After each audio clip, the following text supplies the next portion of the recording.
Morning, honorable members. Morning, Honorable Speaker. Morning, Speaker. Morning, Speaker. Morning, Speaker. Honorable members,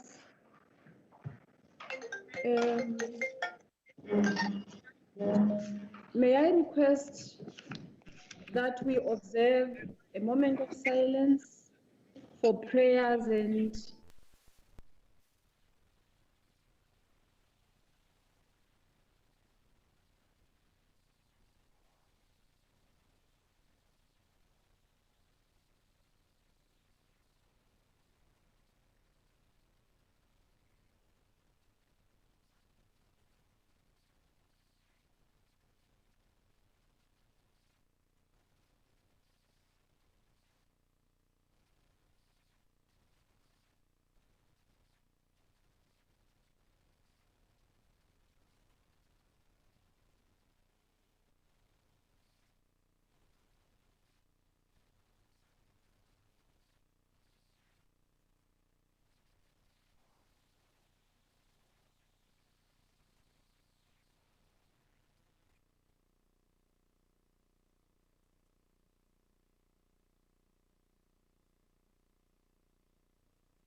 Honorable Deputy Speaker, Mapena.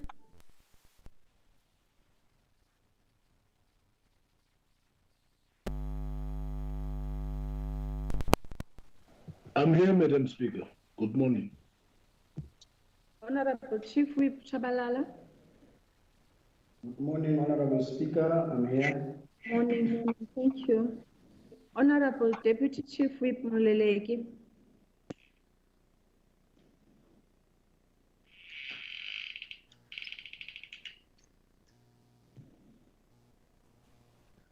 Honorable Muleleki.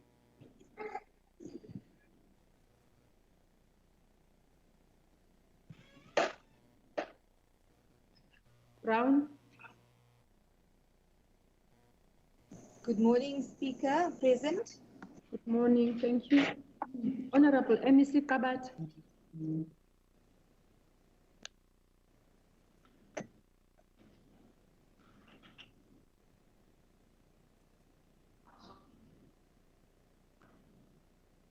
Honorable MEC Kabat. I'm available, Speaker. Thank you. It's still. Honorable MEC Bulani. Honorable Speaker. Thank you. Honorable MEC Mohale. I'm present, Speaker. Good morning.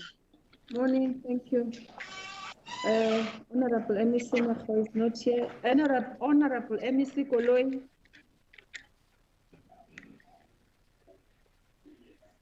Good morning, Speaker, and all the members of the legislature. I'm present, Speaker. Morning, thank you, Honorable MEC. Honorable MEC Tiu. I'm present, Speaker. Thank you. Present. Honorable MEC. Thank you. Honorable MEC Mashinini. Morning, Speaker. I'm present. Thank you. Honorable, okay. Honorable Nangisa not here. Honorable Khadebe.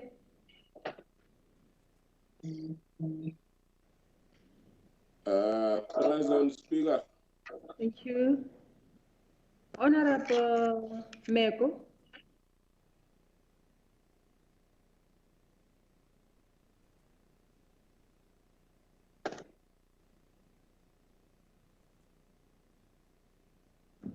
Honorable Meko.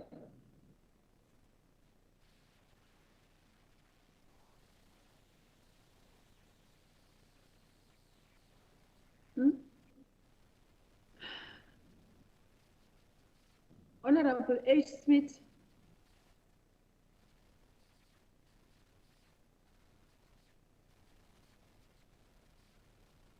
Honorable H. Smith.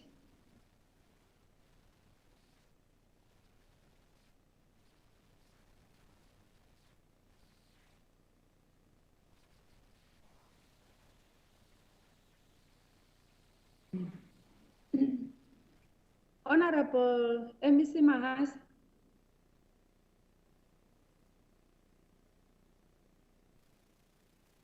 Did she manage to join, to log in? Honorable MEC Mahas.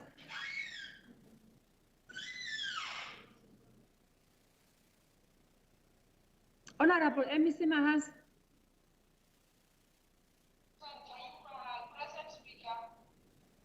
Thank you. Honorable Jungleson.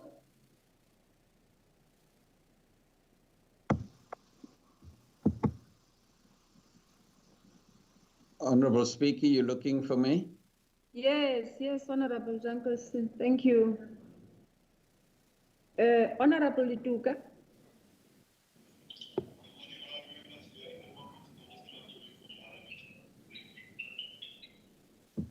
Who is that? Honorable Lituka.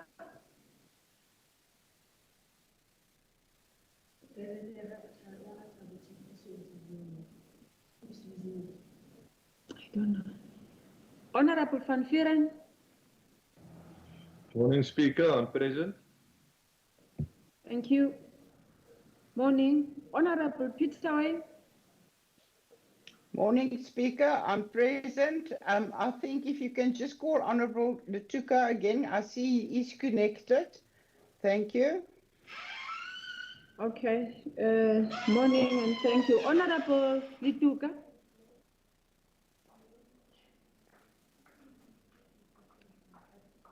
Honorable Lituka, if you are connected, can you check your gadget? Maybe you have muted your mic. Honorable Cleanance. Good morning, Speaker. Good morning, everyone. Morning. Thank you. Honorable Khachau. Good morning, Madam Speaker, and good morning, everyone. I'm present. Thank you. What's happening?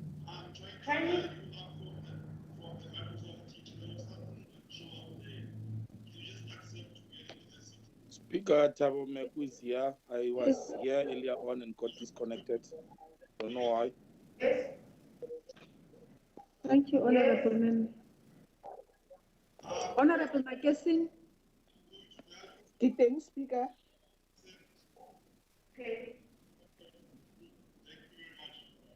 Thank you. Honorable Nanyan.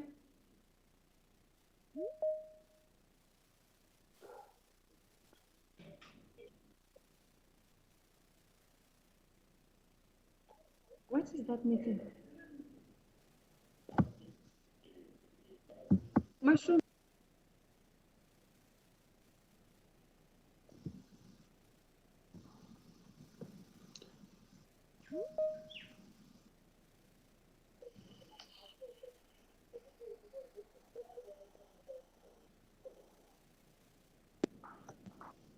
Honorable Nanyan. Honorable Speaker, there seems to be a problem with the system. I was also cut off earlier, but I could still see the screen and didn't know that I was cut off. So members must perhaps just check that. Thank you. Okay. All right. Khanyisa?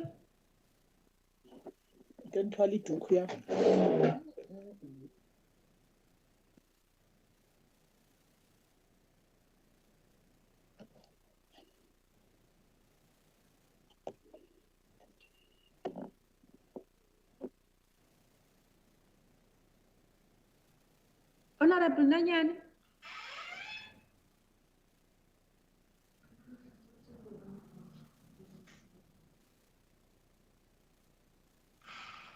Hey.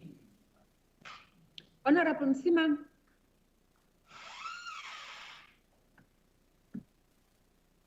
Speaker, can we advise you? There's somewhere where we're connected, and for some reason the screen is alive and we're there. I was fortunate that I was called and connected here. So IT must You be able got to help into you. the wrong meeting. We are resolving that. Oh, thank you. Thank you. Thank you. Honorable Simang?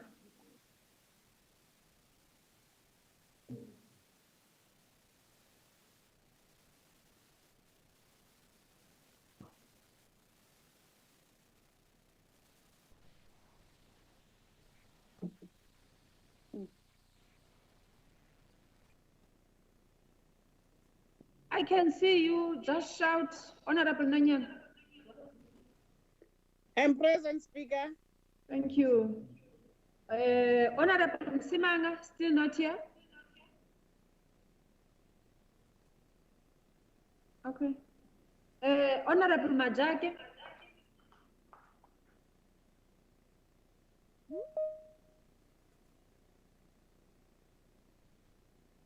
Okay. Honorable Dismit? I can see you. Just shout, Honorable Nanyani. Yeah. I'm present, Speaker. Thank you. Honorable Simanga, still not here?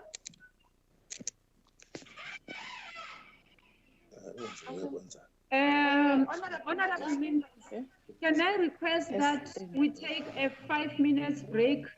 Technology is messing us up again, as you can hear.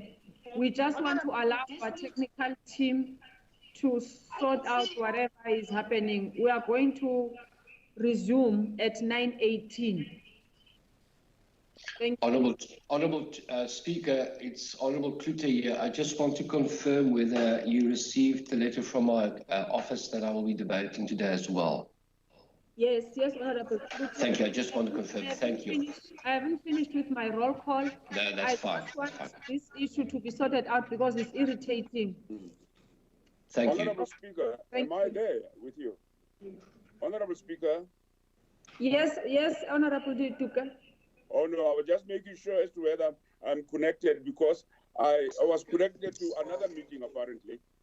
Yes, we are trying to sort that out, Honorable Oh, Member. thank you very much, ma'am.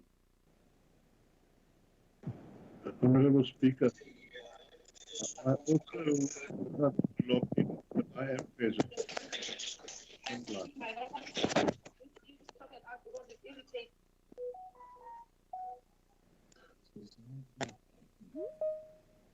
Imagustel food, but 35 minutes break. But 35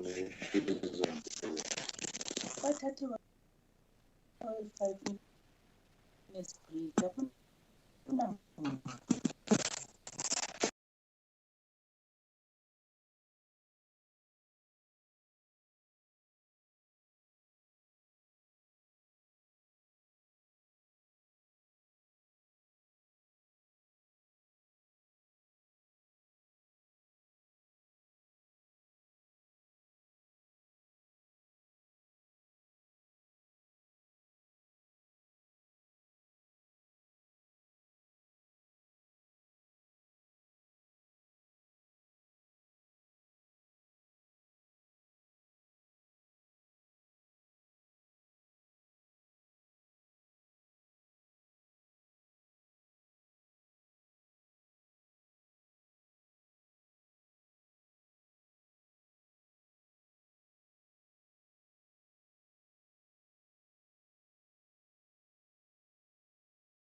29. It's very important that you check the date. So they logged in tomorrow's morning. I mean, rather, meeting. So, Honorable Premier, are you here?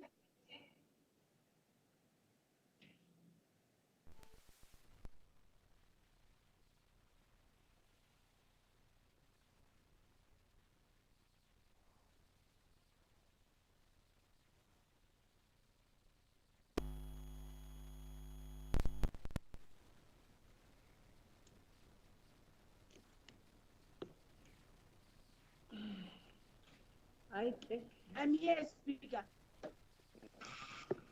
Is that Honorable Premier? Yes, Speaker. Can you hear? Speaker. Yes, I can hear you. Speaker, can you? I'm here. Yes. I'm here, Speaker. I don't know what is happening with technology. I have been here. Okay.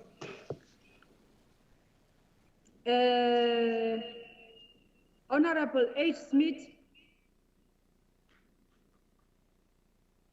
I'm present, Honorable Speaker. Good morning. Honorable Lituka.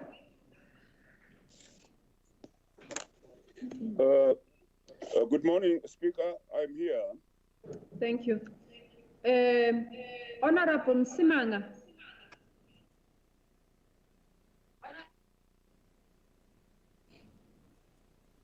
Honorable Majake.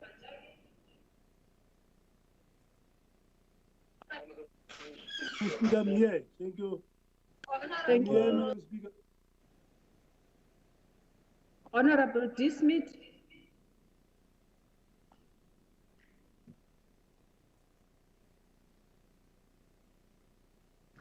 Honorable members, I know that from our NCOP permanent delegates, I know that Honorable Klute is here.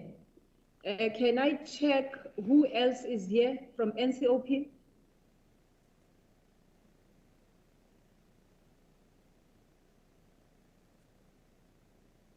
Okay. Thank you very much, honorable members, and welcome. Honorable Speaker, meeting also meeting.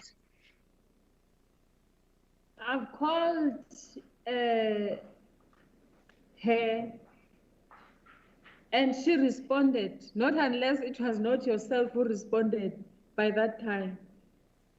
No, Speaker, I responded that the Premier is in the meeting. I've never responded. Okay, thank you. Honorable members, before we proceed with House proceedings, I wish to request the House to suspend Rule 25(2)(a) to allow the House to proceed at 9 a.m. today. Any objection? None? None. None. Approved. None. Thank you.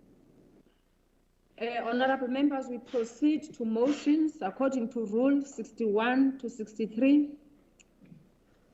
We are going to have the second reading debate on votes of appropriation bill according to Rule 170. Now we proceed to motions. The Secretary shall read motion 1. That the second reading debate on appropriation bill number 4, 2020 be continued. Vote 11, agriculture and rural development. Honorable members, the vote before the House is vote 11, agriculture and rural development. The Honorable MEC Bulwana may address the House.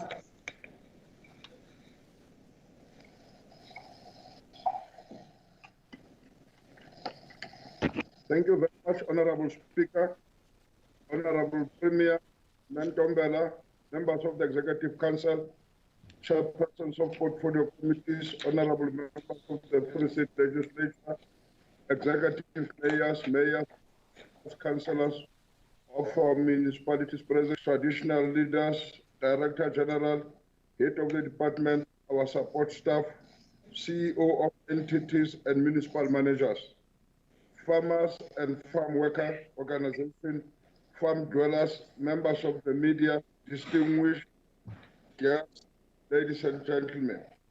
Good morning. Dumelang, Sanibonani, Kuyamore to all our viewers. Honorable Speaker, it is a great pleasure and honor to present the departmental budget vote for 2020-2021 financial year. This budget vote gives us an opportunity to outline our achievement in implementing and aligning our budget to the outcomes guided by the plans such as National Development Plan, NDP, 2030, the growth path, the medium-term strategy framework, and in particular the Free State Agriculture and Rural Master Plan for the medium term. Honorable Speaker, we commemorate 44 years since the 1976 June student uprising this year. This landmark event history in this country. The uprising changed the pace and the tempo of the struggle of the people.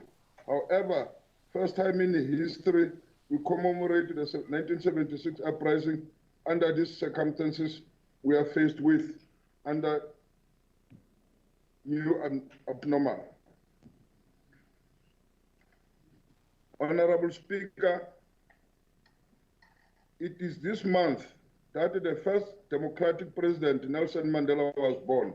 If President Mandela was alive today, he will be turning 102. Therefore, the country and the whole world continue to celebrate his leadership, role, life, and contribution he made in politics. Since the Neolithic Revolution, which was the initial transition from hunter-gathering to a settled agriculture, changed the use of land to become more productive than when it was communal land. However, the land ownership changes from many to few who are rich, while the poor work for the rich. Land owners providing cheap labor and others went to factories for their survival. The land ownership patterns has not drastically changed since then. The poor remains farm worker. Others, due to the new technology and method of farming, are jobless, evicted from farms. Women remain excluded in the mainstream of the farming. The farming sector is predominantly categorized by old male. We predict that the status might stay longer due to what we call generational farming. However, as a department, we are integrating all youth who are in agriculture activity to be involved in farming, including women and people with disability. We have 32 million South Africans living below poverty lines. It means that their level of income struggles to secure their basic necessities. Stats SA report named towards measuring the extent of food security in South Africa indicate that despite South African being food secure at national level, almost 21% of South African households and inequality on severe inequality access to food. Mostly these households, their main source of income is social grant. The main reason for their involvement in agricultural activities is to supplement food for the household. Majority of households that are expensive hunger and found it in the urban areas. Honorable Speaker, we tabled this budget at a time that the world is faced with global crisis. More than ever, the world is united in action against this pandemic despite the class, race, gender, and geographic location. Once again, COVID-19 has exposed the capitalist system inability to prioritize and respond to needs of the poor above its own interest. The working class and the poorest of the poor remains the victims of the inflated food retailer prices, price collusion, price fixing, all in the interest of profit maximization. The COVID-19 disaster and landed lockdown have far-reaching ramifications for the agricultural sector in the province, which are likely to impact negatively on the food production and supply value chain, especially in rural areas.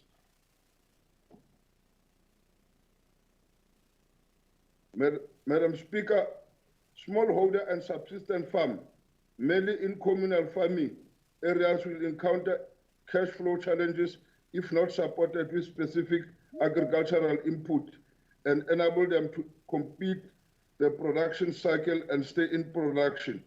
Agriculture could be the shining light in the dark economic landscape if we can ensure that our farmers are supported with production input to complete the production cycle and stay in production. In order to caution of farmers and households who rely on agriculture from the negative impact resulting from the COVID-19 pandemic and ensure continued food supply to the nation, the Minister of Agriculture, Land Reform and Rural Development, Honorable Toko Didiza, announced the allocation an amount of 1.2 billion towards assisting the provision of production input, smallholder and communal farmers. Furthermore, some farmers on proactive land acquisition strategy will benefit from the 1.2 billion in line with former Department of Rural Development and stimulus packages. The following commodities that are small communal farmers remain unproductive were prioritized. Honorable Speaker, the department will further welcome any form of partnership to support sustainable household producers farming under traditional communal areas of Tabanchu, Butshabelo, Kwakwa, and Khulukwing. When lockdown was announced by the President, National Treasury proposed cuts to conditional grant and equitable share as part of the funds earmarked for this national COVID-19 response. This has delayed approval of business plan for the implementation of projects and programs.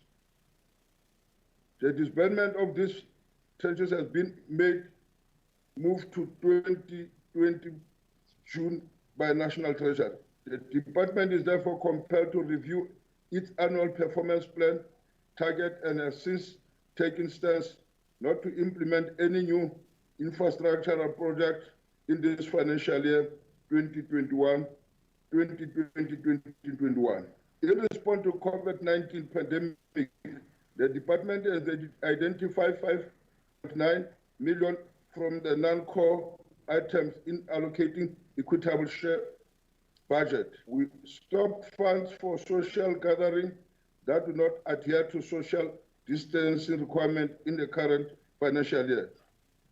The Free State Department of Agriculture Rural Development get to implement a commodity-based service delivery model and district development model, leveraging strategic partnership to ensure contribution to inclusive growth, transformation, and job creation. Our investment activity will take place in this district, enabling the department to establish the necessary to coordinate and linkage mechanism with district administrations and municipal capacities. Honorable Speaker, considering complementary investment need in transport, road, water, sanitation, power, health, and education, we'll continue to work together with the sector departments and strategic partners in coordinating our efforts for rural development, investment, and development. It is important to ensure that future investment and support from development partners align with and contribute to implementation of our strategic plan.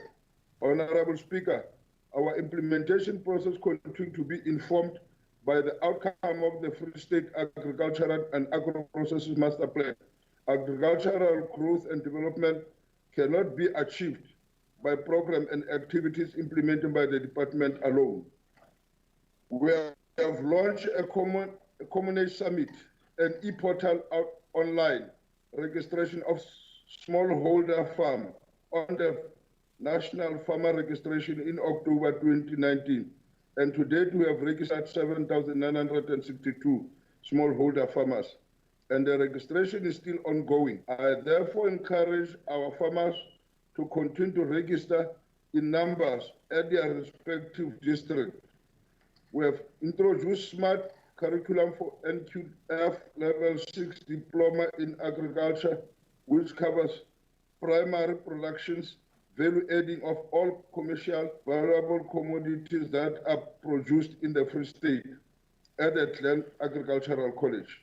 The finalized implementation of the student management IT system online and e-learning for the curriculum under the current 3-year Memorandum of Understanding with the Central University of Technology. The College of Agriculture has for the first time enrolled 11 distance learning students for the Diploma in Agriculture.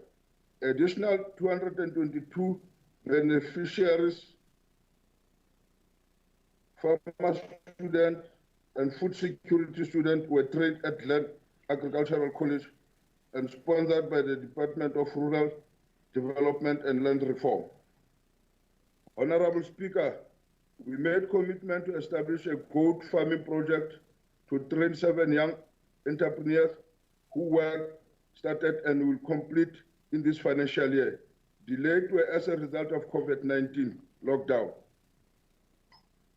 We have completed a drought relief to the value of 5.9 million to the silt 35 FMs in the Futaya district targeted the Paul Room and Rosendal, and each dam was the silt with 4,285 cubic meter of the silt in this previous financial year. The department managed to support the development of farm infrastructure to the value of approximately 100 million.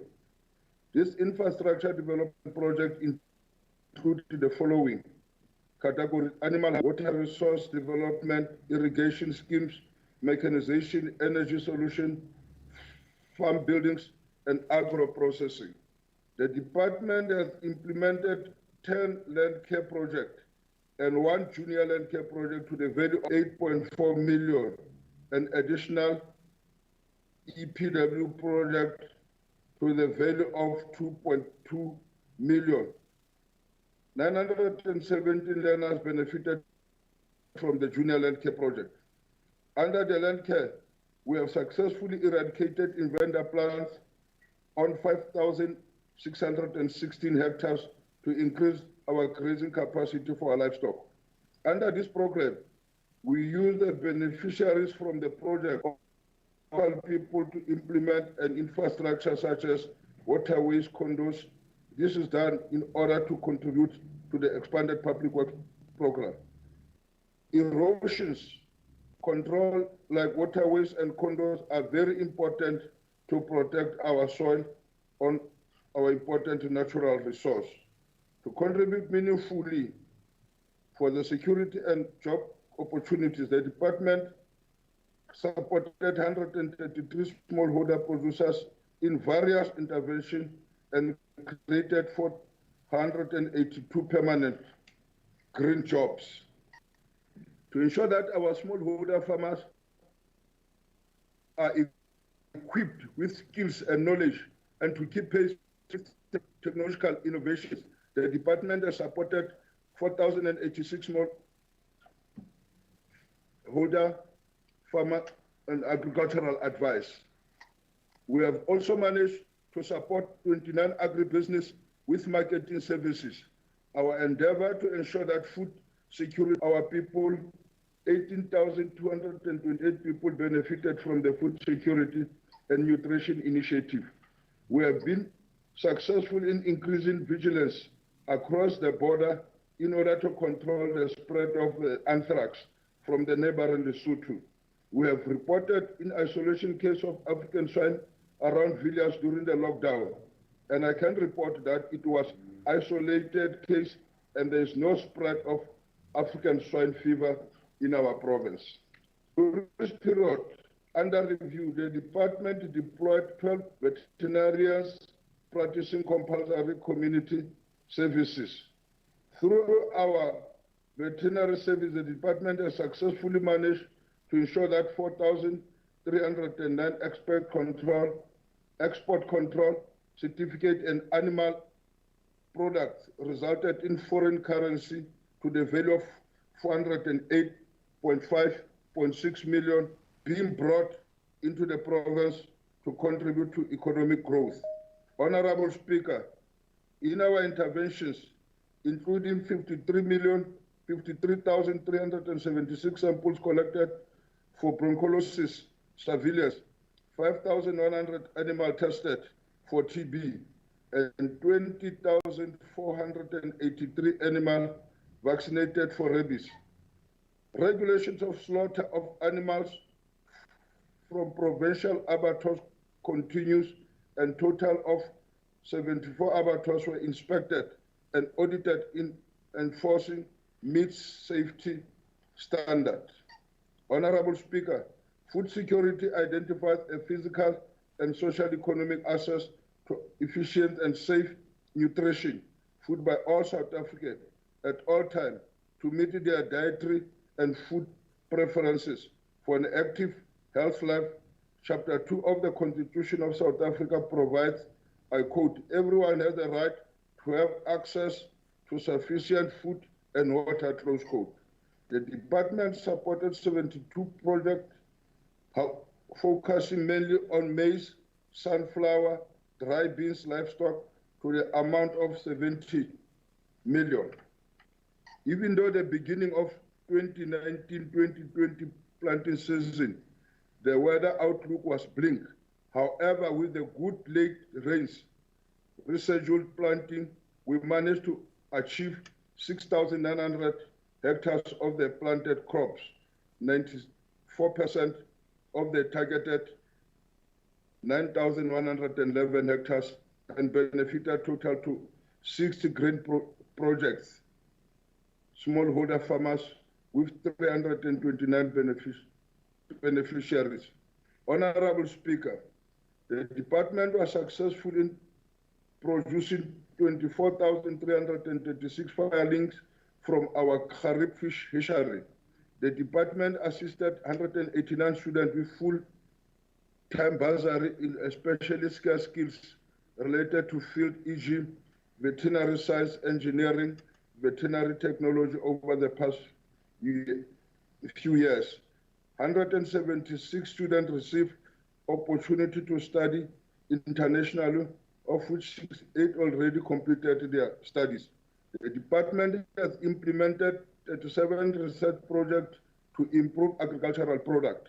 We will continue to our adaptability studies of water efficiency maize for Africa in drought-stricken areas of this province. Soil and water laboratory at Land Farm is continuously supporting farming communities in the province in order to provide real-time soil quality services and recommendations based on the laboratory analysis results. Honorable Speaker, we are happy to announce that some of our students studying internationally will complete their studies in this financial year 2020-2021. We are in the fourth industrial revolution. We are working together with agribusiness and commercial sector. We intended to absorb and support the graduates that are coming up with farming-related technology initiative program and project. The department entered into an agreement with agribusiness and commercial farmers. 120 unemployed graduates were recruited on contract for a period of 2 years, fully funded by the department and placed for work experience in various enterprises coordinated by agribusiness and Agri-Free State. This program also benefited international graduates. The program will come to an end during this 2020-2021 financial year, and plans already in place to commence with cohort 2, where a new group of 120 unemployed graduates will be recruited during the later part of this year. Valuable lessons were learned during the cohort 1, and the department will collaborate with the National Department of Agriculture, Land Reform and Rural Development, Agri-Free State, Agribusiness, and commercial farmers will embark on a more streamlined process when recruiting the new intake. Honorable Speaker, as announced by the Minister, in the excess of 55,155 applications were received nationally, and 15,000 applications have thus far been approved by the National Committee to the value of 500 million. In the Free State, 5,384 applications were received, and 389 applications have thus far been approved by the National Committee to the value of 17.2 million. Approval for the support and also granted to the 21 proactive acquisition farms to the value of 94.4 million. We are in the process of reviewing the unsuccessful application for approval under COVID-19 disaster scheme. Several farm awareness and outreach programs on COVID-19 regulation were conducted to farming communities, and the departmental were hand sanitizers, masks, food security packages, including seeds packages, were distributed in our officials, farm dwellers, and farm workers. During this outreach, farming communities, we urge to comply with the COVID-19 regulation and take precautionary measures. Honorable Speaker, the President in his State of the Nation address stated that expropriation of land without compensation will be done in a manner that ensures food security, increase agricultural production, and improve economic growth. According to Statistics South Africa survey, about 43% of South African population live in rural areas, and two-thirds of this group are poor. The majority of these are children and women. On land reform, the department has made a progress in addressing equitable access to land by historically disadvantaged persons. A total of 5 million hectares has been acquired through the land redistribution and tenure reform programs. The intervention has benefited 300,278 beneficiaries, of which 71,115 are women, 35,747 are youth, 776 are people with disability, 72 are agricultural graduates, and 351 military veterans nationally. Honorable Speaker, for this financial year, 2020-2021, we have initially received 176.1 million under the CASP condition grant, which after reprioritization due to COVID-19, the final revised allocation for CASP is 143.3 million. With this allocation, we are planning to implement 31 projects and 8 programs. We will create 584 jobs permanent, 295 temporary, benefiting close to 1,082 beneficiaries. For Ilima Ilitsema conditional grant, initially allocated was 68.4 million. The revised allocation is 51.3 million. We are planning to implement 37 projects and 5 programs and create 309 jobs. The Land Care and EPW have received 8.3 million and 2 million respectively. With this allocation, we are planning to implement 12 projects and 1 program, EPWP, to create 128 jobs. 77 for women, 71 for young people, 3 with disability, and the total number of benefits would be 949.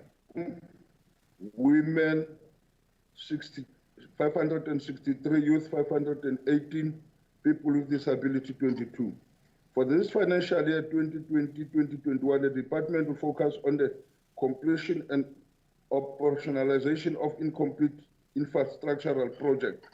We will focus in community development and solar solution feed growers to enhance folder flow management support for communities, and we have set aside 13 million. We will focus on mechanization to improve our production and have set aside 7 million. We have set aside 48 million for production to support under Fetakala program. Honorable Speaker, the department is committed to operate and align its resources with the district development model to support prioritizing farming projects and agribusiness to implement farmer development program and strategy in stimulating agricultural economic growth, promoting rural development and achieving food security for all in the Free State. The Mangaung Metro, we have set aside 34.1 million for implementation of the livestock and vegetable project. For Harip, we have set aside 13,600,000 for implementation of the livestock irrigation, fish game folder, vegetable production, and this helps our intervention focus on strategic partnership, increasing production volumes, and promote agro-processing initiatives and access to market for farmers, producers, and agribusiness. For Thabo Mfutanyana, we have set aside 7.6 million for the implementation of dairy, poultry, grain, fruit, and livestock. Usually, we have set aside 15 million for the implementation of poultry, grain, sorghum, vegetable project. And in First Lady, we have set aside 29 million for the implementation of poultry, goat, grains, vegetable project. Honorable Speaker, during this Provincial Community Summit in October 2019, we have realized that with agriculture being a mainstay of the economy, especially in the peri-urban area, including rural areas, people that started farming in communal areas and communities demonstrated entrepreneurial skills and are beginning to invest in their own funds into their enterprises. It is for this reason that the department has set aside 13 million to consciously invest communities with the sole objectives of funding and turning the communities into productive hubs that serve as incubators for the subsistence and smallholder farmers development. The following communities will be piloted in the 2020-2020 financial year. The Van Staden Community, Wepener Community, Brandkop Community, Bloemspruit Community, Botshabelo Community, Ventersdorp Community, Belfontein Community, Paris Community, Mashain Community, Vredefort Community, and Petersburg Community.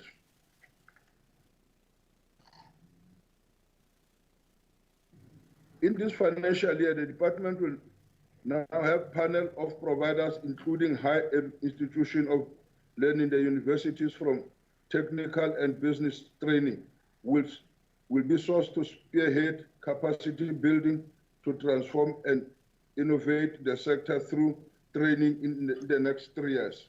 We are intending to train more than 700 farmers, including youth, in various skills programs, which include business, entrepreneurial skills by the end of this financial year. The department will continue to implement a drought relief, borehole enhancement, and water reticulation project, already drilled by the state to install windmills, water tanks, drinking water to the value of 6 million, in the 2020-2021 financial. We have set aside a budget amount of 7.3 million for drought relief projects for the seeking drilling and development of 27 boreholes with windmill tanks and drought over the province, targeting the most vulnerable communities and communal land, as well as 7 individual farms. Honorable Speaker, 2020-2021 financial, we will implement sustainable resource management project to assist previously disadvantaged users and implement our junior land care project to create awareness among youth managing our national resources. We will implement land care project and 1 junior land care project to the value of 8.3 million. The 3 EPWP to the value of 2 million will be used to supplement land care project.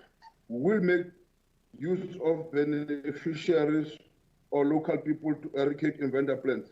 The project will focus on natural resources management, will create about 4,076 hectares of invader plant, construct waterways, eroded land, upgrade water reticulation system on communities' land, and conduct awareness sessions on natural resources management in the whole province.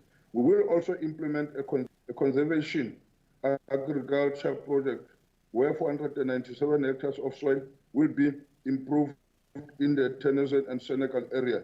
And the above-mentioned activities will create 255 temporary jobs that will better these people's daily life. The continuous promotion and support of community-based land care is very important for sustainable natural resources.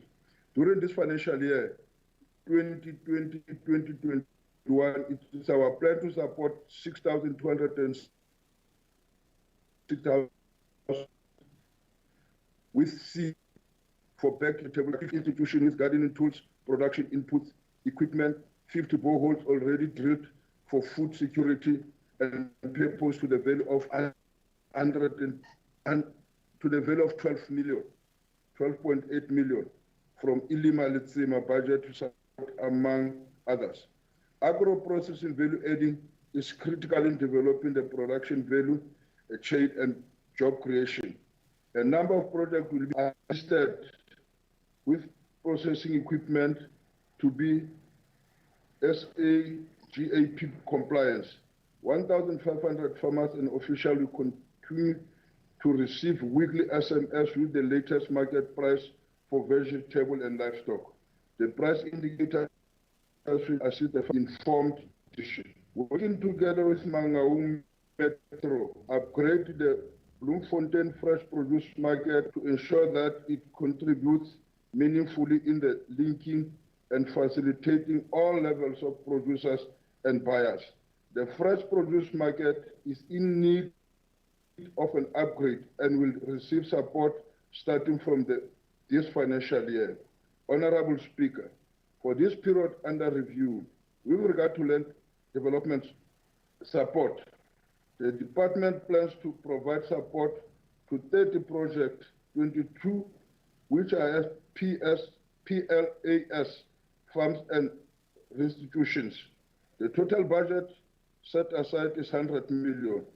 It will also mention that with the advent of the COVID-19 pandemic, the department reprioritized its budget in order to support smallholder farmers in the Free State. Rural Enterprises and Industrial Development Program focus on enterprises and rural industries aimed at to promote economical, socially and environmentally viable rural enterprises and industries. The program continues to provide support for rural cooperatives and communal farmers. The support includes facilitating establishment of primary cooperative support towards registering secondary cooperatives and capacity building and business plan development support. Enterprises development support. MEC, you are taking 5 minutes. Providing production inputs, mechanization, and educational skills. Honorable Speaker, the National Department is in the process of completing the Agriculture Agri-Processing Master Plan. Once completed, we will be able to untap the potential communal and rural urban areas to produce household consumption and export. This will enable the sector to grow the economy, employment through investment in high potential but marginalized areas. Honorable Speaker, due to COVID-19 pandemic, the budget cuts, a number of projects and programs will be reduced. In conclusion, Madam Speaker, for the agricultural sector to efficiently deliver on National Development Plan 2030 goals and Goal 2 of the Sustainable Development Goal that commit the ending of food security, improving nutrition, and promote sustainable agriculture by 2030. Economic transformation remain a critical sphere and important economic transformation, inclusive growth and competitiveness in achieving to change the living condition to working class, farm dwellers and the poor. Investing in agriculture is important and more focus is needed to establish innovative market linkages to smallholder, health promotion, market access, and access to water for eradicated agricultural improvement, extension services for smallholder and emerging farm, providing adequate and affordable agricultural insurance, and improve access to financial farmers. This will sustainable agriculture and meet goals and set National Development Plan goal and Goal 2 of the Sustainable. And those are the changes of the state. Those are the charge of the state. Are charged with the responsibility to society and towards the class interest in order to create a capable state. Karl Marx, who studied social relations and class contradiction, believed in a complete dictatorship of the state by the working class. Therefore, Karl Marx stated that ideas of the ruling class are a very epoch of the ruling ideas. E.g., the class, which is the ruling material force of the society, is at the same time its ruling intellectual force. Close quote. Honorable Speaker, let me take this opportunity to thank my organization, the African National Congress, the Premier of the Free State, Mrs. Ntombela, members of the Provincial Executive Committee, members of the Provincial Legislature, for their support they give to me. My appreciation also organized agriculture stakeholders for the role they are continuing to play in shaping the agricultural sector in the province. Let me also thank the acting head of the department, Dr. T.J. Masiti, his executive management, staff, members of the department, organized agriculture, farmers union, and labor union. Honorable Speaker, I therefore table the budget vote for the Department of Agriculture and Rural Development. Khozo, Pula, Nala. Thank you very much, Honorable Speaker. Thank you, Honorable MEC. Honorable members, we continue with the debate. I'll call Honorable Khadebe to address the House.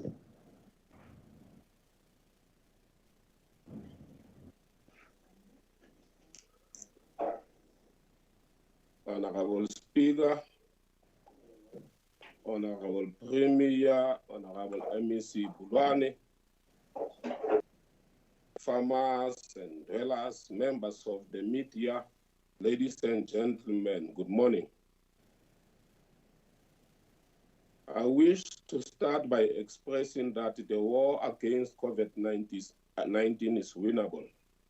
The high number of recoveries are inspiring hope that working together will beat coronavirus.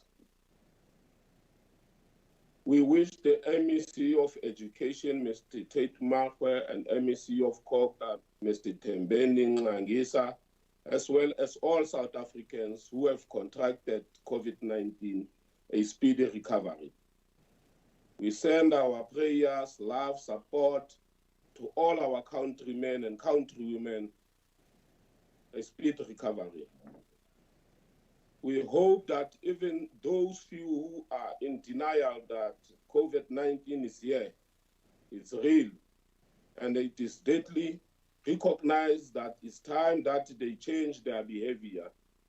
It's time to master the resolve to do the right things, such as wearing masks, washing our hands with soap, and social distancing. Honorable Speaker, on the 15th March 2020, and while owing to medical and scientific advice, and with the aim of controlling and managing the invasion and spread of invisible enemy, the coronavirus COVID-19 pandemic, the President of South Africa, Honorable Cyril Ramaphosa, placed the country under a nationwide lockdown.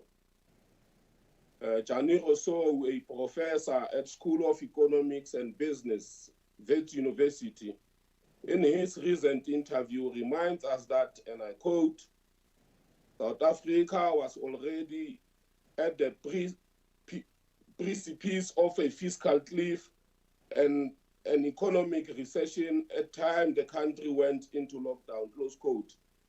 The pandemic has unearthed South Africa's social and economic differences between rich and poor, and the crisis has worsened the country's ailing economy, and our province is amongst the hardest hit.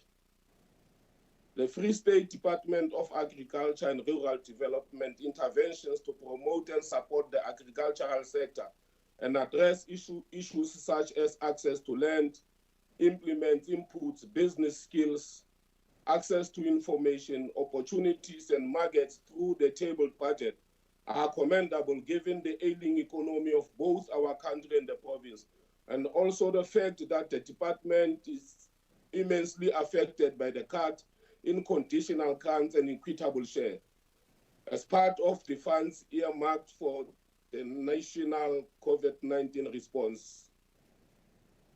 Honorable Speaker, the agricultural sector is a critical role player in the process of economic recovery of our province.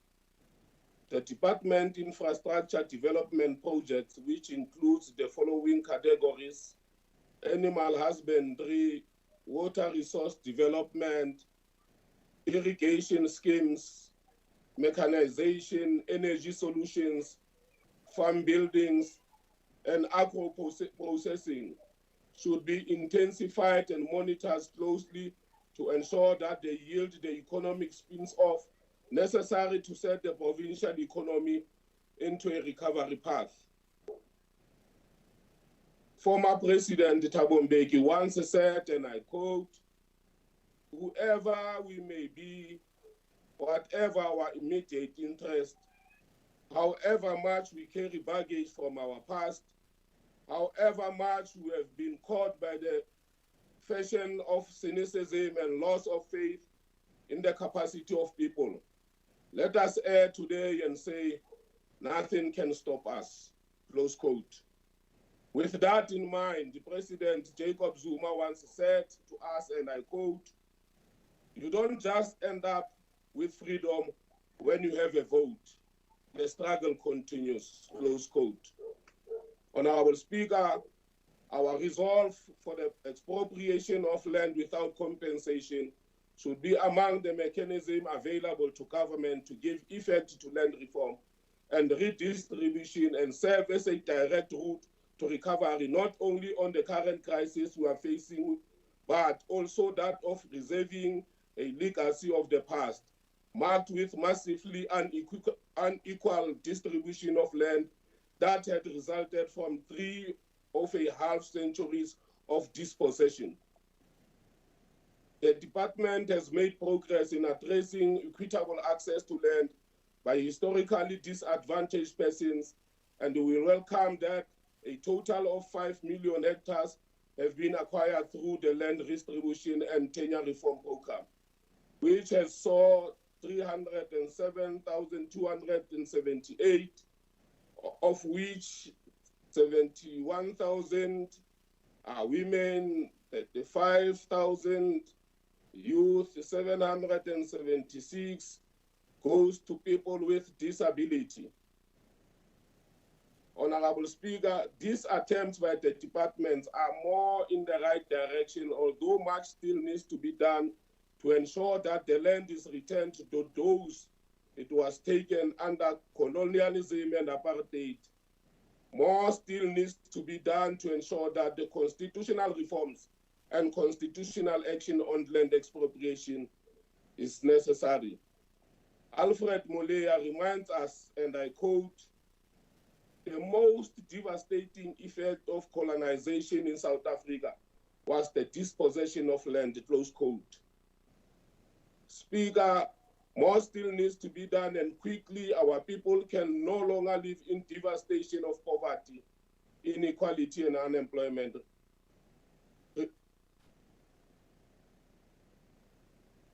Reducing the province's high level of youth and women unemployment requires the economy to be a labor-absorbing growth path. The department should help young people access land and improving small-scale farming through providing farming implements to young people and helping them identify and grow products that are labor-intensive and have high potential market linkage. Honorable Speaker, we welcome the concerted effort by the department to contribute meaningful towards food security and job opportunities through various interventions and support of smallholder producers, which resulted in creation of 482 permanent and green jobs. The support to smallholder farmers with agricultural advice to ensure they keep up with technological innovations is exceptional work by the department and is remarkable. 2 minutes left. The NDP 2030 states that, and I quote, "The single most important investment any country can make is in its people. No country has successfully made the transition from developing to develop without an education population," close quote. Oh, 2 minutes, okay. The Free State is an agrarian province and as such, the need to increase agricultural productivity through cooperatives is important. Therefore, we support the department continued business plan development support, enterprise development, facilitating small business marketing, provision of production inputs, mechanism, and education skills training. Honorable Speaker, our economic recovery with agriculture as a central pillar responsible for 39% of dry beans, 34% of green sorghum, and so on. We highly commend the department commitment to drought relief project, which has set aside a sitting and drilling development for 27 boreholes and dams that they will be attended to. In closing, Honorable Speaker, the progress we have achieved over the past year and successes we have need to register in the months and years ahead ultimately depends on our ability to revitalize and strengthen the social compact between government, business, labor, and civil society to accelerate infrastructure, investment, broaden access, and ownership of land and economy, and creation of decent jobs. The previous encapsulate my views, Speaker. The drive will be too long, the seats too few, and the people too many. Even though the time was limited, I'll rest my case, Speaker. Thank you.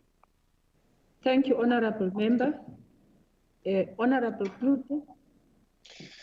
Thank you, Speaker. You know, one of the marvels of humanity is the fact that we have learned to bargain with the future. This is especially true for farmers who have learned that what they do now will have an effect on the future.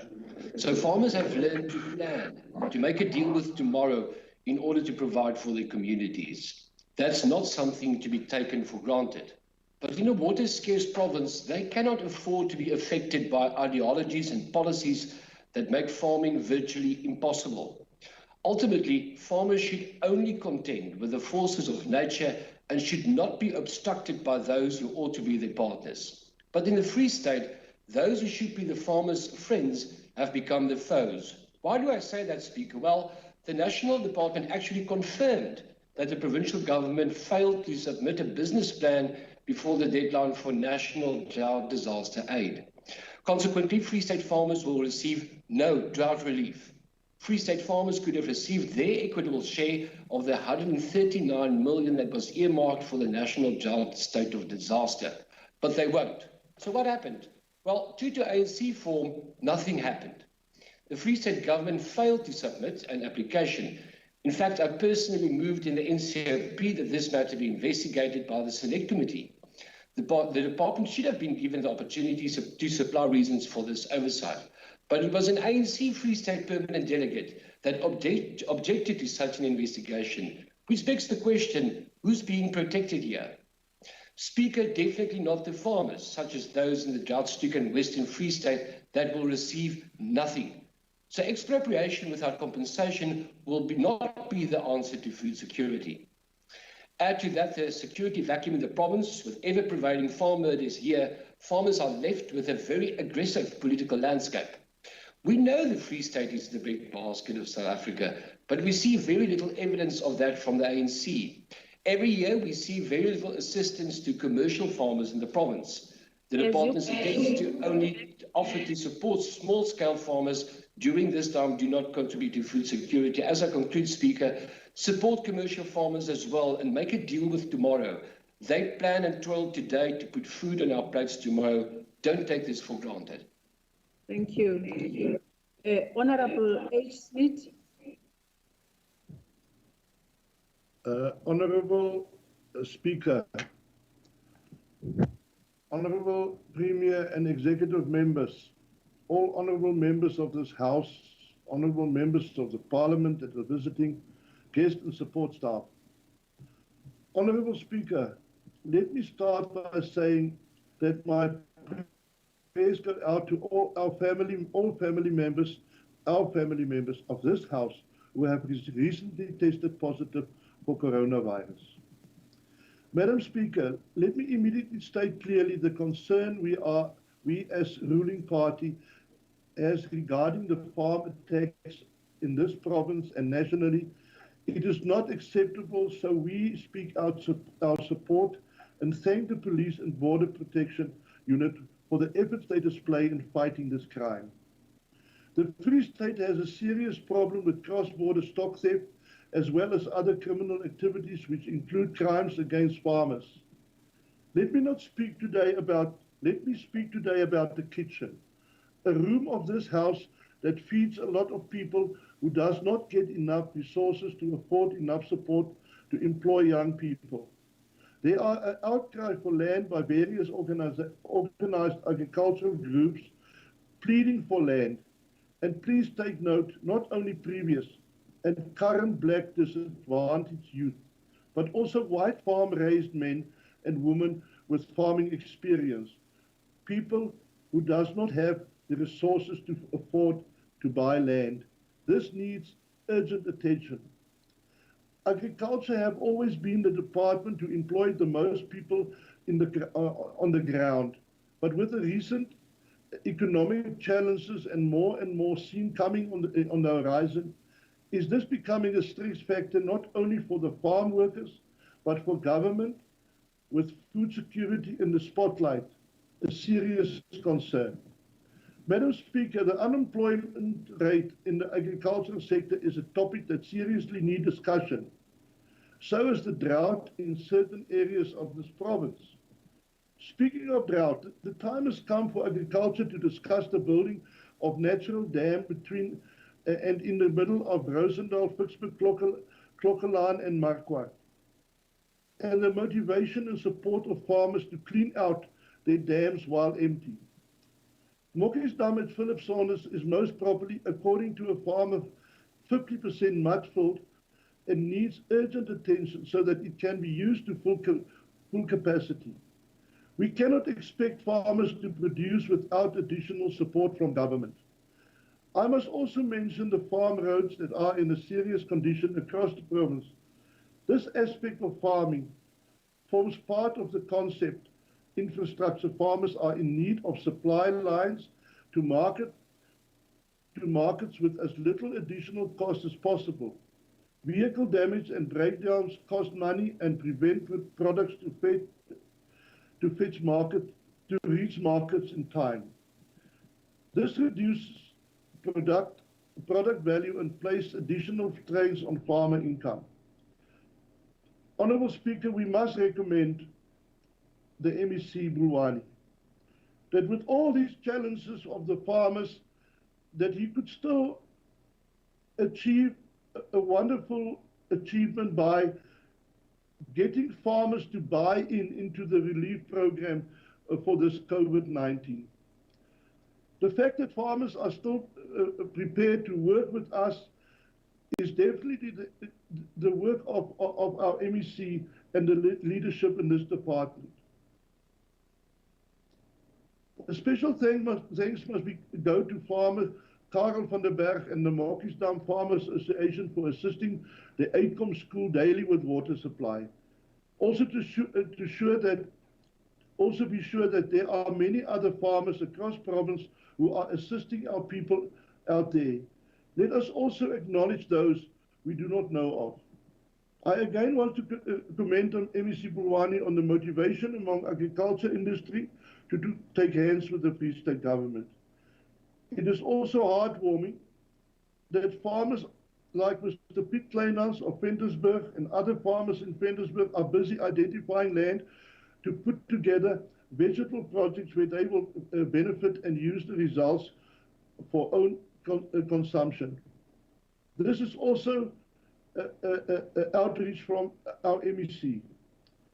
There is the Jimmy Roos School, the Westop, where the workers solely are benefiting from a chicken project for their own pocket. The Cernik project, where small upcoming farmers get trained in handling cattle, also working with the Department of Agriculture. There are many such projects assisting the farm workers to earn extra money while they are off duty.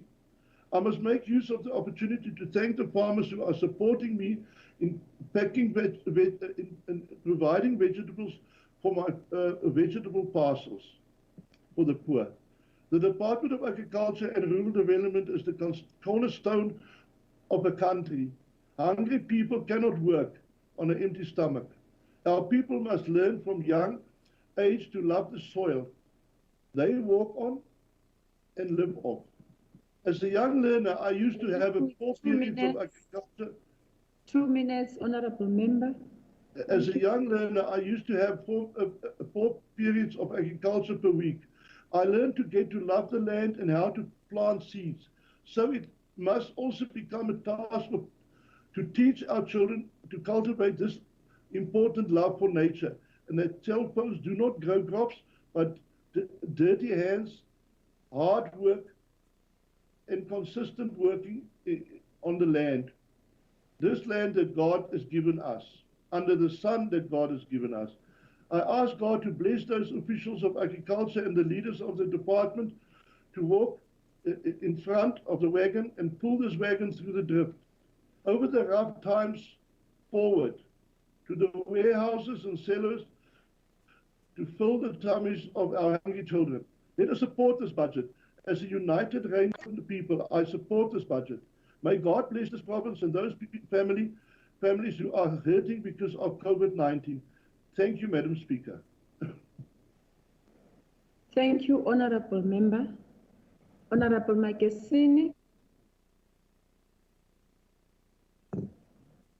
Thank you, Speaker.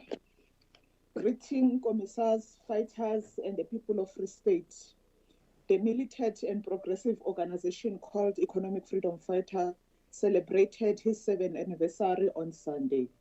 Indeed, we want to express our gratitude to the people of the Free State for giving the EFF opportunity to hold the incumbent government accountable. We also want to thank Koko Suri Malema, a dynamic leader and progressive leader who sees things while other people they are still sleeping, like what he warned us on the issue of COVID-19. Indeed, ukumarelema realeboa. With a comprehensive agricultural support grant being reduced to 32,793 million, the amount allocated here speaks to the land care program, support and training of farmers. But you cannot see, you cannot touch. It is very concerning to the point out that the fact that Auditor General habona any pleasing report to this department, the recognition of both immovable and immovable touchable assets, capital asset that was not properly adequate recording the system of the supply chain process of the department. Speaker, the irregular expenditure of the department, as MEC Brown mentioned in the Department of Agriculture and Rural Development, will form part of investigation almost 3,000 cases of irregular expenditure. It is so far assuming that the irregular expenditure decrease from the amount you know. Ibuhlungu into yenzeke phaya Fred Speaker, ukubona abantu besitya abantu bebenzelwe makabenefithe kule project bangatyanga. Before sisitya kuqala masicingele abantu abasikhethileyo. Honorable Makesini, I don't want us to go to this debate. I thought as the House we agreed. You will understand, honorable members, we do respect our different languages, but because we don't have Hansard assistance where we are unable to provide translation. I think let us stick to the decision we have taken as the House, with due respect to all of you. Okay, Speaker. Don't undermine languages. We understand are very important, but because of the circumstances, we are unable to do what we want to do. Thank you. No, Speaker, no problem. On our last visit, Honorable Smith, Honorable Sandland, he asked uncomfortable question in Frederick, and he was reprimanded by the chief whip because Honorable Sandland, ubuntu buye babuyele ebuntwini andazi zabeka njani yokubona uba kumoshiwe pha wabiza uchief whip wayofike kapha. So other things, Speaker, things that are happening, we need as a people to consider our people first. Siyeke ukutya sisodwa, then forgot about the people andazi zabeka njani. Honorable Speaker, the EFF maintained that the private title of land should be abolished. As you can see, the department has plans to spend the tenure of land should be secure, transferable through the recordable land of use rights, registration, and the title deed are not the way forward. The economic freedom, the economy of the Free State is hanging threats. This is even before the COVID-19. Why we are the biggest, that is why we are the biggest advocate of land expropriation without compensation, that the state should be served as a custodian. Madam Speaker, members of executive seems either to be confused on the simple for not willing to form from there, ensure that they have serious change. We always hear MEC and the premier of the province talking about agro-processing as abstract concept because they cannot even quantify it. Speaker, the government should build agricultural college of the people so that our learners can learn the issue of agriculture. Now, agriculture is you cannot postpone it. They also have maximal to build a support cultivated in Thabo Mofutsananya and all other regions. The land redistribution, Premier and Honorable Khadija Brown keep referring is not the agricultural land for commercial use and economic stimulation. Speaker, we need to be cautious of the abuse of misuse of power by the state. As EFF, we are advocating the establishment of the land Ombudsman and the Land Court to deal with the related issues of these matters so that we handle the issue of the land properly. This is so that the state does not interfere and deceit of the colonizer settlers as well as friends of the family of the people that are in power who continue to solely benefit on behalf of the people that they have voted them. Ha re bewa di officing, ha re bewa le ho rege pele, re beela ho represent our people. In conclusion, Speaker, as the EFF, we don't support the vote 11. The Department of Agriculture and Rural Development in the Free State, it is another plan. It needs another plan on these officials of the ANC who are deploying the department. They must make sure they represent the people, they deliver to the people of the Free State. The issue of the EPWP as temporary job, we need to appoint them as permanent. Haona motho a ka raisa a hodisa lelapa le bana ba hae ka ho ba temporary jobs forever. Le bona they deserve You are left with 2 minutes, Honorable Member. Hobane re kgona le lo utswa di-grant tsa bona ntse re deploye re fe di-opportunity tsa hore re be di-member tsa council and the mayors. So ha ke re ba employe ba be permanent ba kgone ho benefita ba hodise bana ba bona. We want the MEC to ensure young emerging black farmers are prioritized and receive technical financial support, and the minimum of the 50% should be the women, because wathinta abafazi uthinta imbokodo. Once you support the women, you support the nation. I thank you. Thank you, Honorable Member. Honorable Jankosi. Thank you, Honorable Speaker. COVID-19 lockdown regulations have had a devastating impact on all economic sectors, also the agricultural sector. The lockdown-related losses in the sector were exacerbated by the closure of restaurants, takeaway venues, hotels, and guest houses. Many agricultural products have expiry dates, and while the sector made meaningful donations of food to communities in need, their income streams shrank considerably. While there is a projected growth predicted in this sector, it is not our primary commodity producers who will benefit most from this. Crime remains one of the main contributors to the declining incomes of our farming sector. An irrational decision by government, one of many others during lockdown, was to disallow farm patrols. Farm patrols pose no threat to the spread of the disease since they are undertaken by individuals in vehicles or people accompanied by family members.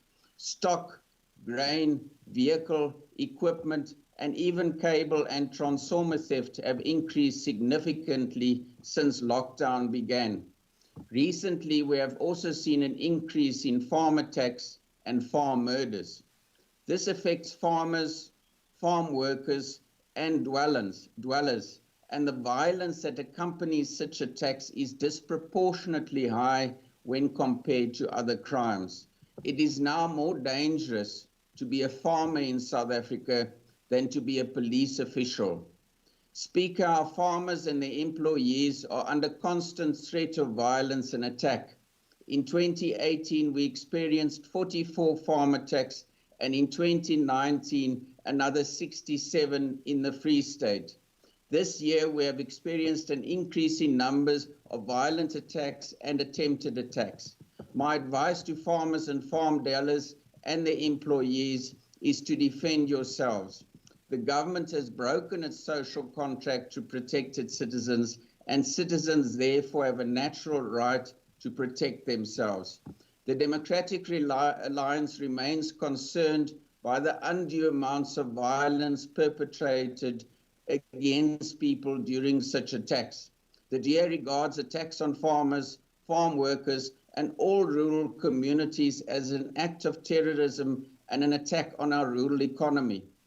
It is time to put our political differences aside and work together across political party lines to implement a rural safety plan that benefits all rural South Africans. The DA's proposals to take a community-focused, boots-on-the-ground approach to rural safety, which includes the extensive use of technology in new ways and proposes greater police visibility to keep residents safe. While expropriation without compensation is the lightning conductor to divert political energy away from failures of land reform projects, government's own reports have exposed corruption, lack of support, and the diversion of funds to elites as the main reasons for land reform failures in South Africa. Hundreds and millions of rands have been spent on agricultural projects across the Free State, and it has traditionally been the implementing agents who have benefited most from this, and I have visited many of these projects. Recently, another 244 million corruption scandal involving implementing agents has been exposed by the Hawks. A former CFO of the department and the owner of the company Superior Quality Trading were arrested for this. This is in addition to the corrupt Vrede Dairy project and many others like that. I would once again like to challenge the MEC of Agriculture and Rural Development, Honorable Bulwani, to show me how we as a province have received any value for money from the hundreds of millions of rands spent on communal agricultural projects. The province is littered with decaying state-sponsored agricultural infrastructure and the dashed hopes and dreams of better lives for hundreds of intended beneficiaries. I challenge the MEC to show us a single self-supporting and sustainable project for this expenditure over the many years. But the ANC-run government continue to blame the people who secure food security, our dwindling number of commercial farmers, for their failures. I'm shocked by the hatred that members of this legislature display through their ideologically driven racial rhetoric that borders on hate speech towards white farmers in the legislature and its committees. The 26 to 40,000 white farmers left in South Africa appear to be forced to take the blame for 40-odd years of apartheid and about 350 years of colonialism. When I listen to this, I'm convinced that this is why farm attacks are so violent and are on the increase. It is because politicians legitimize this violence, torture, rape, and murder through their rhetoric. Speaker, government appear to think that a piece of land is a farm. A farm is a business, and like any other business, requires more than just a single structure. For example, land in the hands of members of this legislature will be meaningless. Owning, residing on land does not make you a farmer. Farming operations require land, yes, but also require a combination of other things. Farming requires infrastructure such as sheds, silos, and roads. Farming requires capital that is mostly loaned from banks in order to plant crops or buy livestock. Most farmers are never out of debt and live on the thin line of profitability and bankruptcy that in many instances are decided by the elements. Currently, agricultural debt is estimated to be between 180 and 200 billion rand in South Africa. Speaker, farming requires markets. When we meet with commonage farmers, we are told that they struggle to get their livestock to markets. No farmer can survive without sustainable offsets for their time-bound agricultural commodities. A sound rural roads infrastructure is crucial for this. Farming requires modern vehicles and equipment.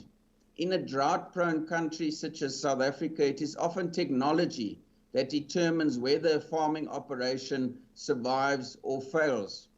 Farming requires perseverance, which is the ability to forge on ahead even when it appears that all the odds are against you, and then hope for the best. Farming requires a variety of business, managerial, and technical skills. This is probably the most important aspect of farming, since all others are meaningless without this. According to the World Wildlife Fund, only 3% of agricultural land in South Africa is highly productive, with only 13% being arable and 69% only viable for animal grazing. South African farmers continue to produce commodities in defiance of the fact that nature is not on their side. Farming requires optimism and faith. Faith that the bank will give you an extension on a loan or a new production loan, faith in the weather that it will rain at the right time, and faith in your government that they will recognize your contributions and support you when the seasonal rain ceases to fall or when fires bring havoc and destruction. We acknowledge that this sector needs to transform further, but first get the government's house in order. Government failures cannot be placed at the feet of farmers who provide food, employment for our people, and keep our local economies alive.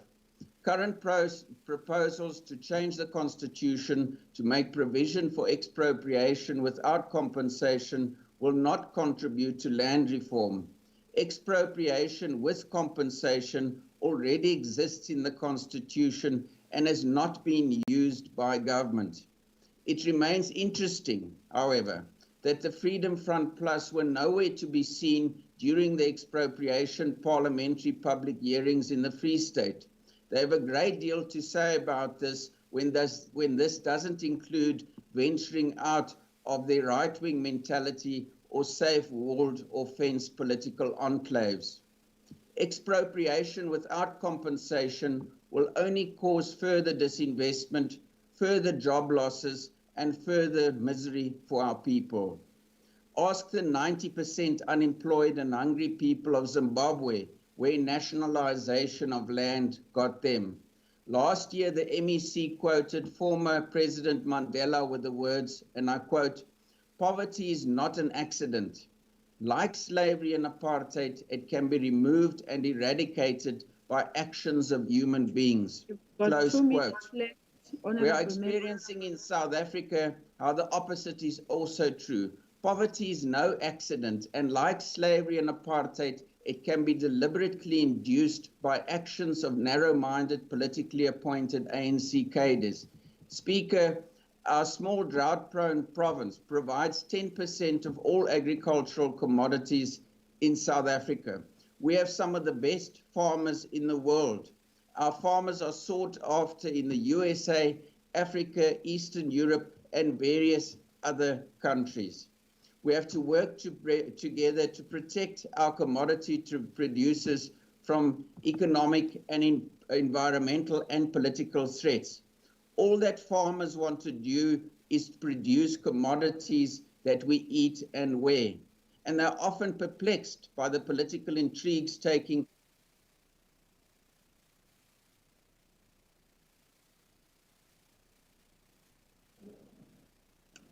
Honorable Jungleson, you are breaking.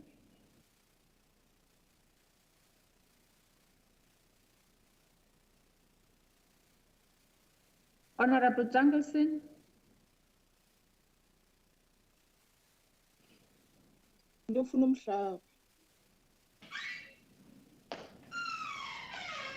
Honorable Jungleson. Honorable Van Vuren, can you call him and make him aware that we cannot hear him anymore? Can you stop the watch? I will do that, Honourable Speaker. I'll phone him now. Okay.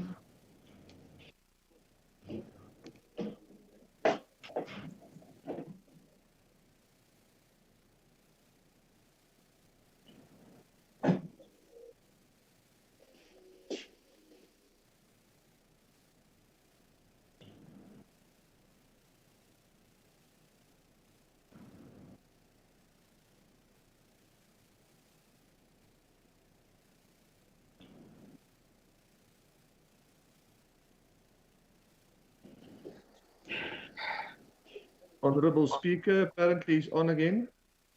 Okay. Honorable Jungleson.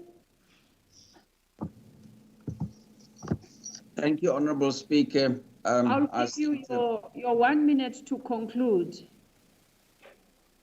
Thank you, Honourable Speaker. But when you said 2 minutes, I started to conclude, but I have concluded. But I did look at my stopwatch and see that you did cut me off before my time was completed. I'll request that you don't do that in future, please. No, I've got a stopwatch here. I'm not going to use yours. Thank you. Honorable Chief Whip, Honorable Chabalala.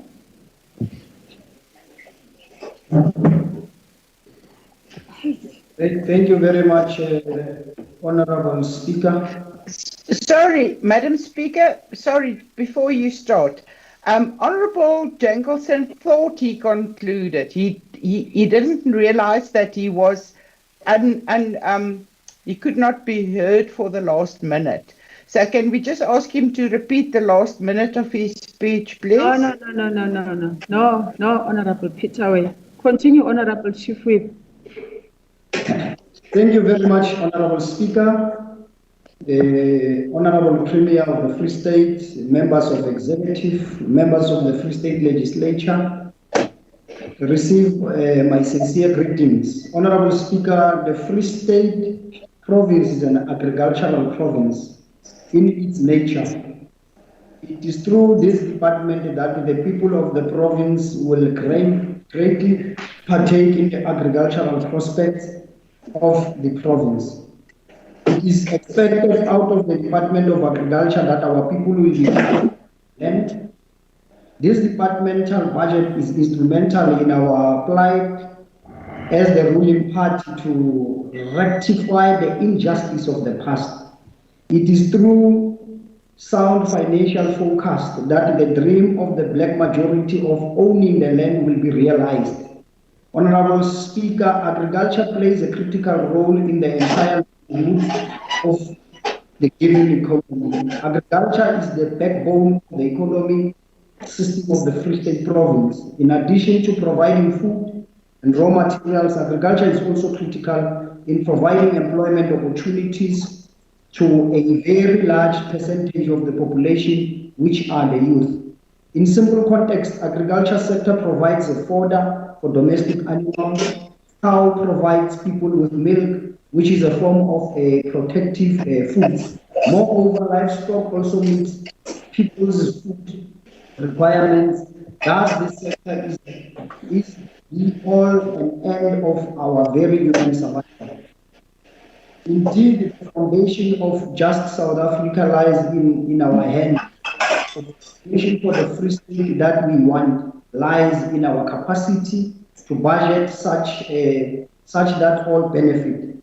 Our capacity to budget such that the majority blacks will see the light in owning the means of production.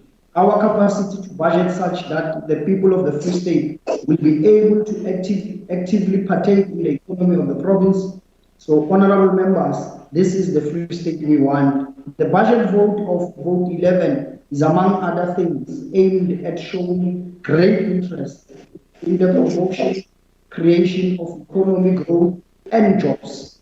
This budget should really be biased to develop our rural communities. Honorable Speaker, the Department of Agriculture aligns its budget outcomes with the National Development Plan.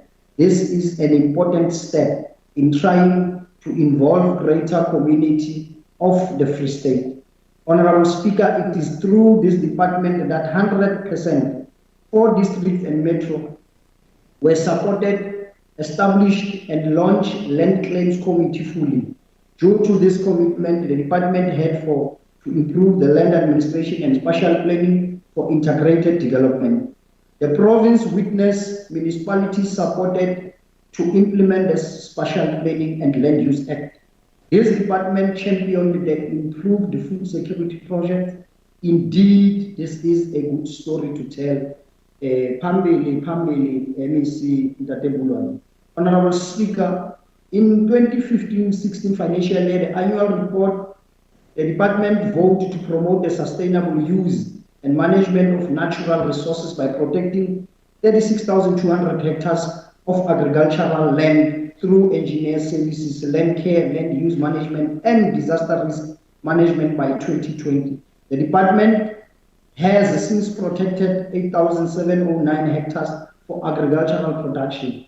This had created 314 green jobs and 103 opportunities of full-time equivalent land green jobs. The implementation of the rezoning and subdivision land usage management protected 321 hectares of agriculture land. This is a good story to tell, Madam Speaker. The ANC leads and the ANC cares. Agriculture is labor intensive and it generates more than 3% of the informal employment opportunities in the Free State province. Honorable Speaker, we engage this budget bearing in mind the heavy realities that many rural areas in the province are considered by the backbone of the economy, and the associated back and forth economic linkages significantly contribute to the economy of this province. The novel COVID-19 has contributed negatively on the value chain within the sector. Then this puts a great strain to the MEC and this team to budget in such a way that higher food price, inflation which affects affordability of food, and ultimately household security does not put the economy of the province into pieces.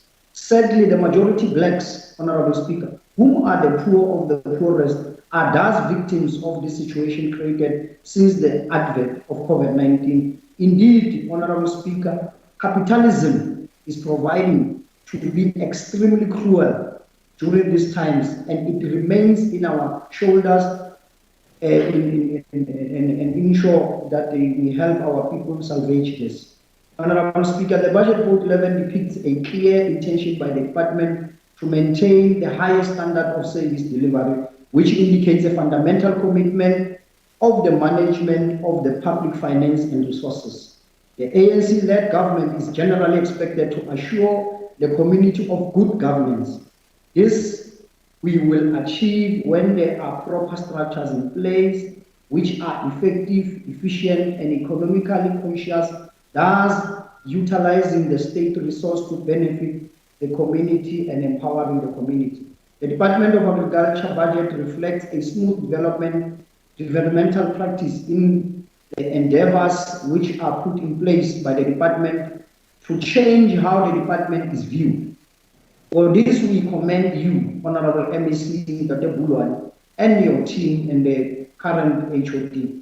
This can be seen in the department's success deployment of veterinary specialists, who through their service, the department was able to issue 4,309 control certificates of animal and animal production. The Free State province is generally a youth province. This can be seen by the constant clarion calls by the youth on social media that the government of the Free State should look out for its future, and its future is the youth. With that being said, it is important to congratulate the Department of Agriculture for recognizing the need to educate the youth of the province on the agriculture. We know that others will not appreciate this act by the department because it threatens what has historically been perceived as their privilege.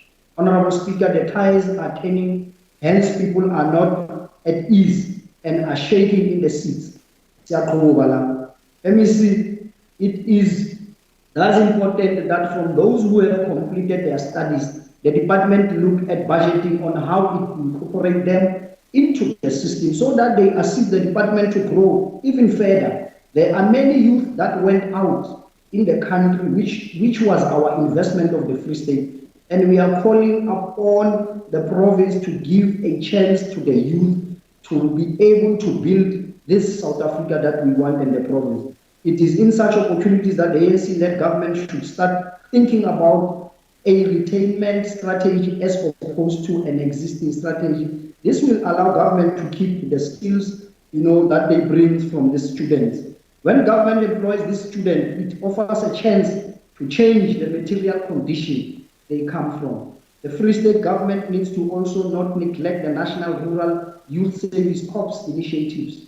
This skills development is an incredible job creation model, such as this is a national project.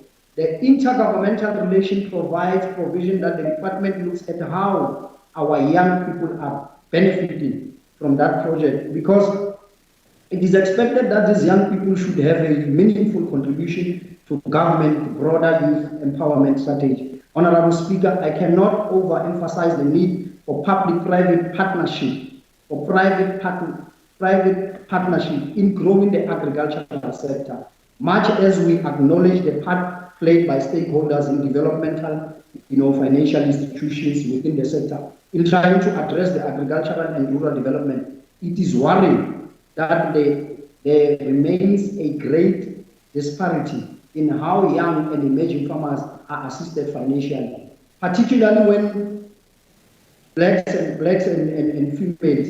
This sixth administration must continue to fight tirelessly to either close the gap or end this disparity. We have been waiting for long enough for partners like Land and Agricultural Development Bank of South Africa to grow its loan book with the aim to create appropriate equity investment structures and opportunities to facilitate a smooth entry of a generation of black agricultural entrepreneurs into this sector. The time is now. The private sector should be on board and work with the government to change the lives of our people. The Agri-BEE Fund was established to provide support to the business-owned black South Africans to advance the transformation agenda in the agriculture, forestry and fisheries sectors.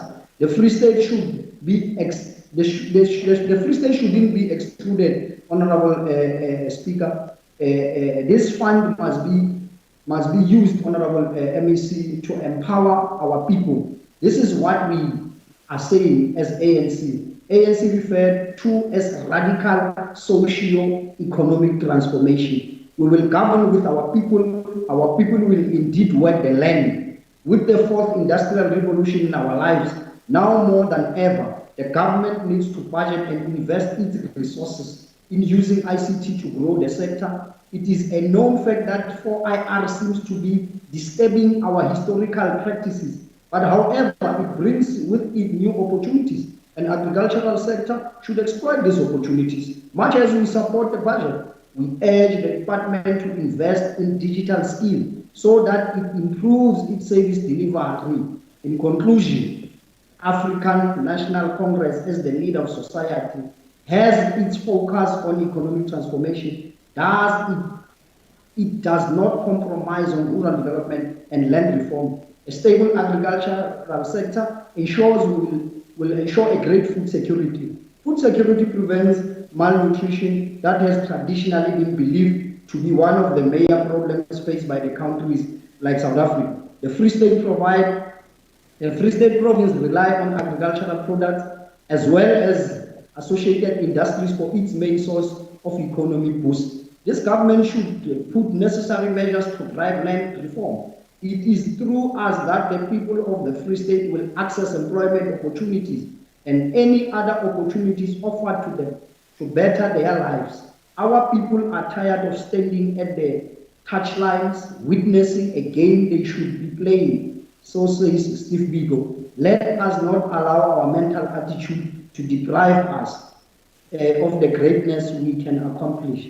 Honorable Madam Speaker, I also want to ask Dr. Jackelson, how did he achieve the farm? I think it's high time that doctor must leave the parliament and go and run that farm so that he's able to create jobs and employ our people, because he can't speak like that as if government is not doing its utmost best. Friede Dairy is a right, Friede Dairy is a right project, but it then disturbs the lives of Dr. Jackelson, who has interest in that, because it is going to change the lives of our people, and our people must definitely benefit from Friede Dairy. Sorry, Honorable Chief Whip, can you pause? Is somebody, Honorable Van Vuren? Thank you, Honourable Speaker. My question is it parliamentary for the member to refer to Honourable Jenkinson if he himself has left his municipality under very dubious circumstances, which we all know? So is it parliamentary for him to ask these questions? Thank you, Speaker. But Honorable Van Vuren, your point of order becomes invalid. Immediately you throw another shade to the Speaker. So how do I rule? Because you could have just asked what he said about Honorable Jenkinson, and now you want to equate that by throwing a shade again. Continue, Honorable Chief Whip. Is it parliamentary, Madam Speaker? That was my question. No, but now you are asking if it's parliamentary, but at the same time you are doing something that is not parliamentary by attacking back. You should have just raised your point of order so that I can rule on it. But in the same breath, you are throwing an insult yourself. Continue, Honorable Chief Whip.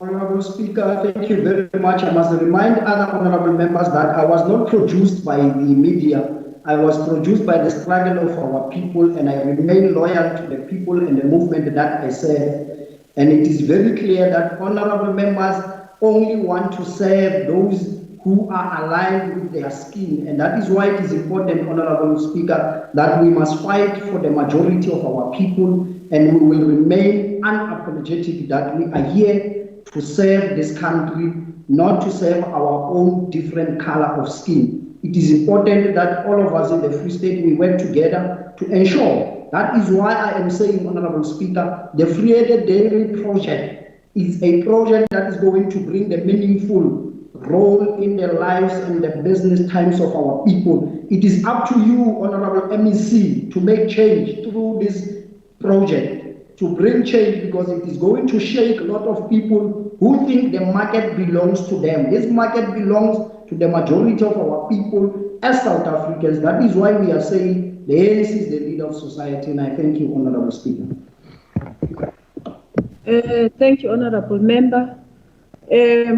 Honorable members, we are now going to call Honorable Bulwana to reply.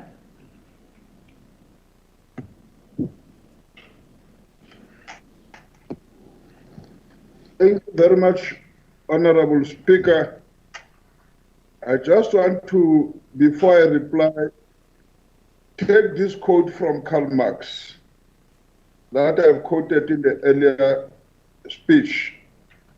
And then when he said, I quote, ideas of the ruling class are in a very epoch the ruling ideas, e.g. the class, which is the ruling material force of the society, is at the same time, it's the ruling intellectual force, close quote.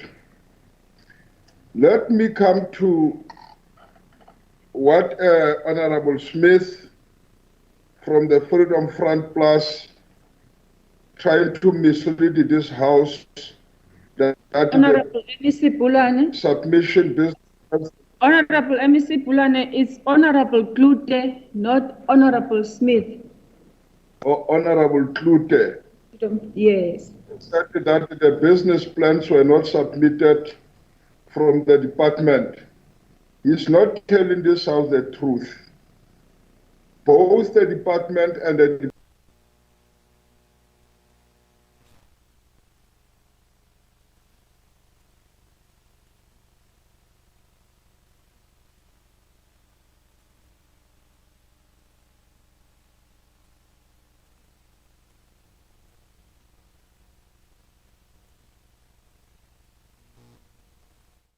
agriculture stakeholders for the role they are continuing to play in shaping the agricultural sector in the province. Let me also thank the acting head of the department, Dr. TJ Masiting, his executive management, staff members of the department,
that space and say, how best can we make sure that these people, they are skilled enough, they have a skill to compete and to understand the running of the farm.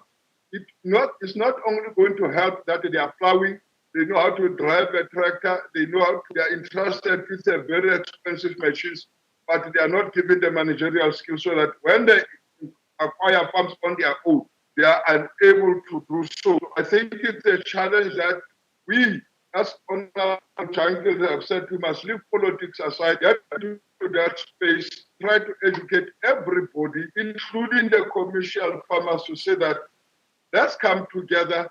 We are all in this together. Yesterday, Honorable Speaker was reading the Stellenbosch Mafia book. How you are left with 2 minutes. How you have 2 minutes. Ghana was established in South Africa. So it leaves a lot to be desired. So I'm saying we need everybody, we need both the and the farm workers to work together and make sure that at the end of the day, we have farming communities. We also work towards ensuring that we pack the skills so that when these people, because after a particular year staying in a farm, they need to be given a piece of land in that particular farm, of which I don't think Honorable Jankelson has started with that process of giving farms to the farm dwellers that are working for him or her, or the wife. So I think it's a challenge that we still have to work on it, all of us, to empower the Black communities. All in all, we have addressed the poorest of the poor, the part of the poorest of the poor. We want to address them in such a way that at the end of the day, they are moving towards small-scale farmers, commercial farmers. Can you pause, Honorable Jankelson? You have a point of order to raise? Yes, Honourable Speaker, I hear the MEC talking about my residence and that of my spouse as if he has been here himself. I don't think he's ever been here. Well, definitely not while I was here. And he's definitely misleading everyone because I don't have a single person residing on this farm except myself and my family. So, Honourable Speaker, I'd like the MEC please to withdraw the comments he's made because he's misleading the House, he's misleading the public, and he's obviously just playing politics. So I'd request you to ask him to withdraw this. And I'd like him to visit me and have he was here, but he was just wearing his mask. He doesn't have. Can I rule now? Can I rule now? Honorable Jankelson. I'm withdrawing that precisely because you have run away of giving them a piece of land. So you just let them go. Let me just withdraw so that you can continue and complete, please. Just withdraw unconditionally. Honorable MEC. But you will have to withdraw after we have seen that whether Jankelson is coming back. Honorable Kabat, no. Honorable MEC, Bulane, can you withdraw and conclude your 1 minute you are left with?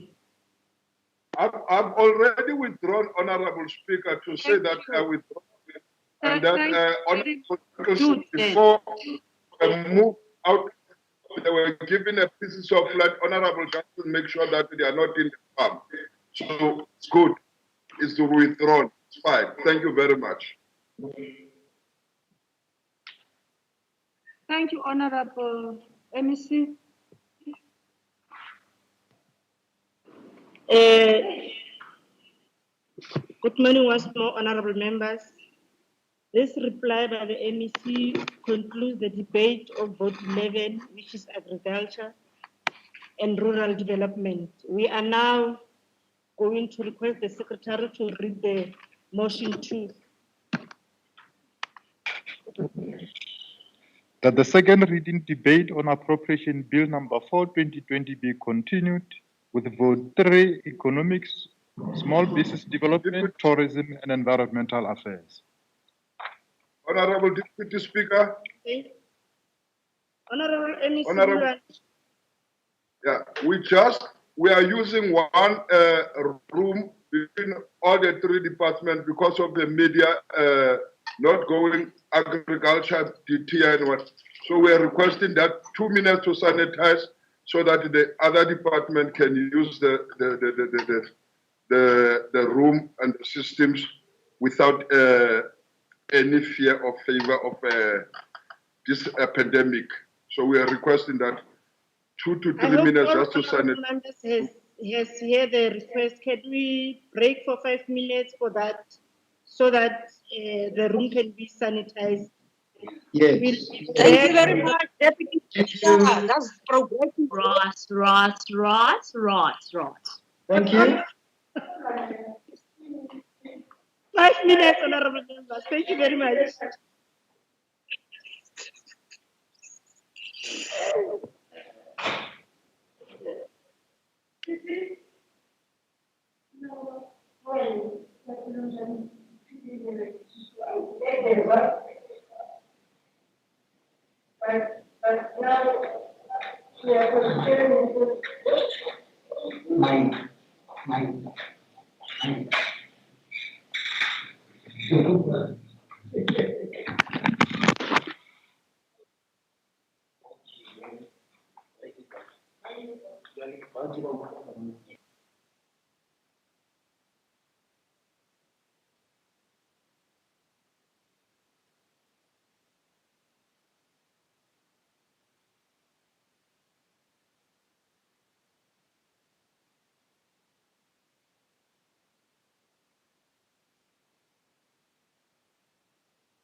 Honorable members, I hope we are all back. The 5 minutes that are granted, it has lapsed. The vote before the House is vote 3, economy, small business development, tourism, and environmental affairs. The Honorable MEC Makalo Mohale may address the House. Honorable MEC, you've got 40 minutes to address the House. Honorable Makalo Mohale.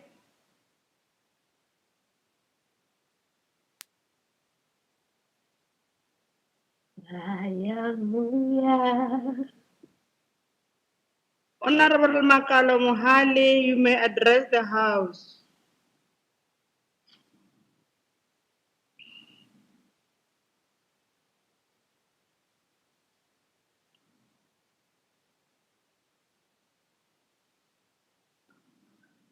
Honorable Bulani have said they are sharing the House. I'm not sure.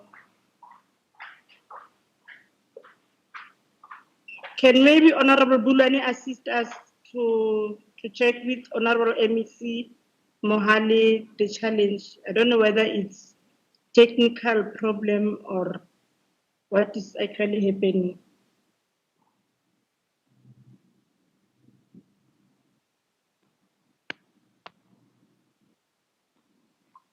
Honorable Bulani, can you assist us with Honorable Makalo?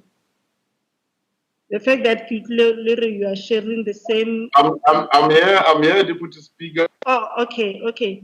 Honorable Makale, can I give over to you? Are you ready?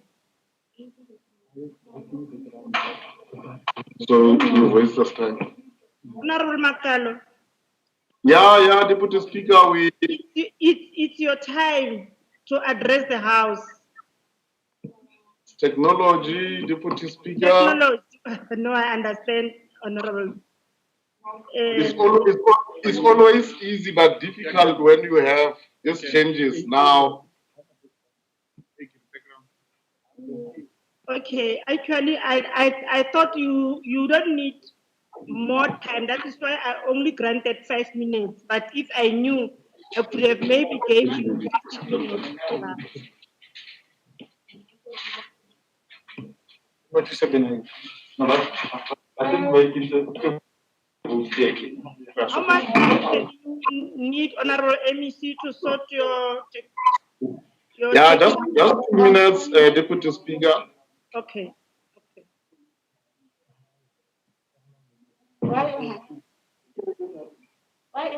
Yeah, you can quickly. We don't have time. You can get it. You can do it. Ina sa kena kana kwan.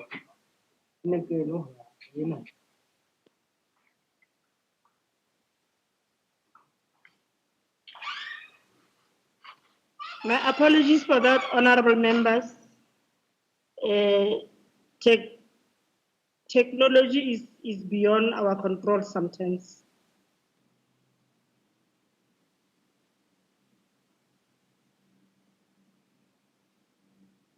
Hey, Marle Matikle na le dulang le kwale ya le buleya Deputy Speaker. Ha ke tsebe go na ke la mang go motho a ka ithiba.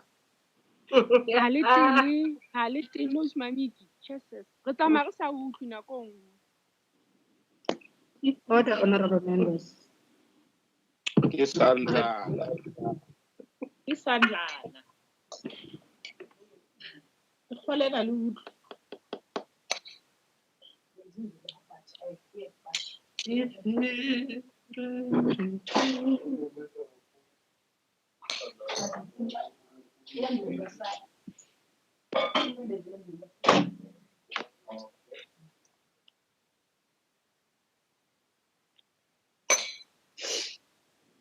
Honorable MEC, just make me aware when you are ready, ne? Deputy Speaker.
So listen, MEC Makalo has a plan kapa I'm cut off.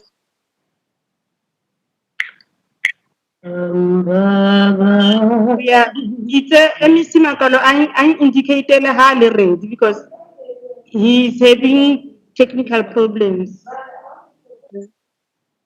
Okay. I indicated when he's done because now Okay, Deputy. we were supposed to start with you. Okay. No, thanks, Deputy Speaker.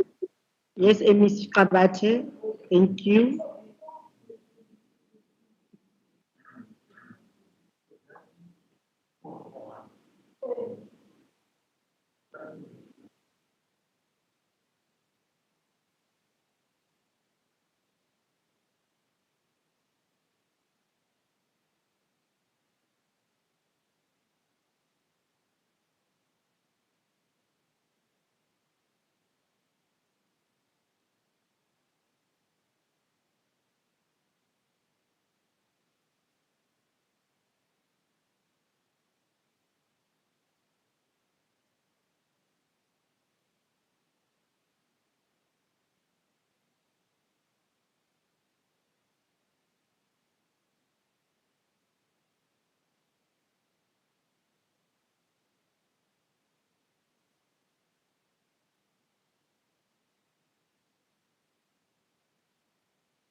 Honorable Deputy Speaker. No, Deputy Speaker, I think we're fine now. Deputy Speaker.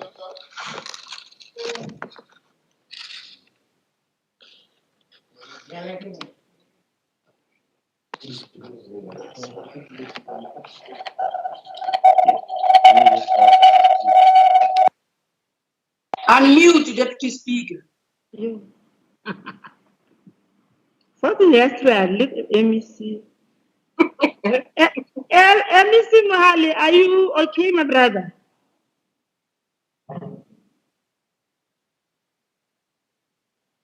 Yeah, no? I get it before me.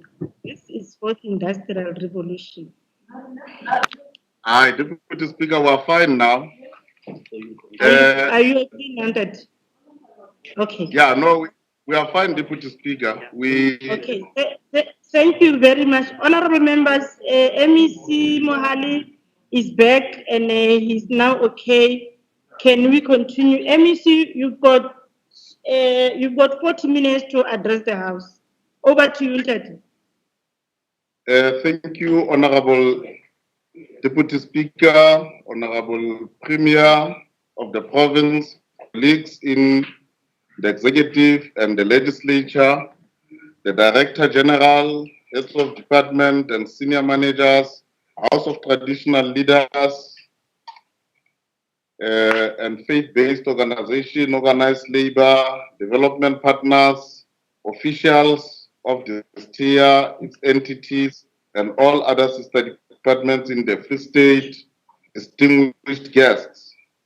Madam Deputy Speaker, today we once again stand in this House to execute the responsibility bestowed upon us by the electorate in this beloved province, the Free State. We stand here at the aftermath of a time of immense difficulty for our people since the dawn of democracy. Our country, like many countries of the world, is adversely affected by COVID-19 pandemic. This pandemic, particularly the declaration of lockdown, sharply revealed serious structural deficiencies in our economy.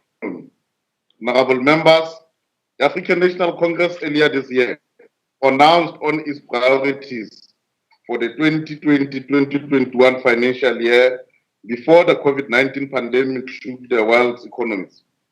Emphasis is once placed on investments, jobs, and inclusive growth.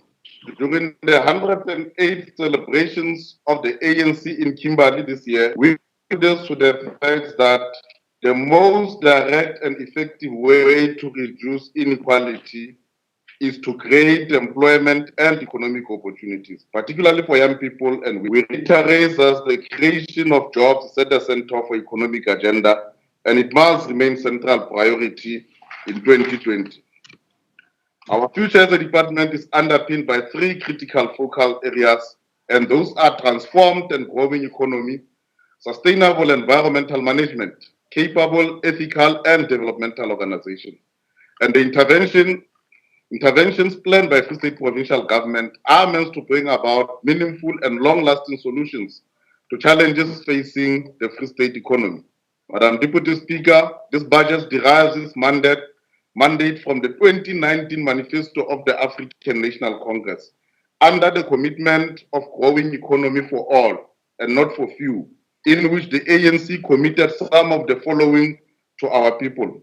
One, dismantling of monopolies in the economy and protection of SMEs against unfair trade practices, and creation of special dispensation or set-asides in awarding of contracts and a period of incubation for small businesses and cooperatives, and formalization of township businesses, and expedite black ownership of mainstream economic sector, and lastly, the transformation of financial sector. And the township economy, in support of these enterprises, particularly those who lack premises from which to operate their businesses. The department has assisted 35 SMMEs with access to business premises at the Mangaung SMME Hub, of which 13 are female and young people. In the SMME Hub in Paris, the department has supported 32 of those, of which 16 are female and 14 being the young people. Since operating from these facilities, these owners have indicated improved sales because of accessibility and affordable working space. Furthermore, a similar SMME hub in Fixburg, which will house 30 businesses, has been completed and will be operational this year. Under the business pitching program, this program is currently in its third year, which includes Tabalaza and agro-processing. It has produced 46 promising enterprises who have pitched their businesses ideas before a panel of judges and have, in the process, won prizes ranging from 150,000 to 450,000 each. During the Tabalaza Grand Finale earlier this year, one of the businesses, Gratin Electronics, which are the inventors of electronic asset tracking device, on a prize of 800,000 as the best business idea from young entrepreneurs in the state, which then brought their total funding of 1.1 billion rand. Under the Stockfell Support Program, commitment to support and develop Stockfells. More than 11,000 Stockfell members have been engaged to date. These members continue to receive training and advice from accredited financial advisors and trainers in order for them to make their money work for them rather than being mere consumers of goods. This work of improving financial literacy and investment awareness among Stockfells is currently showing on a national television through a program called Kizaka. In terms of this program, Honorable Deputy Speaker, we are inculcating the culture of financial literacy so that our people begin to realize the power as the purchasing power that is in their hand to be utilized in order to facilitate proper investment of their money. To this end, one of the Stockfells is in Pirituna Helpon, which we are currently assisting to ensure that they take the economy in their own hands by ensuring that all of those companies or all of those Stockfells in Helpon are assisted in the other levels of that value chain. We are assisting this Stockfell with training and funding to establish a township-based wholesaler, which is wholly owned by them. And this approach will also be rolled out in other townships as part of our township economic revitalization. Furthermore, working with a reputable financial service provider, we will soon be announcing a Stockfell training, which will be the first in the country, and will also ensure that those particular training culminate in ensuring that the Stockfell register with FSCA to have the necessary licenses to trade in the financial sector. Under automation and modernization of government services, the department has made considerable progress towards automation and modernization in order to improve engagements between itself and the public. An SMME mobile app is currently accessible on all smartphones to obtain information regarding funding models, business registration, support, and opportunities. This is one of the commitments that were made in the previous budget vote speech, and indeed it has happened. We have further in the last budget vote speech committed that we will have the inaugural Free State investment, and in pursuit of attracting investments in the Free State, a two-day conference on the investments under the theme Promoting Investments in the Free State Through Partnership was held, where more than 250 potential investors attended, and some have immediately during the conference started to show an interest, and there are necessary processes underway to ensure that those commitments are now bearing the fruits. And under industrialization program, in line with the manifesto commitment of the African National Congress, that industrialization needs to take place and becomes vital in transforming of our economy. Efforts to attract investments in Malutia Province special economic zones are now beginning to yield desired. A pipeline of lucrative local and international investments have been secured to the tune of 2.3 billion, which will yield a minimum of 402 job opportunities in the short term. And other investments include the 300 million Botshabelo smelter plant in Botshabelo, which we are making a very good progress with that project. And we have also, towards the end of last calendar year, received an investment and unveiled a 700 million rand Renergen Tetra gas plant in Virginia, which will be the first of its kind in the country. And during the past financial year, under the Good Green Deals program launched by the President, the EPWP program has managed to employ over 600 workers across the province for various activities such as cleaning of dams and maintenance within our resorts and reserves. The program provides an important avenue for labor absorption and income transfers to poor households in the short to the medium term.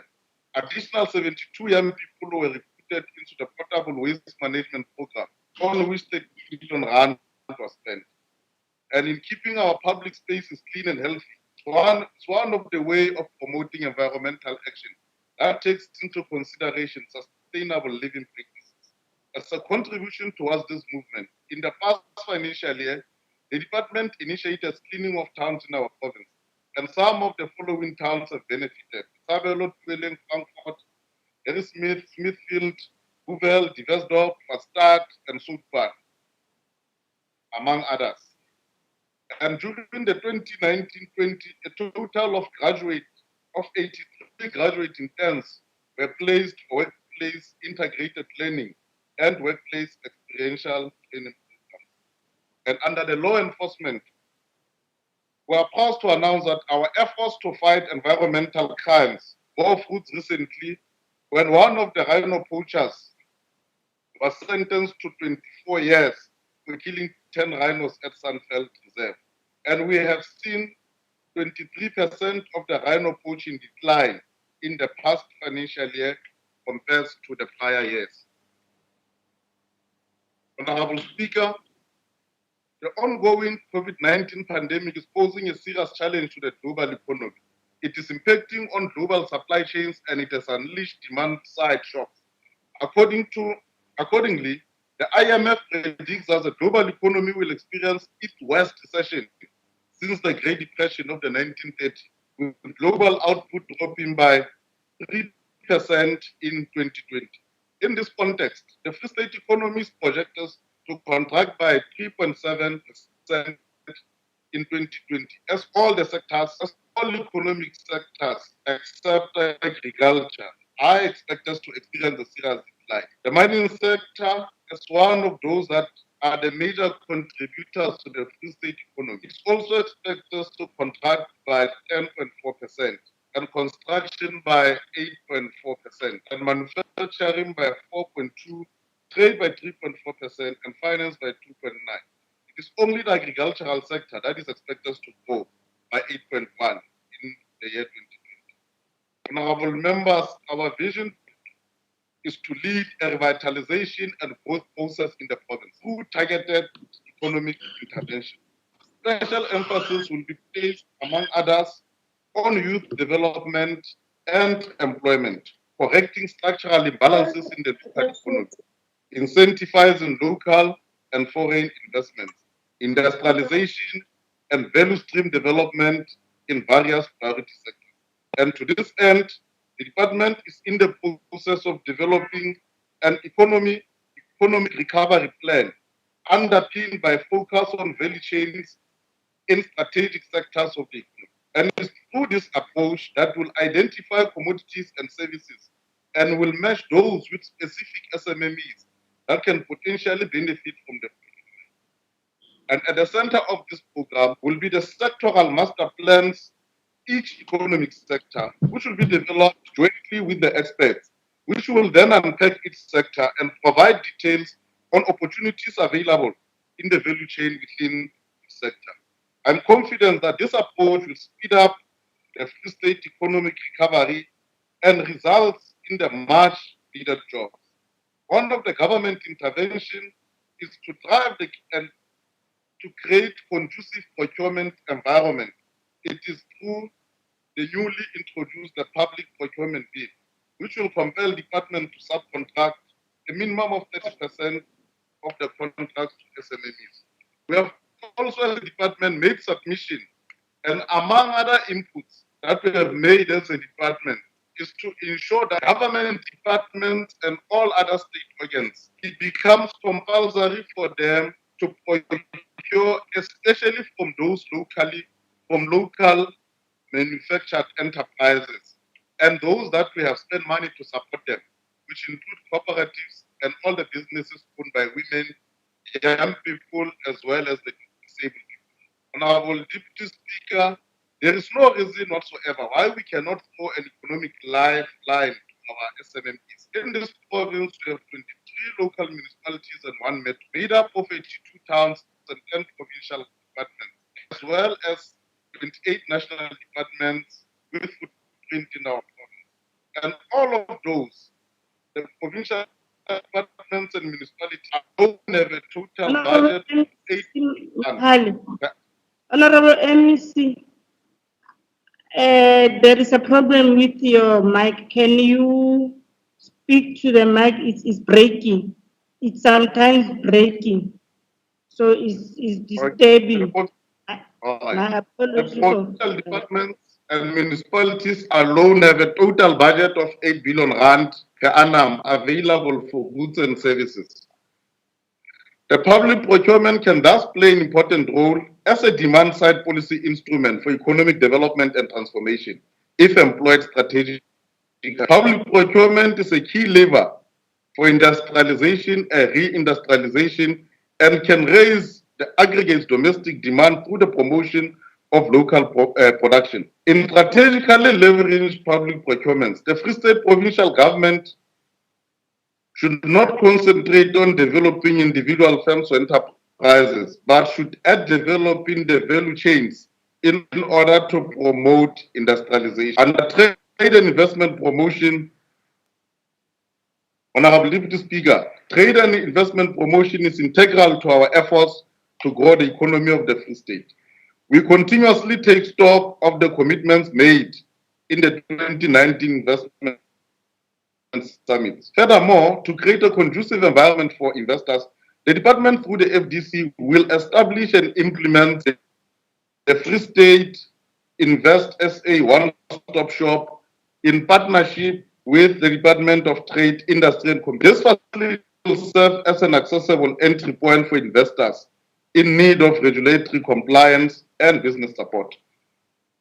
Deputy Speaker, as stated in our previous budget vote speech, economic transformation and job creation are priorities of this administration. The recent stats released by Status A reveals a gloomy picture about the national and the provincial economic outlook. We will this year continue to march forward with a sustained industrialization drive, with the main purpose of changing the structure and nature of our economy. We are also exploring collaboration with Lesotho companies in growing the textile industry. This collaboration will be beneficial to both Lesotho and the Free State province, as Lesotho looks for expansions and the Free State has a well-developed industrial facilities and areas in Botshabelo and Kutadichaba. And on the Maluti SEZ, we are at an advanced stage of implementing the resolution of Executive Council to establish a new provincial entity that will be responsible for the SCZ affairs. The new provincial entity will be directly accountable to DESTEA and will form part of the province's reimagined industrial strategy towards growth and development. As I have indicated that in the MAP SCZ, we're already sitting now at a total investment value of 2.3 billion, which comprises of 5 investors who are already approved to commence with the operations in the zones. 2 of these investors are already operational and 3 will start operating in the second quarter of this financial year. Progress in this regard was, however, hampered by the lockdown, resulting in the delay in the start of the operations. Today's 238 jobs have been created, 171 were indirect jobs created through construction, and 67 were direct, created through employment by investors. Some of those investors are Steinbock Pork Abattoir, which is an investor from Denmark, has built 5,000 square meter top structure in the zone, utilizing own funding to the value of 60 million rand. And the company total investment in that regard will be 450 million rand, which ultimately will yield 75 permanent work opportunities. And this company has already employed 31 a strong community of Malutia Pofu on permanent basis. The other one amongst them is number 1, hair industry is bringing investment of 114 million rand to the zone, which is in partnership with a Korean investor. They have estimated 151 permanent job opportunities once in full operation. And we have provided temporary accommodation for this investor in an existing structure after their funding was approved by the DTIC. Their operations as well were unfortunately delayed by the closure of the ports due to lockdown. Now, the last one that we can also mention is the Interbazo Agri, which is the investor utilizing own funds to build the silos in the zone in order to store and transport agricultural goods across the country. The investor will be collecting agricultural products from surrounding farmers, and this will yield much more needed opportunity for black farmers who find it very difficult to access the market due to the monopolies that are taking place there. They have invested 78 million rand using their own capital, and the same investors already installed the way bridge at the allocated. The erection of silos is 80% complete, and such will yield 50% of the permanent jobs through the entire process. And thus far, 15 of those are local people that are already working. Honorable Deputy Speaker, access to funding from developmental finance institutions and commercial banks is one of the major challenges facing the small and medium enterprises.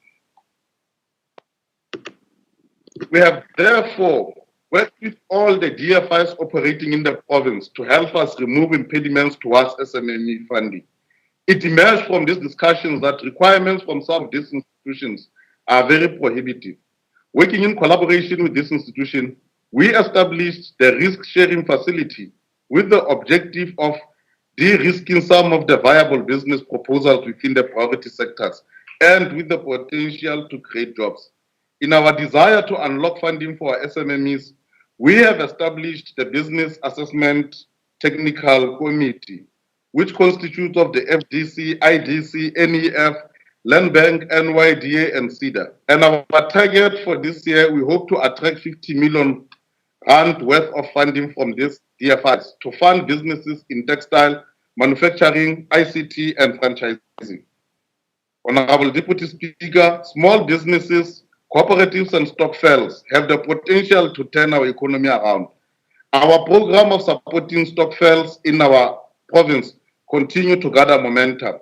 At the heart of this intervention is one, to develop and roll out a structured business opportunity frameworks, introduce mentorship programs for all Free State stokvels, improve financial and investment literacy among the stokvel members, encourage the stokvels to register either as cooperatives or NPOs, increase or leverage the purchasing power of stokvels, and most importantly, to ensure that these stokvels participate in the mainstream of our economy. Under the current year, Honorable Deputy Speaker, as part of our ongoing efforts to empower local SMMEs, the Department of Trade and Industry and Competition, in partnership with FDC, Mangaung Municipality, we will be setting up an ICT incubator project within Botshabelo Industrial Hubs. This center will incubate entrepreneurs in the ICT sector for 3 years. It is estimated that 30 young entrepreneurs will benefit from this incubation. It is anticipated that this and other digital hubs will be established in the short to medium term, will integrate with the hub, which will be established through a partnership with the Free State government and the Central University of Technology. We will also go to Kofifontein together with Petra Diamond Mine to establish a business hub in partnership with FDC and CEDA. Under the sponsor shop regulation, Deputy Speaker, the sponsor shop sector is one of the key drivers of the township economy. However, this sector suffers from lack of proper regulation and coordination, as well as unfair competition from those operating illegally and without compliance to the laws governing the business in the country. In the current financial year, we have intensified our work with municipalities to ensure proper implementation of business bylaws to eradicate the anarchy that is taking place in this sector.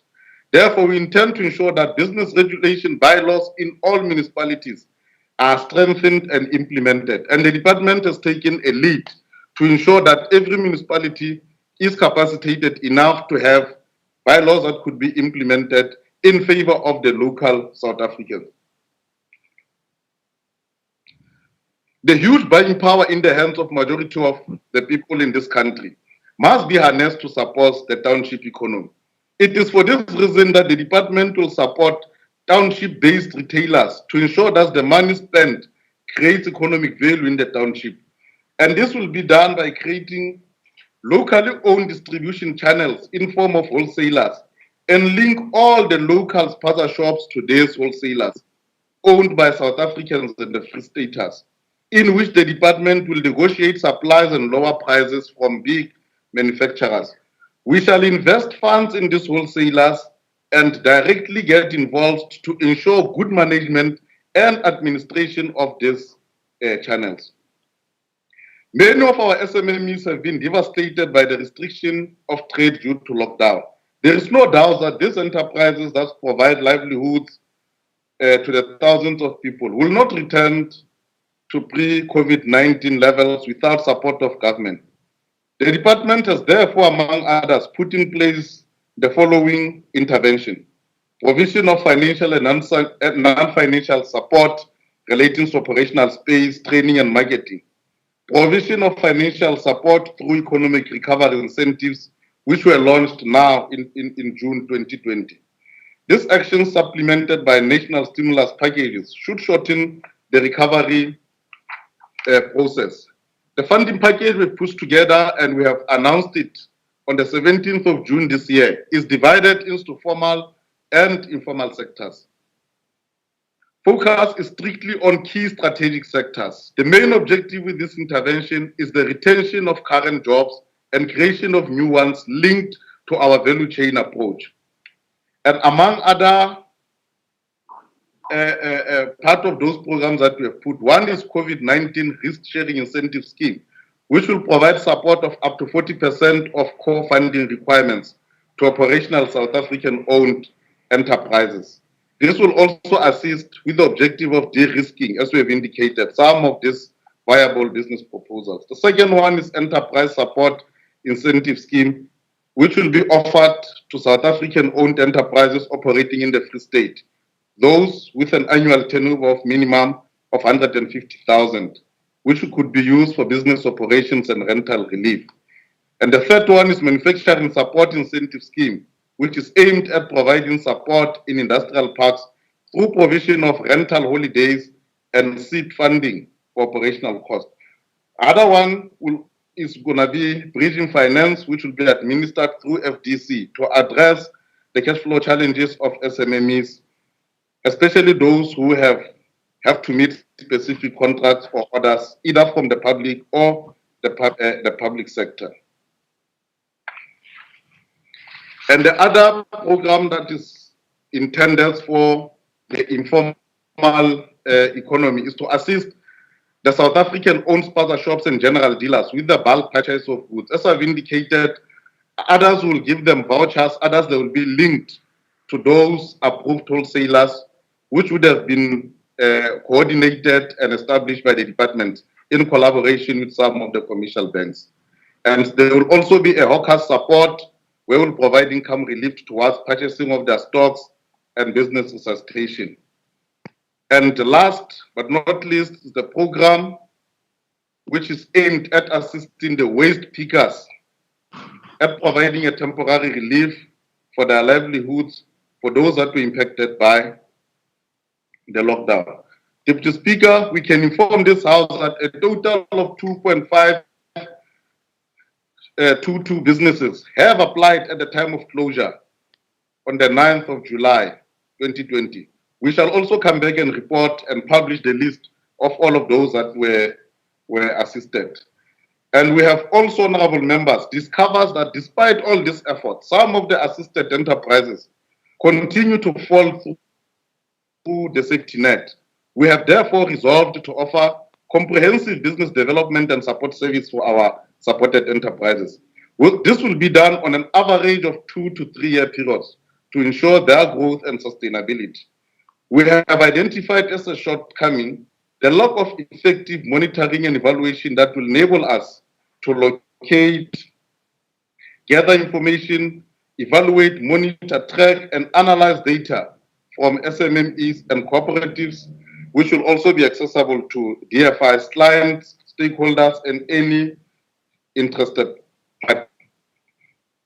Under small-scale mining support, we have worked together with Department of Mineral Resources and Energy, and we have initiated mining support program to increase participation of the previously disadvantaged individuals within the mining sector. These people will be supported with license fees, funding for EIAs, small-scale mining equipment and implements.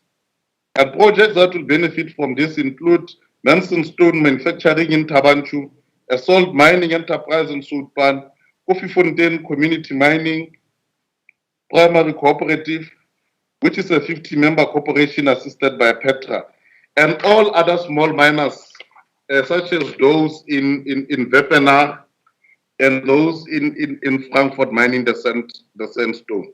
So gone are the times where our people, when coming to mining, will only be reduced to be workers. We want our people to own the minerals as has been committed in the most progressive documents of the Freedom Charter. Under Business Regulation and Consumer Affairs, the objective of this office is to ensure effective regulatory framework to investigate, prohibit, and control unfair business practices. This year we'll use our education program, consumer education platforms to educate consumers about the importance of buying locally produced products in partnership with Proudly SA. This office will continue to conduct inspections which involve unannounced blitz operations at shops and supermarkets to check expired and illicit goods. Since the lockdown, 52 towns throughout the Free State have been visited and 316 businesses inspected, which resulted in 32 arrests. It was discovered during some of these blitz that many shops contravene Section 110 of Consumer Protection Act by not displaying prices, not labeling products, and some selling products whose trade descriptions have been removed. Some shops, particularly in small towns, repackaged goods, which is illegal. It is illegal, for instance, to repackage the 20 kilogram sugar into smaller packages under a different description. Of concern to us, however, is that many of our people still fall victim of these harmful business practices. It is for this reason that we have also resorted to one of the longest running popular drama on the CDFM called Munyaka to carry out our messages through to the consumers using the very same program. And under environmental affairs and conservation, the department, in line with government's 7 priorities, sustainable use and effective use of natural resources, are critical towards ensuring proper and effective environment and biodiversity. Guided by the theme, Saving You, Saving the Environment, our focus, amongst others, is prudent waste management, clean environment, environmental impact assessment, climate change, nature conservation, green economy, and infrastructure upgrades. And under waste management, the department, as the leading agent, will lead efforts in commodifying waste to unleash job opportunities by intentionally promoting waste processing and manufacturing of new products from waste material. The initiatives in the waste processing requires resources and collaboration with research institutes, private sector, and entrepreneurs. The National Environmental Education and Trading Strategy will be presented to Free State stakeholders sometime this financial year. This strategy will help in guiding and also identifying gaps in research and development, which is very crucial in commodifying waste. And under climate change, the climate change has become a global phenomenon and advantageously the sector which has created many opportunities in the sustainable green economy. We will explore all economic opportunities brought about by the green economy. Alternative energy production sources and alternative means of production of various products will be undertaken using recycling processes and innovative methods. And under the clean environment, our key focus in this year is to address the issue of air pollution, and air quality and trees are in many ways mitigating the potential adverse impact of the pollution. The department will be promoting awareness and implementation of culture of keeping our spaces and townships clean, as well as promoting greening in our communities, especially in the townships. We shall therefore coordinate a process in which the public sector is a leader in ensuring the clean environment. And one of the interventions is to implement a comprehensive program with other relevant departments like COPTA that will assess, recognize, and award clean public facilities in various categories in the province. Under infrastructure development, we're currently having 14 provincial nature resorts and reserves, which occupy a total of 200,000 hectares, which represent 1.3% of the land of the province. These are the state-owned and they need a serious rehabilitation. So to this end, department will then undertake a comprehensive study to assess the viability of these assets from the cost and returns perspective, with a view of finding the best optimal models suited for each resort. Yes, ma'am? Okay, Deputy Speaker. This is aimed at optimizing the return on this asset. And under tourism, as one of the sectors that have been hit hard by the lockdown, we are planning to have expression of interest to invite event organizers and planners to submit proposals on how we can promote tourism post the COVID-19. The Frederick Dome is under the process of resuscitation, where we have also received an amount of 12 million rand, and we're working together with the National Environment Department, Fezile District, Mwate, and the Northwest Department to see how best we bring the whole dome together. And our discussion with AXA will see us turning the Brown Fisher International Airport into a logistic hub if successful. And we hope so, and we remain positive, because indications are that many operators have shown appetite to operate from Bram Provincial Airport. And from the liquor and gambling licenses, the FSGLTA was able to raise 65 million rand in the past financial year. We also expected the growth given the new amendments to the 2010 Act. However, the current pandemic has affected such. However, we remain positive and we will roll out 21 fixed odd betting licenses, which will result in significant growth in gambling revenue. And under governance, the department has worked so as to ensure that we manage the issue of high vacancy rate by starting to abolish some of the senior positions at the senior level and create more of those necessary productive posts that are needed. It also worth noting that there is much hope in the Free State Development Corporation. With the new competent management that has been employed there, they are now beginning to give us hope that there's somewhere where we are taking the FDC. And I'm proud to announce that the team of management is equal to the task and that more shareholder focus and attention will be given to this strategic entity to ensure that it is financially viable.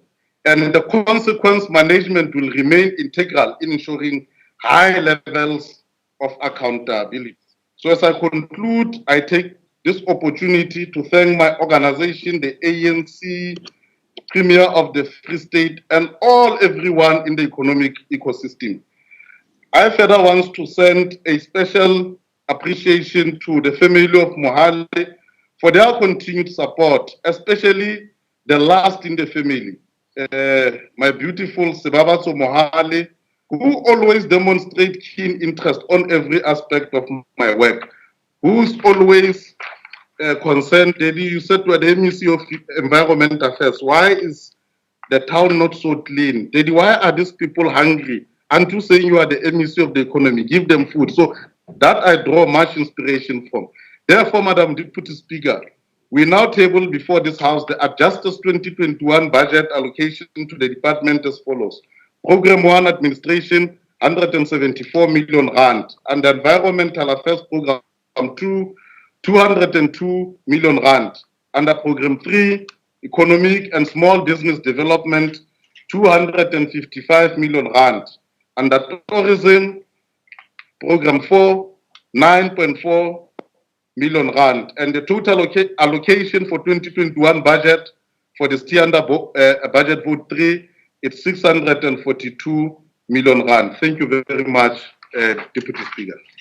Thank you very much, Honorable MEC. Let me then go and give the chairperson of the committee, Honorable Khadebe. You can address the House for 10 minutes.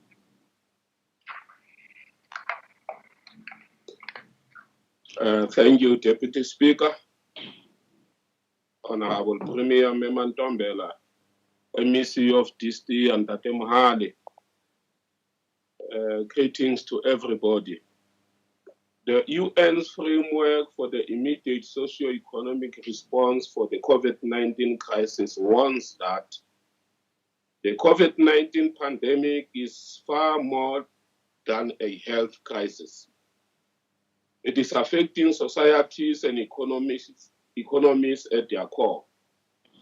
This sad reality will affect the pace at which the ANC-led government is committed to building a truly mental state, a vibrant, inclusive economy that creates jobs and improves lives.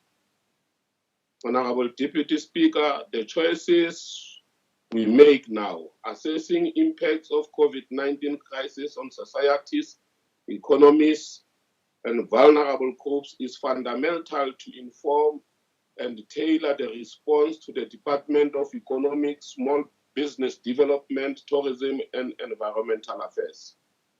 We appreciate that the department has made the following choices: dismantling of monopolies in the economy and protection of SMMEs against unfair trade practices, creation of special dispensation or set aside in awarding of contracts and a period of incubation for small businesses and cooperatives, formalization of township businesses, and expedite Black ownership of mainstream economic sectors, transformation of financial sector.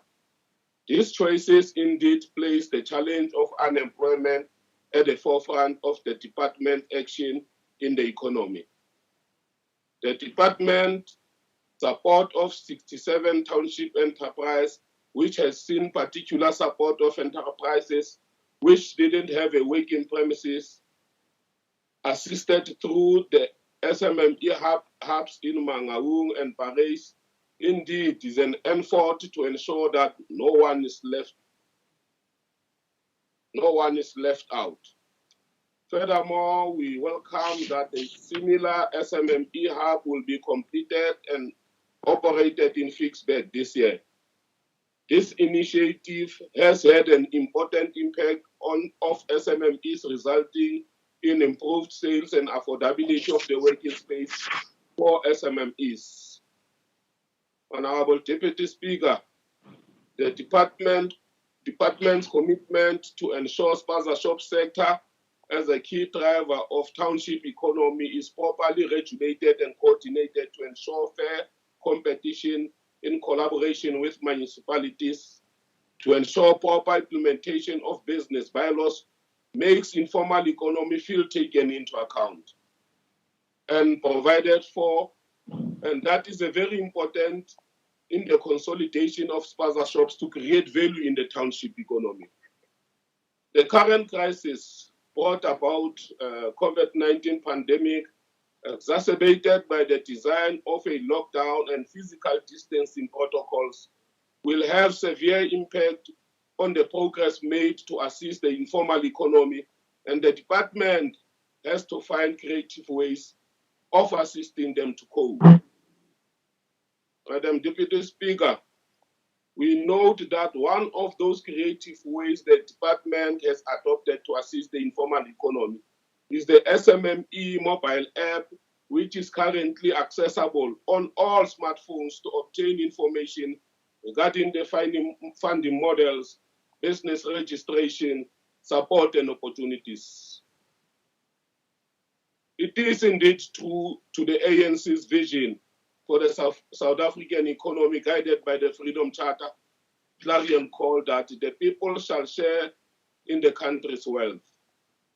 The department commitment to the realization of Malutiapofu Special Economic Zone are slowly yielding desired fruits, and we welcome those efforts which have resulted in 402 job opportunities in the short term and local international investment of 2.3 billion. The attracted foreign investment will help to enhance the competitiveness of local economic sectors and create business opportunities for local entrepreneurs outside the perimeter of the SEZ and ensure knowledge transfer from foreign-owned enterprises to local workers. Indeed, the department is dedicating efforts and resources of investment in promotion and facilitation of this desired outcome. Honorable Deputy Speaker, the success of greening of our economies depends large on extent of our ability to educate and skill our youth as the drivers of innovation in the economy and the society. The department, guided by the theme, Saving You, Saving the Environment, is focused in ensuring prudent waste management, clean environment, environmental impact assessment, climate change, nature conservation, biodiversity economy, and green economy. This commitment will assist us fight the triple socio-economic challenges because the green economy has the ability to contribute to economic growth, not only through job creation and economic development, but also through its contribution to the reduction of our carbon footprint.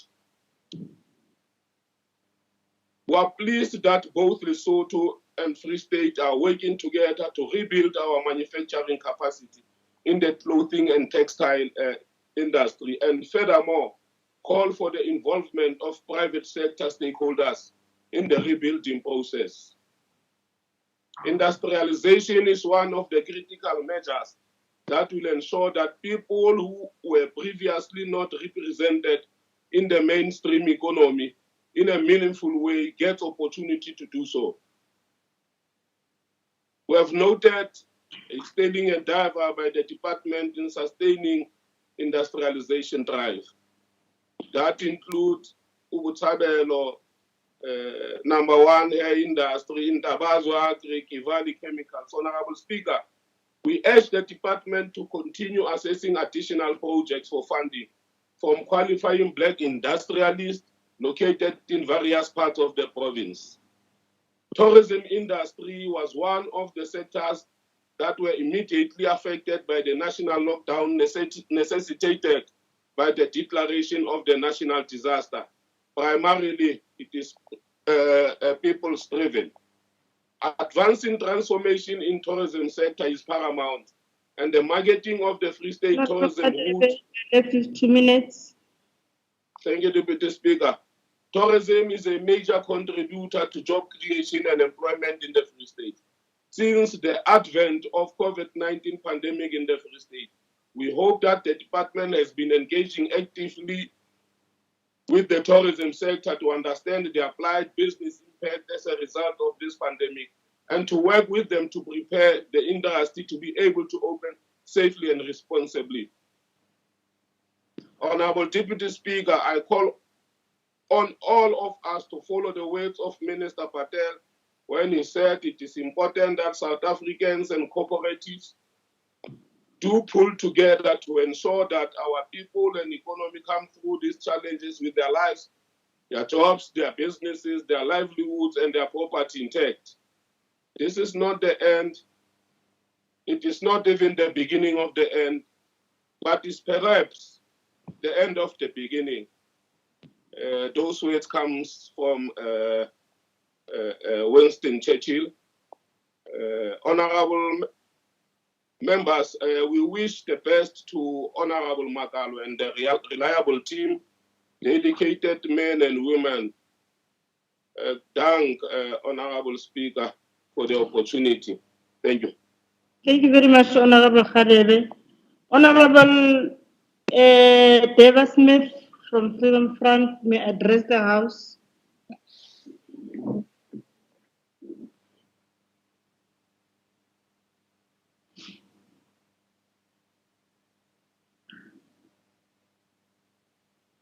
Honorable Smith.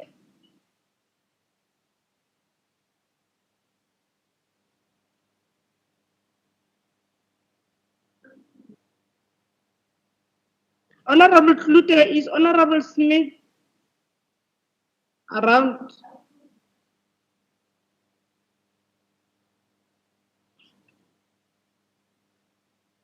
Honorable members, this left me with no choice but to proceed.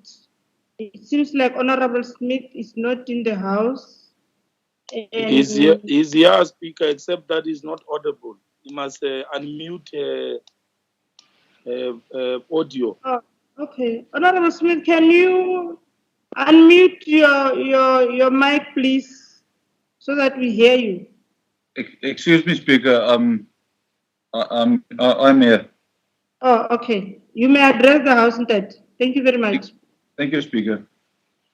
Speaker, the vision of this department is a transformed economy and a prosperous society that is living in harmony with its natural resources.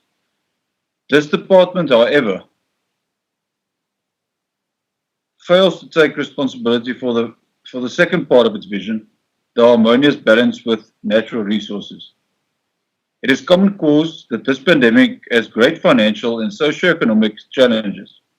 Still, Honourable Deputy Speaker, we cannot be the legislature that allows the environment to become subordinate to the current global problems, such as the current COVID-19 pandemic.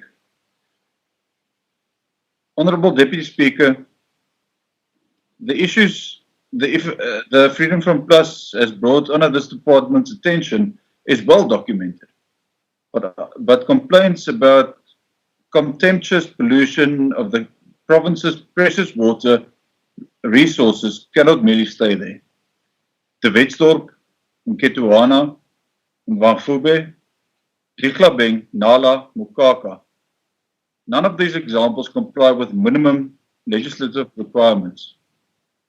At Wesselsbron, the municipality pumps sewage into an open field outside the town. It flows through an adjoining informal settlement and eventually pollutes groundwater. Add to that the pollution of the Fall River in Ngwate, where blood and sewage flows freely into it, and the picture looks increasingly bleak. Honourable Deputy Speaker, these are just some of the examples of the gross negligence of this department. The Freedom of Press has lodged countless complaints against offenders such as municipal managers, but nothing comes of it. Thank you very much, Honourable Smith. Your 2 minutes has expired. Thank you very much. Let us take hands and save what is left to be saved. Thank you, Speaker. Thank you, Honourable Smith. Honourable MEC Brown, you may address the House. Thank you, Honourable Deputy Speaker, Honourable Premier and members of the Executive Council, members of the Free State Legislature, leadership of the ruling party, representatives of business and Free Staters. The recent subdued economic growth trends in South Africa have been and remain a major concern to all of us. I have to emphasize and reiterate the national economy has average growth of 1.7% in the past 10 years, while the Free State economy averaged a meager 1.2% growth during this period. The low economic growth is a problem across all provinces within the Republic, with the highest average growth coming from Gauteng, KwaZulu-Natal and Western Cape at a mere 1.9% each. Northwest was the worst performing province at 0.8% average growth. The COVID-19 pandemic in 2020 has added to the woes of the South African economy, which is projected by the South African Reserve Bank to contract by 7.3% in 2020, slightly worse than the National Treasury's forecast of negative 7.2%. The last time the country registered a decline of such magnitude was during the Great Depression, when the economy contracted by 6.1% in 1930. What is clear, Honourable Deputy Speaker, is that the COVID-19 outbreak will produce the worst economic downturn in a century. The Free State economy is projected to decline by a massive 9.1% in 2020 due to the impact of COVID-19 pandemic. To put this into context, Honourable Deputy Speaker, only 3 provinces, Northern Cape, Mpumalanga and Limpopo, are projected to register smaller contraction than the Free State province. The big economies such as Gauteng, KZN and Western Cape are forecast to contract by just under 10% each, with the Northwest expected to register the highest contraction of 10.3%. Honourable Speaker and members of the House, the light at the end of the tunnel is expected recovery of the national economy to growth of 3.7% next year, and the Free State economy is projected to grow by 2.2%. A recovery is expected across all provinces. Now, Honourable Deputy Speaker, over the past years, there have been many criticisms regarding the attraction of foreign direct investment, which the department through the Economic Development Branch has clear key performance indicators and targets. However, many economists will also advise that local investment is a much more reasonable option to boost the economy. And therefore, the pro-poor, pro-local development that MEC Mohale just outlined is one of the reasons why we propose that this budget be adopted.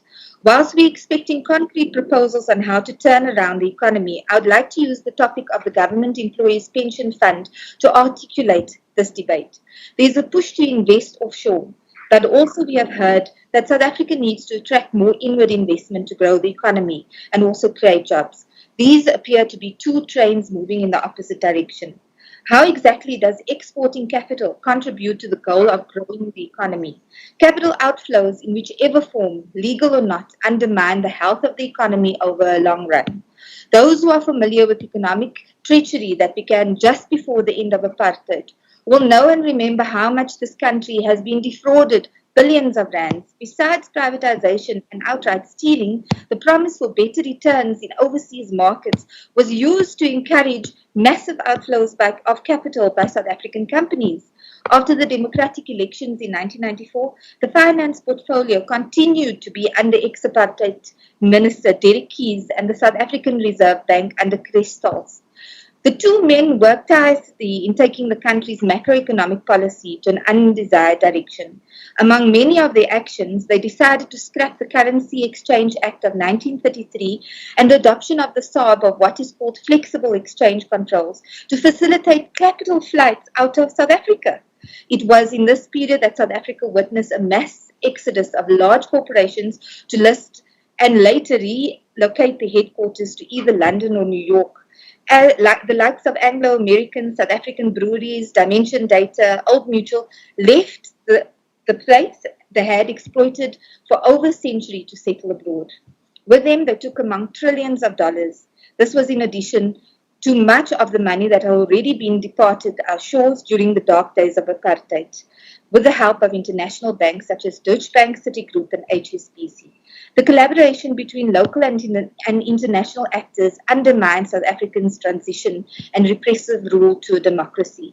And therefore, this investment strike have ensured that economic growth will never reach 3% mark. The sudden haste to try and look for solutions to solve recession problems steer away from dealing with root causes. And therefore, Honourable Speaker, Honourable Mohali has ensured that during his budget bill that the provincial government is committed to capitalizing into local sectors to support and accelerate economic growth in the midst of the devastating impact of COVID-19, true to the manifesto of the African National Congress.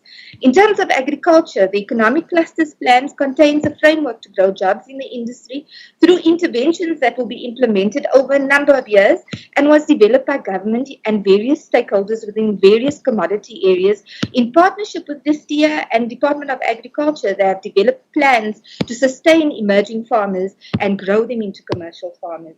Under manufacturing, Honourable Speaker, Honourable Mohali outlined that the manufacturing sector is key to economic growth. 2 minutes, Honourable.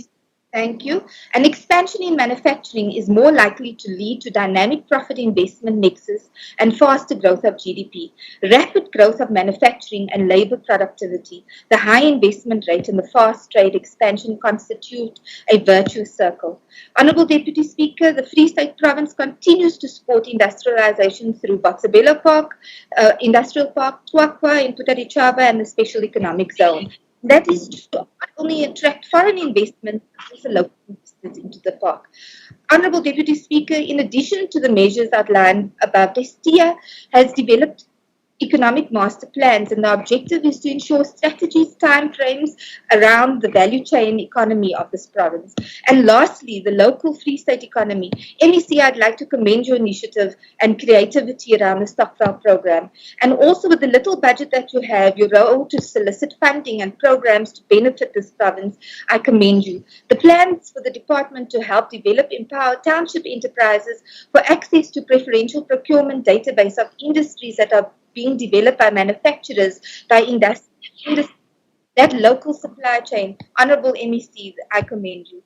The Free State economy is robust, volatile and very dynamic. I support the pro-development and empowerment budget speech of this department. Forward forever, backwards never. I thank you. Thank you very much, Honourable Brown.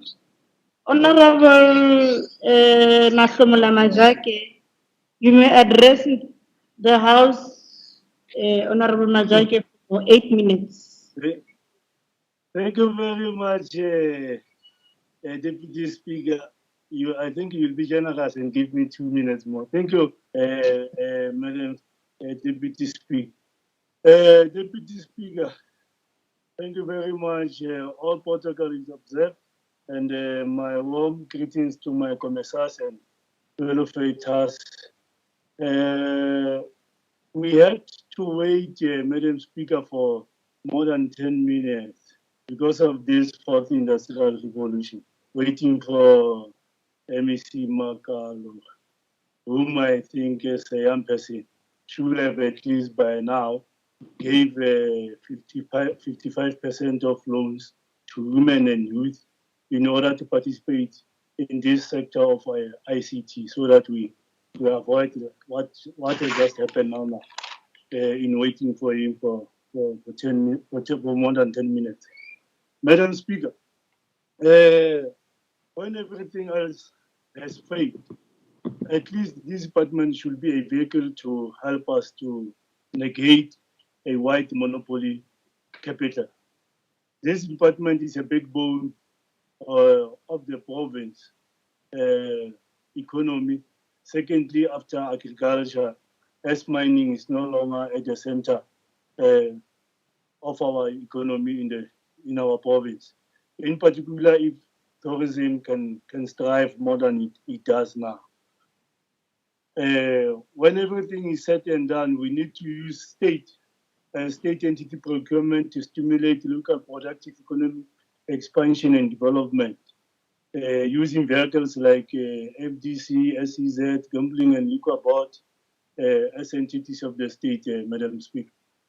Honorable Deputy Speaker, economic emancipation must be able to address the past imbalances and must be biased in ensuring that it empowers blacks, in particular Africans. Let's not forget that blacks are those who were politically oppressed, economically exploited, and socially discriminated. So this department must be able, amongst others, to quantify how many youth enterprise incentives achieved by this far, as well as those assisted by NYDA, if any. The other question that compounds this is whether they are sustainable or not. This department, Madam Deputy Speaker, must relook the role of FDC, as I think it's no longer relevant or it doesn't assist us. It must ask itself whether it is justifiable to spend so much in the Malutapo Fune CZ, which only have a fence. If you go there, Madam Speaker, it's only a fence in an arable land with so much expenditure to date. Can the Honorable MEC consciously justify the expenditure which is happening there whilst there is a big fence in an arable land? And Honorable Speaker, Honorable MEC as a young person must consciously tell us what role does the department has played in conjunction with the Department of Agriculture in terms of ensuring agro-processing, emerging farmers, subsistence farming and commercial farming in terms of youth participation and what must happen. It must also quantify a number of SMEs it has assisted and whether its assistance is sustainable, if any. As a result, Madam Deputy Speaker, we will advocate that at least 40% of people between the ages of 18 and 35, which we normally classify as youth, should be prioritized in terms of assistance by government institutions and at least be employed by government institutions.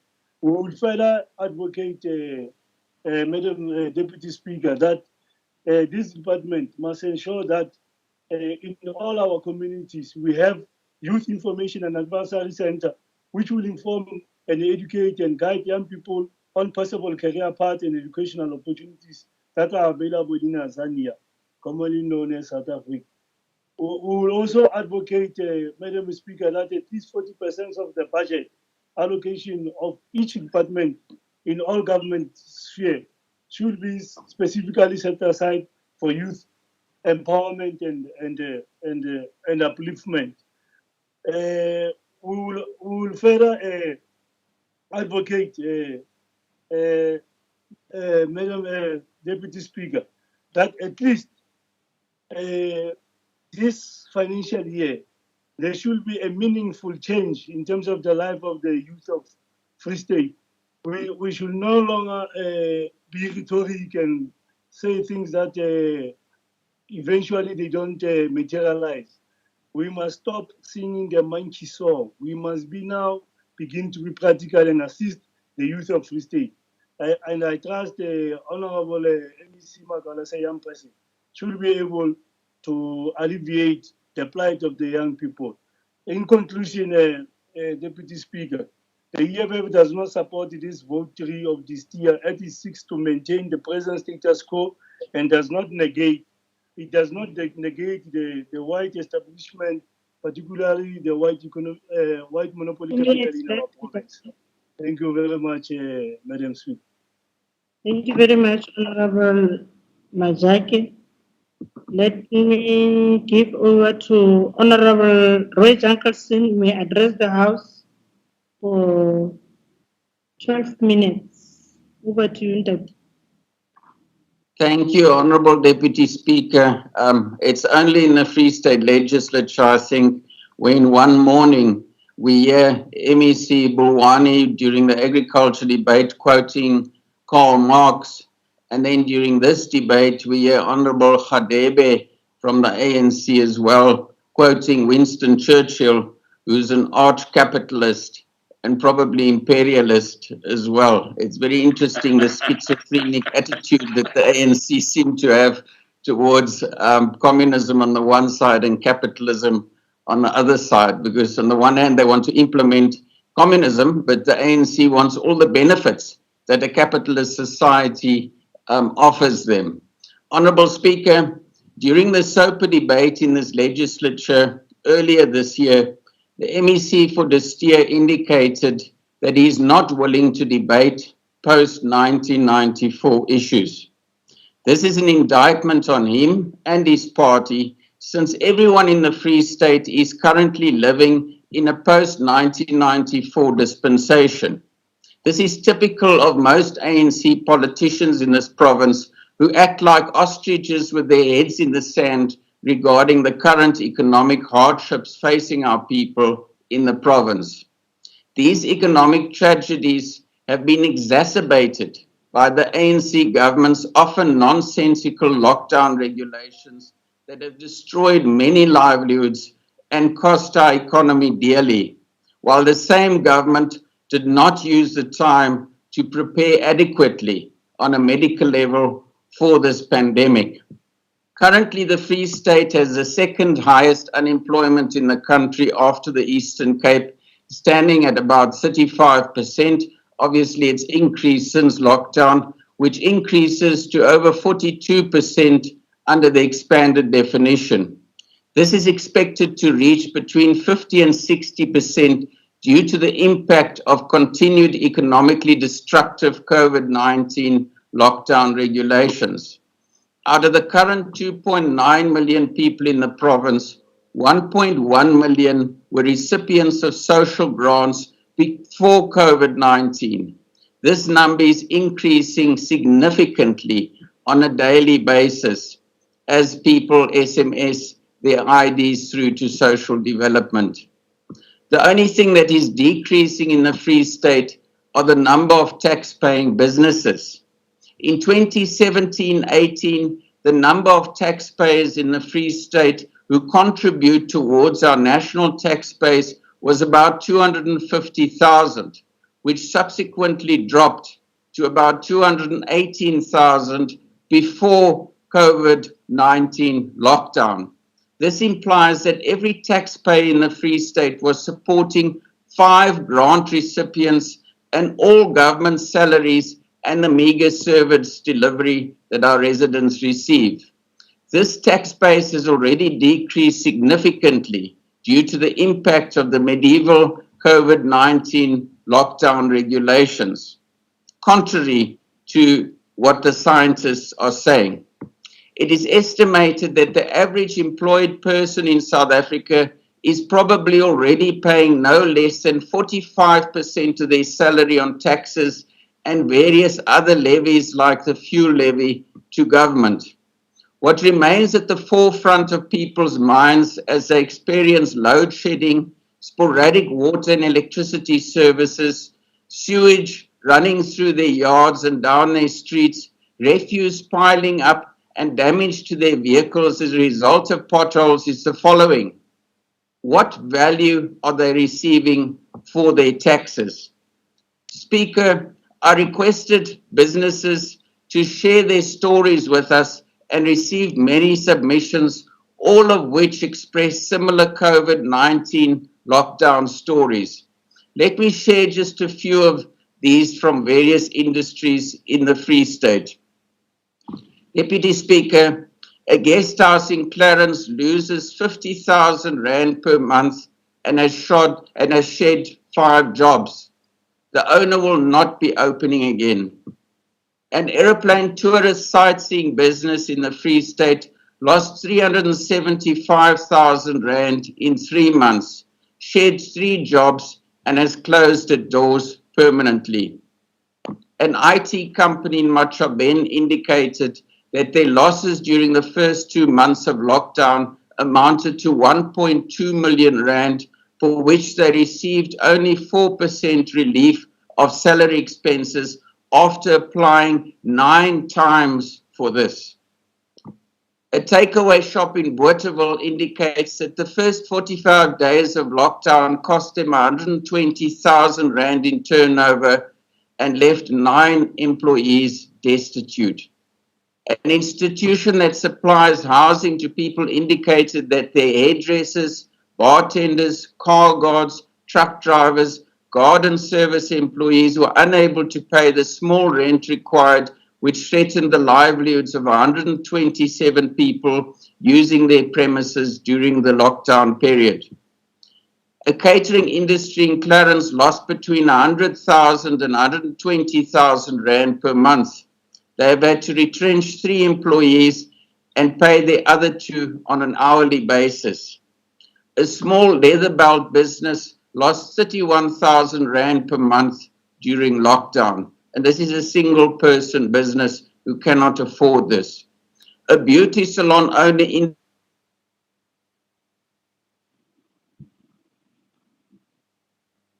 You are breaking, Honorable Jacobson. You can leave him speak out. Madam Speaker, can I ask you to stop the clock and I'll contact him? He's obviously having connection problems where he... You can leave him speak until you put it. On a point of order, out of order on women.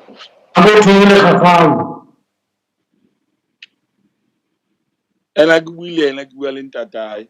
Hey, ngwana wa batho ba mo sebedisa hampe ka kang ga ga go tlele batho bana man.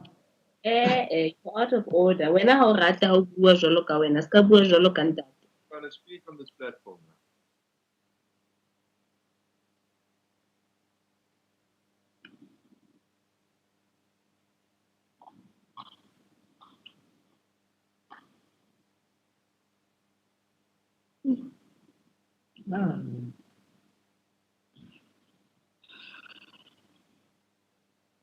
Honorable Provincial, can you check Honorable Jankelson? He broke and his time is not yet finished. Yes, I think he's going to reconnect. I'm busy calling him, Honorable Speaker. You get hold of him. You can get it next time. The debate is still unfolding. Take some of Honorable Speaker's time.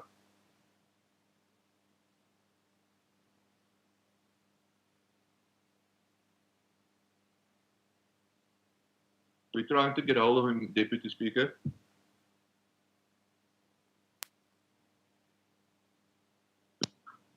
You get him, Honorable Sanfiran? He is at this farm where he refuses to share with the workers.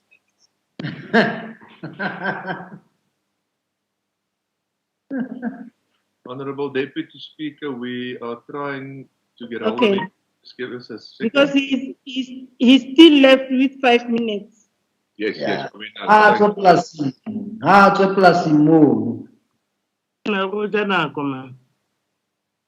Order, honorable members.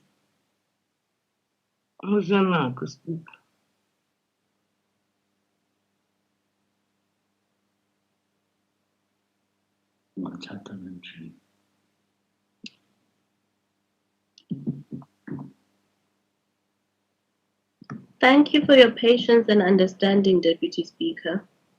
But Modimo. You are not a software. Hi.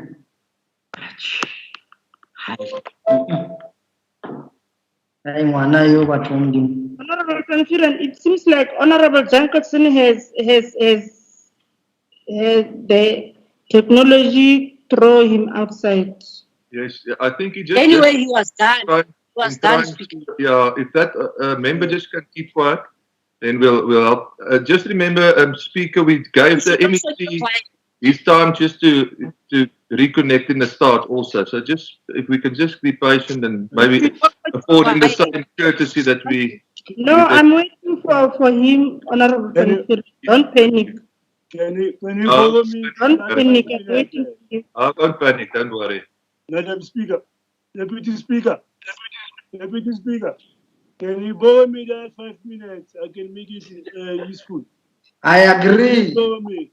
I agree. I agree. Oh my goodness. Honorable members, you're out of order. All of you. All of you are out of order. All of you.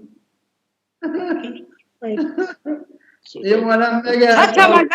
Very buoyancy or high levels of unemployment and poverty which emanates from our east.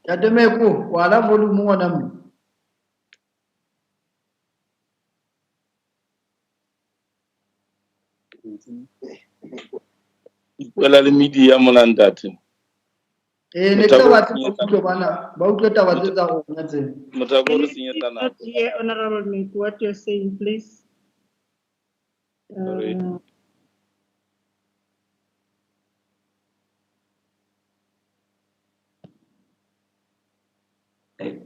mara ntho ya di-network e ka ga se nna fela ke le moo le nna ke se ke connectile ka phone. Deputy Speaker, ne ke sokola mpose buele le IT mono ntho tsena di shwele tsena tsa dintho. Speaker, you are not audible. bathona ba re tedele bana ba IT bana. Speaker, unmute. No, I was checking if the IT honorable members, is it possible they assist Honorable Jankelson to come back? The Wi-Fi is not the Honorable Deputy Speaker. Honorable Speaker, I got hold of him. He did have a connection problem. He wasn't aware that he was disconnected. He's busy reconnecting. Connected. Okay. Is he coming back? Let's go to the Ratsal, Deputy Speaker. Let's go to the Ratsal. Agree with Hello, Vijay Wanam. Yay. But that's great. And I'm not going to get a chance to you people, man. I don't get a chance to one. My brother Mazik would tell you for my name. I'm saying, Jankelson left. I'm a guy who for the Arab phone now. Aski so Sarah. Aski Sike. Madam Deputy Speaker, he's on. He will continue. Yes, he's back. Thank you. Okay. Thank you, Dad. Honorable Jankelson, are you back? Welcome back. Thank you, Honorable Deputy Speaker. You are still left with 5 minutes, Honorable Jankelson. You can continue. 6 minutes, Honorable Speaker. My time is not your time. My time is not your time. Honorable Jankelson, over to you. Continue. Thank you, Honorable Deputy Speaker. I'm not sure where you lost me, but I'll just start in the middle. Deputy Speaker, with a dwindling tax base due to investment shedding policies such as expropriation without compensation, the NHI, as well as other suggestions around nationalisation, it is unclear where this ANC government will procure the taxes to pay government deficits and loans, sustain the current social grant system, maintain the delivery of services, or develop infrastructure in the Free State. The department is one of two who is able to generate income in the province through the sale of game and supply accommodation at resorts. The department culls and sells the meat of buffalo and other game. About 144 buffalo in the Sonveld Nature Reserve alone. The cost of the helicopters for such operations probably exceeds the income from the sale of meat. The buffalo bulls there could be sold for about 150,000 each as trophies, if auctioned for this purpose and not sold as meat. It doesn't make sense that the department just culls these animals without determining how best the provincial government can benefit from this. And this is the type of thing that has a dampening impact on the provincial economy and the ability of our provincial government to generate income. There appears to be something very rotten there, and it is obviously not the meat. Similarly, before COVID-19 lockdown, provincial resorts were not being marketed and run in a similar fashion to private resorts. How, Deputy Speaker, is it possible that private resorts were self-sustaining and making profits while paying their own maintenance, salaries, marketing, and other expenses? The Jim Fouchier Resort is a typical example of a resort that supported many livelihoods in the Fazile Derby district and was run as a self-sustainable unit while it was rented out to the private sector. After a few years in provincial government hands, it now requires 5.9 million rand for renovation, and the wildlife has been poached. Even the fishing fraternity who want to hold a fishing event at the dam and not use other facilities cannot get access to this resort. The resort is probably being renovated for the cronies of politicians, like many other infrastructure in the Free State. Perhaps the same company that is rebuilding the road to the resort. The Philip Sanders Resort outside Bloemfontein is in a similar state of disrepair after 150 million rand was spent on this resort less than a decade ago. Deputy Speaker, nothing is sacred, nothing is protected, and nothing is secure from the crutches of the greedy cadre-based monopoly capital in the Free State. I wish the department was as enthusiastic about enforcing environmental legislation in municipalities with sewage that is polluting our communities, rivers, dams, and streams. But prosecuting this misdemeanors has no potential for personal, political, or financial gains. The MEC indicated last year during his budget speech that, and I quote, "The department will continue to strengthen compliance with all environmental legislation in the province. We will continue to work with other law enforcement agencies to enforce compliance with all pollution and waste legislation, authorizations, norms and standards through the efficient and effective use of available enforcement instruments by government in order to provide the people of the Free State with an environment that is not harmful to their health and well-being," close quote. Deputy Speaker, our municipalities are significant transgressors of environmental laws and through this are the greatest threat to the health and well-being of our people. Perhaps the MEC can inform us when he will be arresting municipal officials for these transgressions. Just as with poor financial management and irregularities, there is no political will to enforce consequence management against cadres who care little for our people in the province. Deputy Speaker, last year the MEC stood here and announced the following, and I quote again, "We will be working with municipalities to make sure that our landfills in the province are permitted and operating legally. Recycling will be encouraged by supporting recycling programs and also by training and supporting our SMMEs within the waste cycling space with training and equipment," close quote. The MEC said again this year that we must rather inform, but he should rather inform us how many people have benefited from this and in which municipalities this support is taking place. The MEC mentions bylaw training from municipalities, but municipalities are struggling to pay salaries of officials, never mind implementing bylaws within their areas of jurisdiction. Your time has expired. Thank you very much. Honorable Matthew, you may address the House for 20 minutes. Thank you. Speaker, let's welcome the opportunity. We want to make 3 points, of course, from the speech of the MEC before we correct these many distortions which I think are exposing people about the lack of the operations of the economy. But I understand Dr. Jenkinson is a doctor of any other thing which has got nothing to do with the economy. And that's why we will correct those things. First and foremost, the ANC wants to welcome the budget speech of the Department of DESTEA and indeed joined other progressive voices which said that were supporting the budget speech.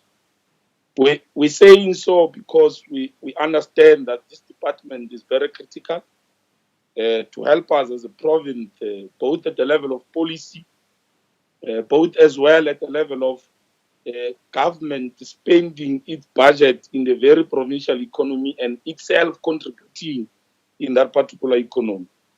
As well, Deputy Speaker, to contribute also through programs, the many of which the MEC has outlined, and many other programs by many other departments.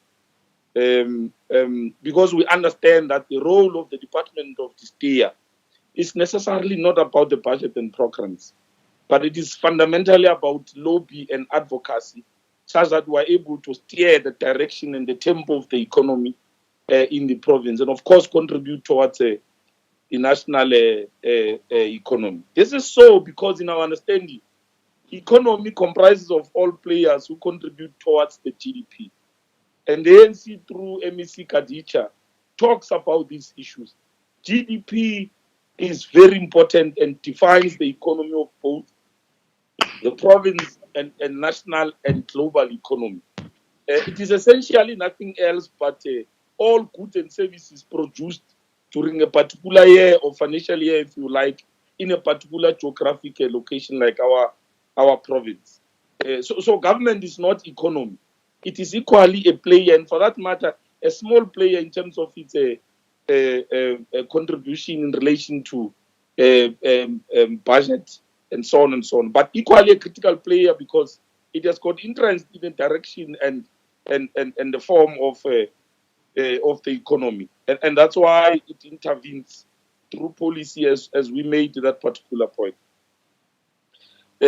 Speaker, we also want to say that the ANC and Honorable Makalo are correct that indications are such that COVID-19 has exacerbated our economic problems. And I think that the indications is that they are bound to be worse. But we want to say as the ANC that conversely, this crisis has also opened up possibilities for progressive and even more revolutionary responses.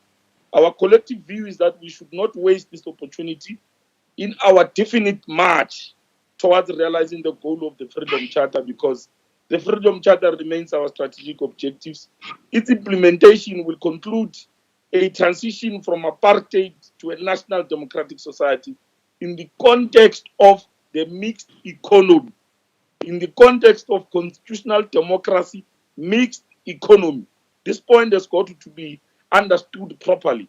We will make it clear when we respond to some of the issues that have been raised here. A point has been made about our province that indeed the Free State economy has encountered challenges since 2009 economic recession.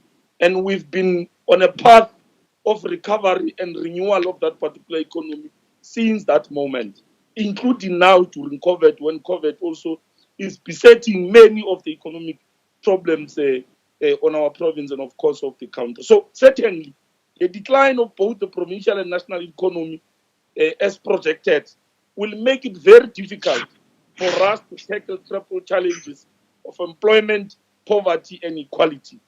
Yes, people are correct that Free State is among the highest in terms of unemployment in the country. We want to go further to explain that before COVID, the national economy experienced technical recession. Now, COVID arrived, the pandemic arrived, and as a result of the measures that the country had to take, because we've explained this point consistently, our approach is anchored around saving lives and, of course, at the same time, balance. Undertake a difficult balance of also saving the economy, but the fundamental feature of our program is to be able to save lives more than anything. So it is correct what the ANC is saying, that contraction in the GDP will make it difficult for the economy to recover. Although it's not an insurmountable program for us as the African National Congress. We've seen 2009, we've seen apartheid itself, economic relations and production of apartheid.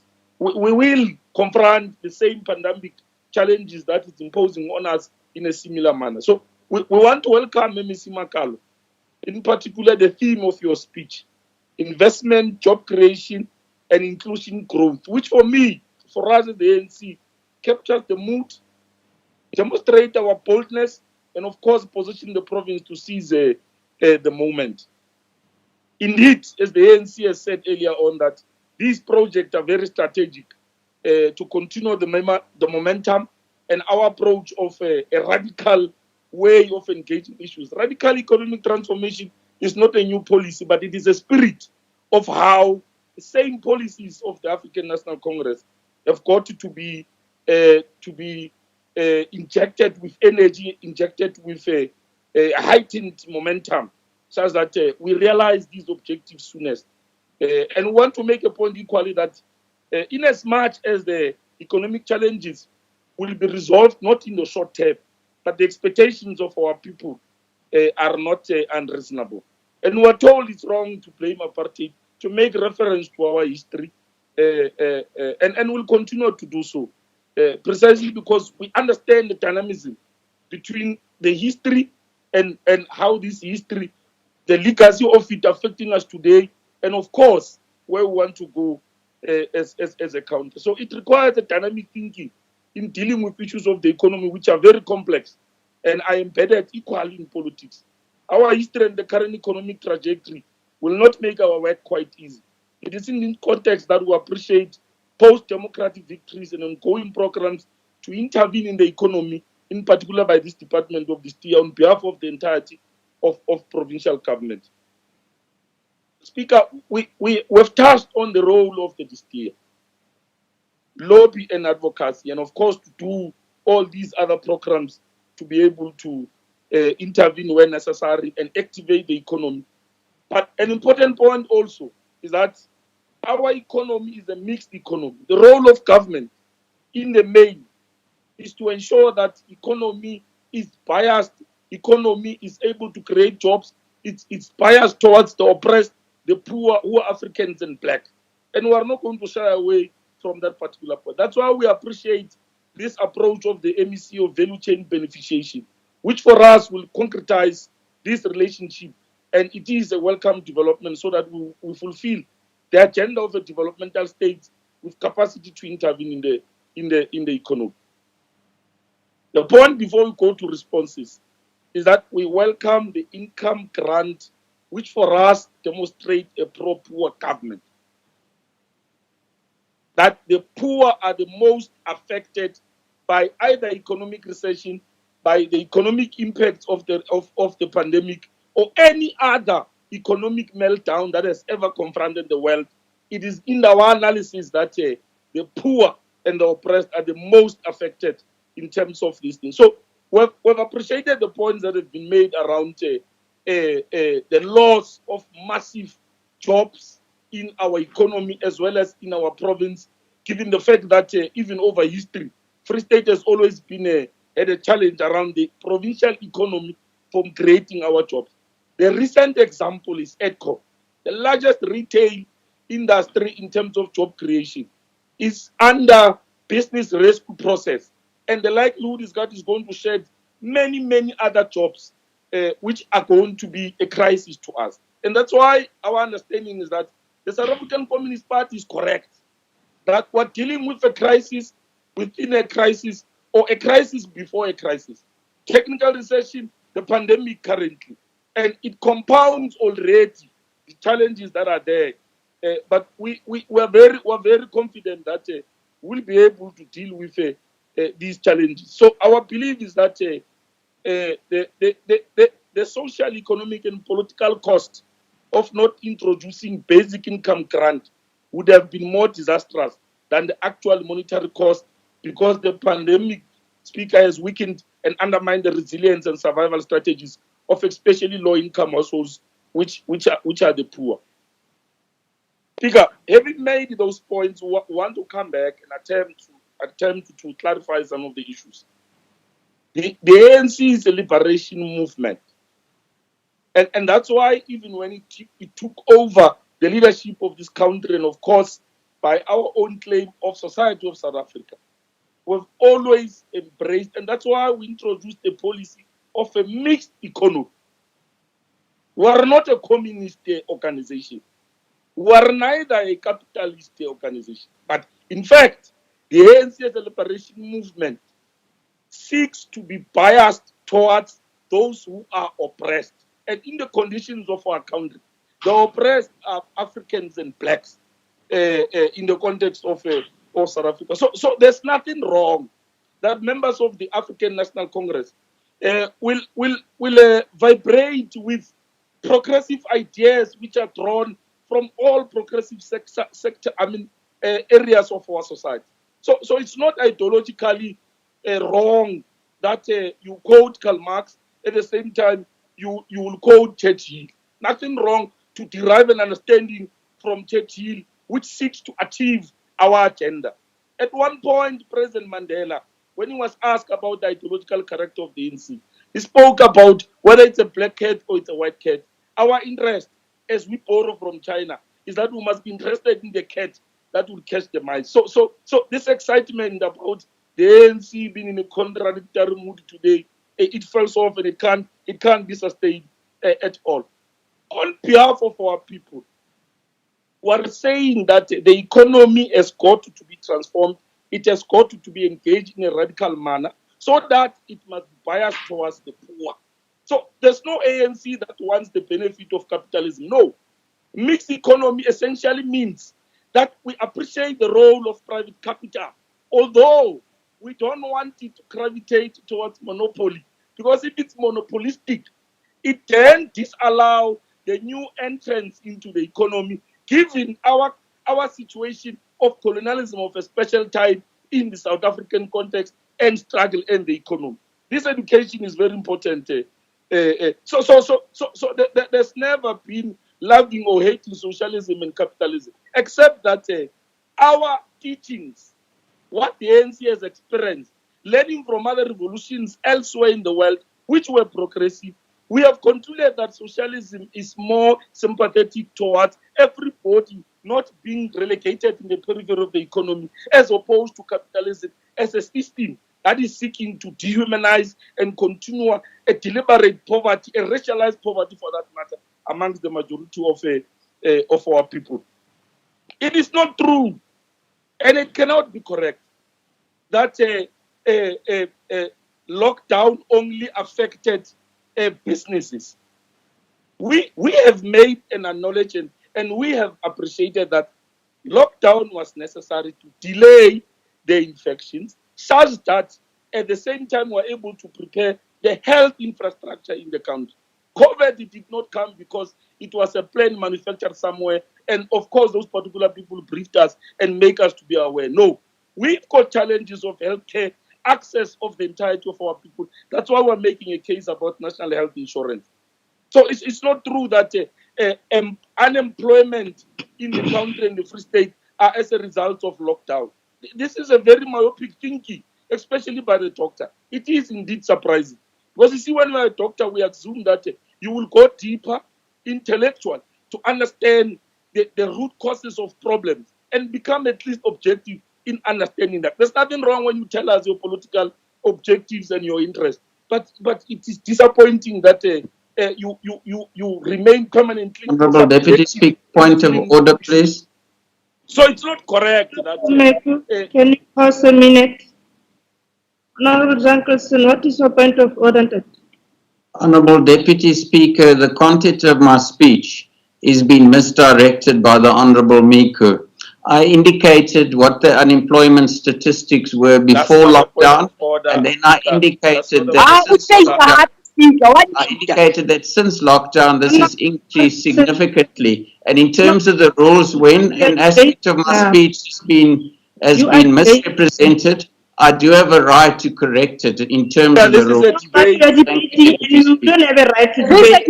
Your time has Speaker. Honorable Meku, Speaker, this is over a to you. debate.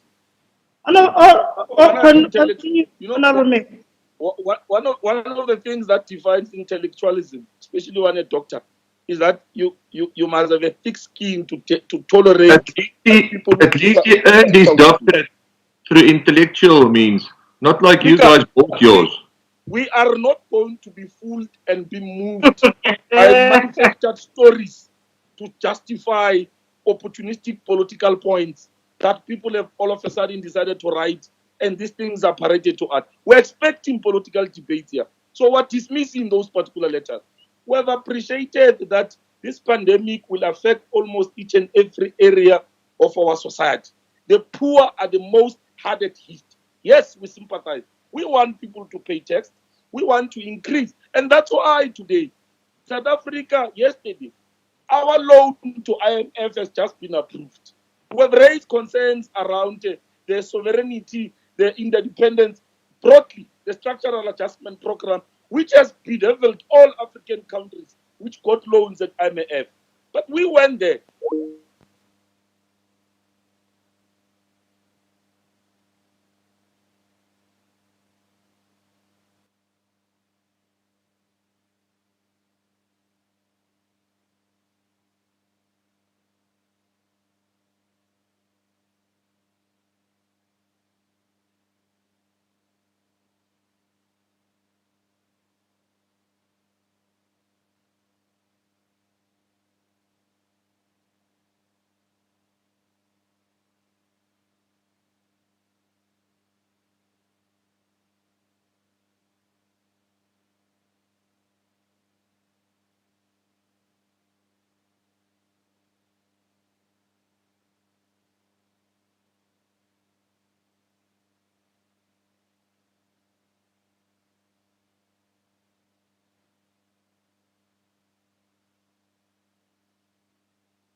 Of the department. Understand it in the context. It seeks to intervene in the. That's why also they're talking about the bylaws. Intervene anywhere else in our society to ensure that we change the direction and the complex and the composure of the economy to favor those who are poor and are Africans and blacks. So we are not going to apologize about it. We are forever going to say it that our problems is inequality amongst blacks and whites, and it has got to be corrected. And this is not hate for those who currently, as a reality, are owning the economy. We're saying to everybody else, let's redistribute. Let's not have other people starving and others, in fact, are swimming in the luxury of wealth in the same country. And this reminds us of the speech of the former President Thabo Mbeki about the two nations in one country. We still subscribe to that particular perspective. And this by no means means hatred. ANC embraces all business in our country, except that what we have to make this analysis, and we must be truthful to a reality analysis that says the ownership in our country is still skewed towards race, and it must be corrected. Thank you very much, Speaker. Thank you very much, Honorable Meku. Let me then give over to Honorable MEC Mohale. Honorable Emmys, you may address the House for 10 minutes. Thank you very much, Deputy Speaker. I think Honorable Meko has dealt with some of misconceptions and intentions to mislead the people of the Free State. I would not dwell much into those, but firstly, let me raise these issues. One, there was a question on the department not doing anything against municipalities. Honorable Klute raised is that we don't take care of our natural resources, and it was further repeated by Honorable Jenkinson. Let me put the facts on the table, Honorable Deputy Speaker. The departments in the past financial years, we have issued at least about 4 municipalities were issued with compliance notices for them to comply with the issues relating to spillages, relating to all other contraventions. And the approach of the ANC government in the context of intergovernmental relations, it is not antagonistic relationship between the spheres of government. He correctly points out that municipalities, majority of them are struggling. And when it's convenient, he then poses a question, how will they be able to implement all of those? And overlook the most important part of our role as a coordinating sphere insofar as environmental matters are concerned. But to be factual, because I don't want to be emotional like him and raise issues in vain, we have issued a compliance notice to Mangaung, we have issued compliance notice to Machabeng, we have issued compliance notice to Nketwana, amongst others, and Mafubi. And what was required, because our role is to ensure that where there is any contravention, that contravention is attended to and is corrected. It's not about who must go to jail first, who must then get the whatever sentence. No, that is not the approach of and the spirit of intergovernmental relations. And what has happened, we have given support to all of those municipalities in developing remedial plans, because that is the whole intention. It's not about who must then go to jail. And thus far, they have been operating very well. They have implemented all of those measures. Now, I don't know when we have issued a notice to someone to comply, and the person complies according to plans in the process of remedying that which we directed him. What then is an issue now? Because those, we will not expect them to overnight start to remedy all of those. But there's a clear program which we have approved as a department. And again, let me assist Honorable Majake that the use of computer does not define fourth industrial revolution. The fourth industrial revolution, it has to do with the new way of doing things. There are new concepts such as artificial intelligence, the way that now the robots are beginning to replace the humans in all of that. It's not just because you can use a computer, then you think that you are compliant to fourth industrial revolution. By the way, the use of of computers, they fall within the third industrial revolution. So, Honorable Majake, you must perhaps maybe familiarize yourself with some of these concepts before you just jump in. I know the excitement of using the gadget is something that no one ever thought that it could be the way of life, but we must maintain our excitement within the factual or with facts. And the issue of there's not just a fence there. It's an infrastructure that is there. In simple terms, infrastructure, Honorable Majake, are those pipes that are used for water, for sewer, and all of those poles that has electricity and so on. Majority of them, you'll find them underground, but you can still go or they remain visible for you to go and see. So you may have seen the fence. You are more than allowed, as part of your oversight role, to just go enter the facility, ask them, they must show you where are those pipes that I'm referring to that have been installed, which, by the way, the work is still in process. It's not even concluded. But I must raise, it will be very, we cannot miss this opportunity to correct.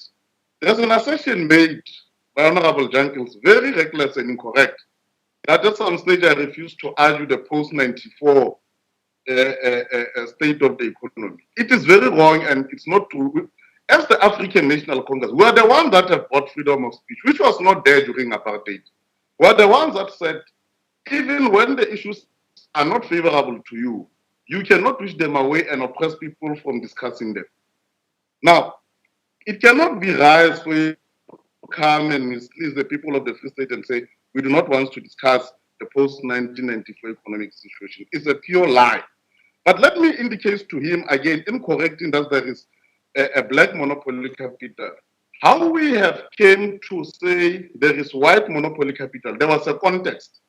As opposed to what you term the black monopoly capital, I don't know what is your basis, but the basis of the African National Congress in saying that we must dismantle the white monopoly capital, there is a context to it, which is precisely given the history of our country. We said we want to create a national democratic society.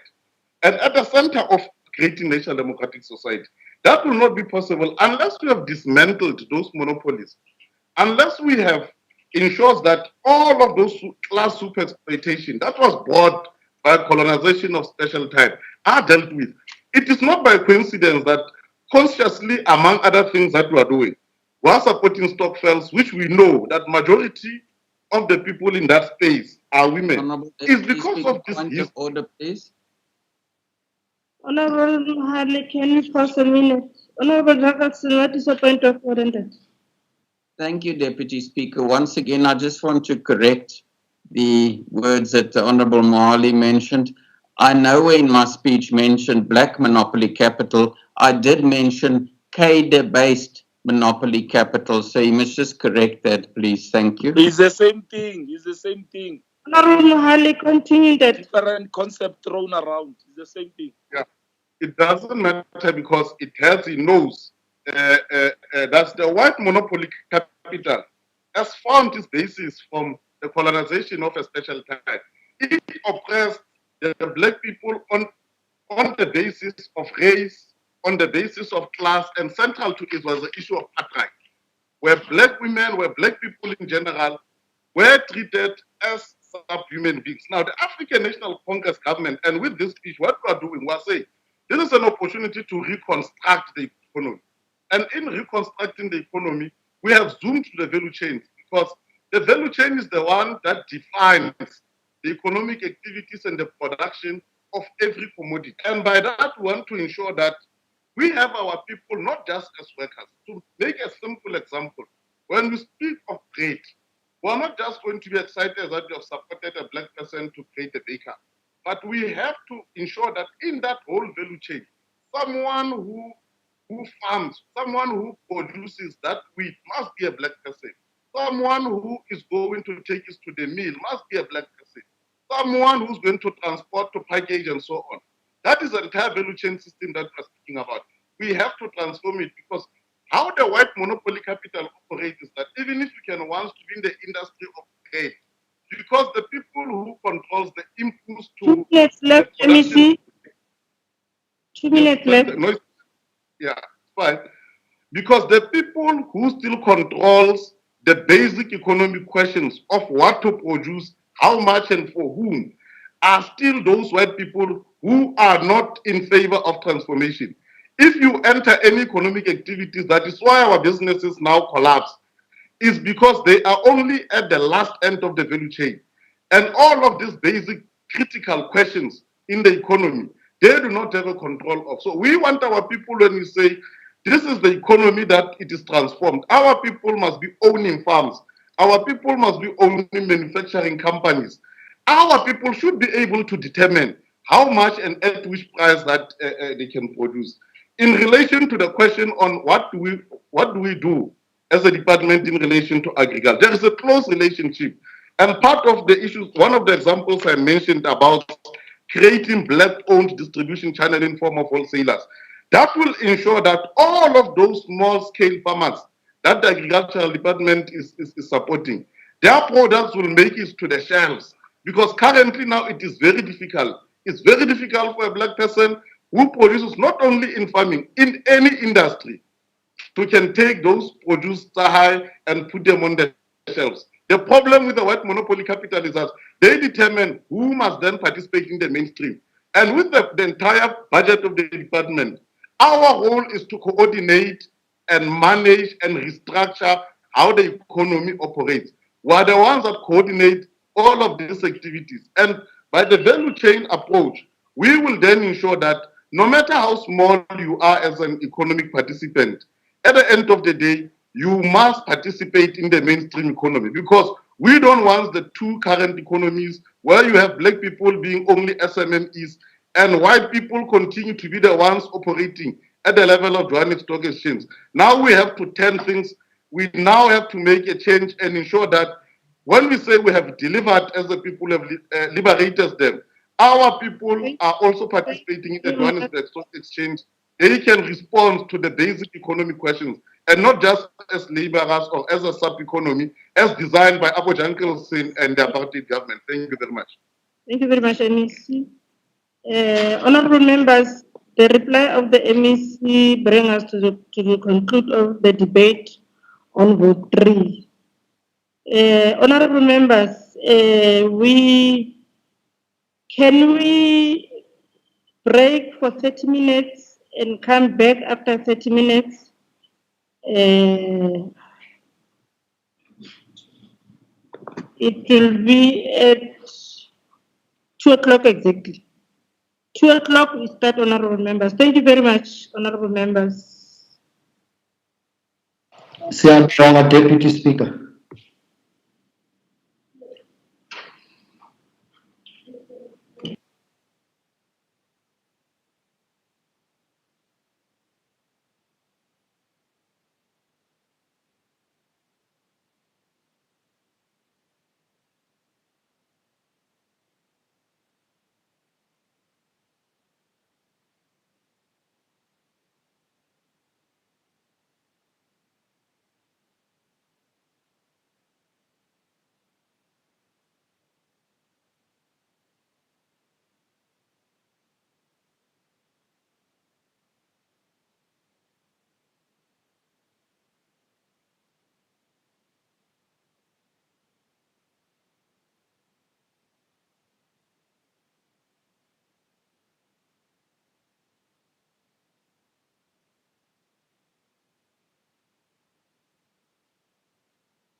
I hope you are back. Honorable We're back. Thank you, Honorable Makasini. Honorable Tidikoloy. We're back, Chair of Chairs. Yeah, All right. Honorable Chair of Chairs. Thank you, Doctor. Honorable Chair of Chairs, can I address you?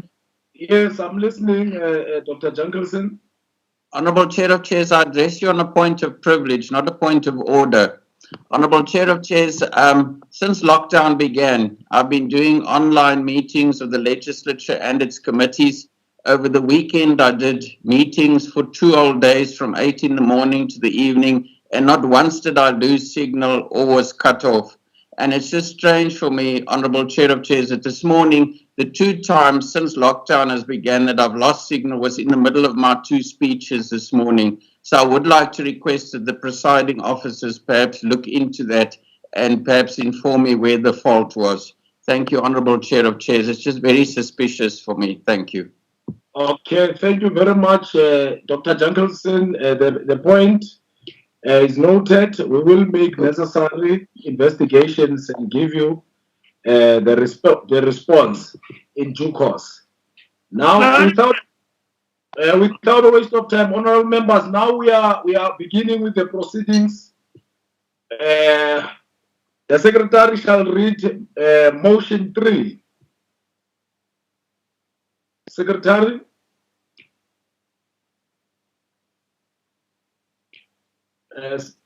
Dr. Mfulkeng or Dr. Machaka, Deputy Secretary, can any of you take us through the motion 3?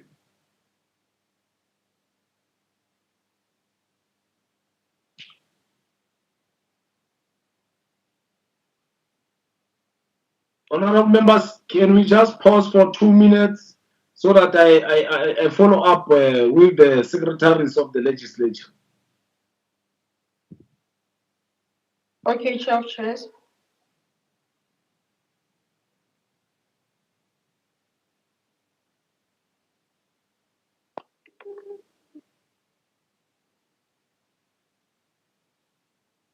Thank you, Ntonangolo. O bone koyoko ntho ga Deb ntho e entseng kwa Tsolopo. O re nka ntho ya entse ke koyoko kwa na Tsolopo. Re thule. Mandisa mfonela ka thoko. Mfonela ka thoko Mandisa. O batla mfo Mandisa thoko. Ka thoko mabega man. Mandisa.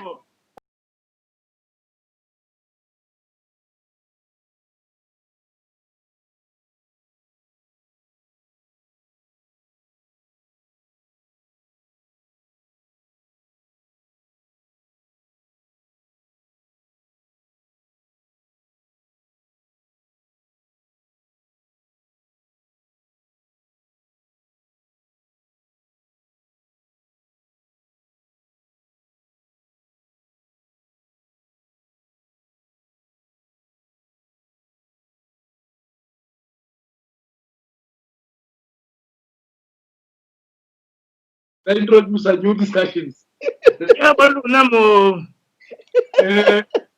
just waiting for to check with.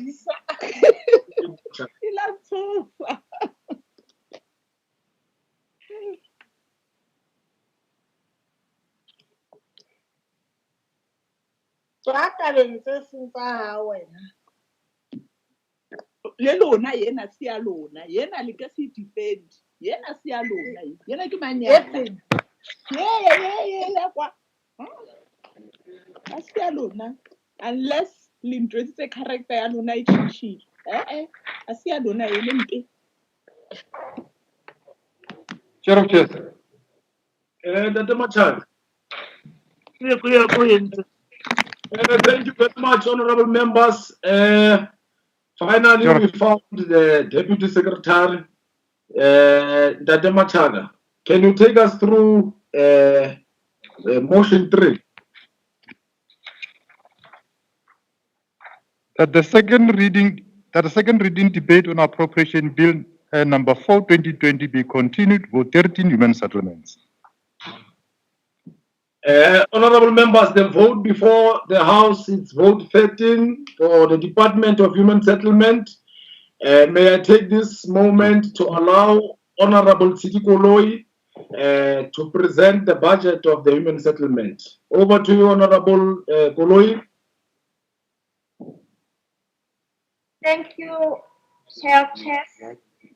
Let me acknowledge Madam Speaker, Deputy Speaker, Honorable Premier Sisin Tombela, Honorable members of the Executive Council, Honorable members of the Legislature, Chairperson of the Portfolio Committee on Public Works and Infrastructure, Roads and Transport and Human Settlement, Executive Mayors, Mayor, Speakers and Councillors, Director General, Heads of Departments and Municipal Managers, distinguished visual guests, listeners at home.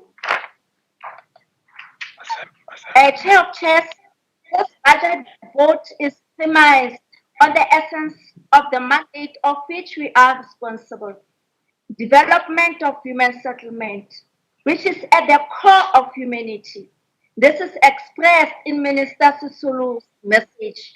I quote, "Housing is the foundation upon which all rights rest. Without stable shelter, everything else falls apart."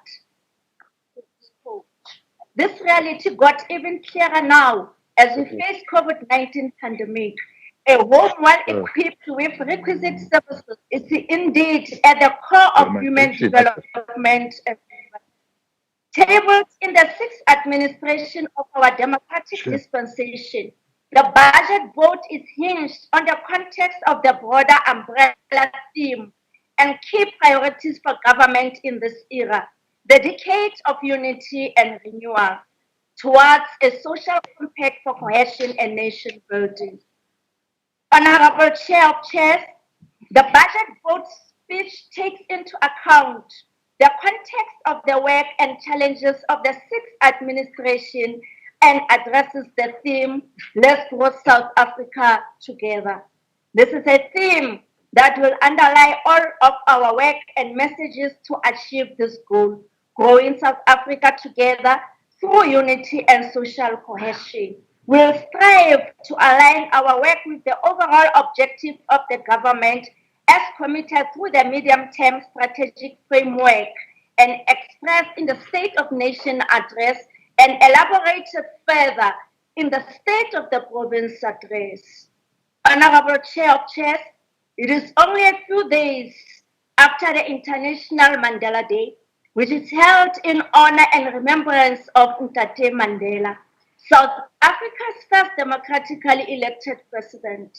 Unity and social cohesion were some of the struggle stalwarts Rolihlahla Mandela's quest for South Africa. In his honor, this budget is able to reiterate our position in working towards social cohesion and unity as we seek to improve the quality of household life and the lives of communities overall towards a better South Africa and a better world. Honorable Chair of Chairs, the essence of Mandela Day: take action, inspire change, and make every day a Mandela Day. However, this year, communities across the world were affected by the spread of the COVID-19 global pandemic, which has hit every economy, demanding a new social and economic approach in the world. More and more voices are calling for unity and social cohesion as a way of rebuilding the world, its economies, and for stability and sustainability. These chairs are values that will carry this generation into a better future, working together to create a normal, a caring world. Earlier, I referred to the element of COVID-19 that is currently ravaging our society. From this crisis, we learned to look at our work differently, with emphasis on comprehensive approach, integration, and optimization of resources of government to achieve more. Honorable Chair of Chairs, will interrogate better planning to our overall work and in planning our human settlements to ensure that henceforth we prioritize key environmental issues so that we are better positioned to protect our communities in their houses. This will be our compliance to a reform spatial planning that supports social cohesion and economic development. We have seen how this spatial consideration has contributed positively to some of our towns, such as Sasolburg, where Nick Ferreira houses are built within walking distances of the CBD, and here in Mangaung, we see the positive impact of our houses in Hillside View, whose residents only travel less than 10 kilometers to town. In the previous financial year, we committed to a number of priorities as per our annual performance plan. Among these were informal settlements upgrading and land acquisition, provision of housing units through our various programs, title deeds distribution, and security tenure as part of our role to the country's goal for land ownership. We also committed contribution towards the country's goal for youth and women empowerment, empowerment of previously marginalized individuals, and job creation through the human settlements value chain. In the past year, our then pursued priorities were not without challenges. Key among this was the ever-dwindling budget against growing costs, our late resumption of construction, and a number of labor disputes, as well as contractors whose agreements had to be terminated. This had a major impact, Chair of Chairs, on our progress and rate of completion of our housing units. These challenges undeniably had and still have a sizable impact on our progress and rate of providing houses. We are in the process of empowering our contractors through various development programs in order to achieve the level of proficiency befitting our service delivery requirements. It needs to be borne in mind that some of our projects are multi-year projects.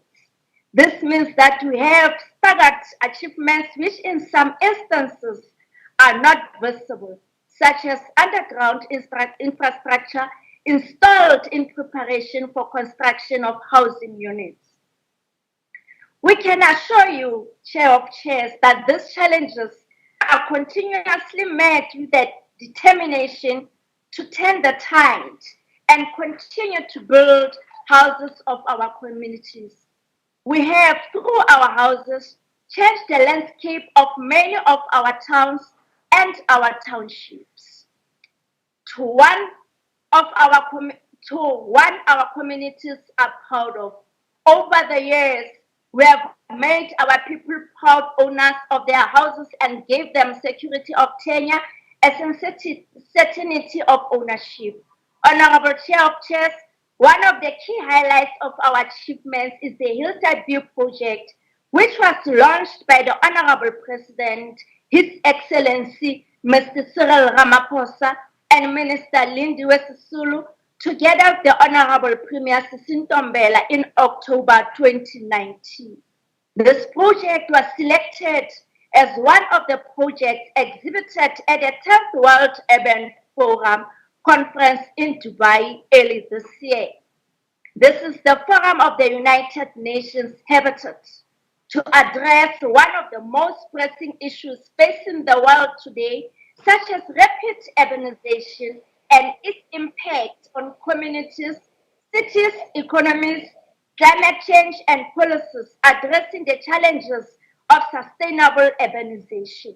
This project made our president proud of our human settlements development work, which sought to address other sustainability issues such as water conservation and energy optimization, Honorable Chair of Chairs. The department overachieved its goals on the provision of key services such as connection of 6,371 new sites to basic water and sanitation services, where we had planned to connect 5,670. The overall achievement of our department is in our ability to provide one of, if not the most critical asset, a home and a foundation to build a nation.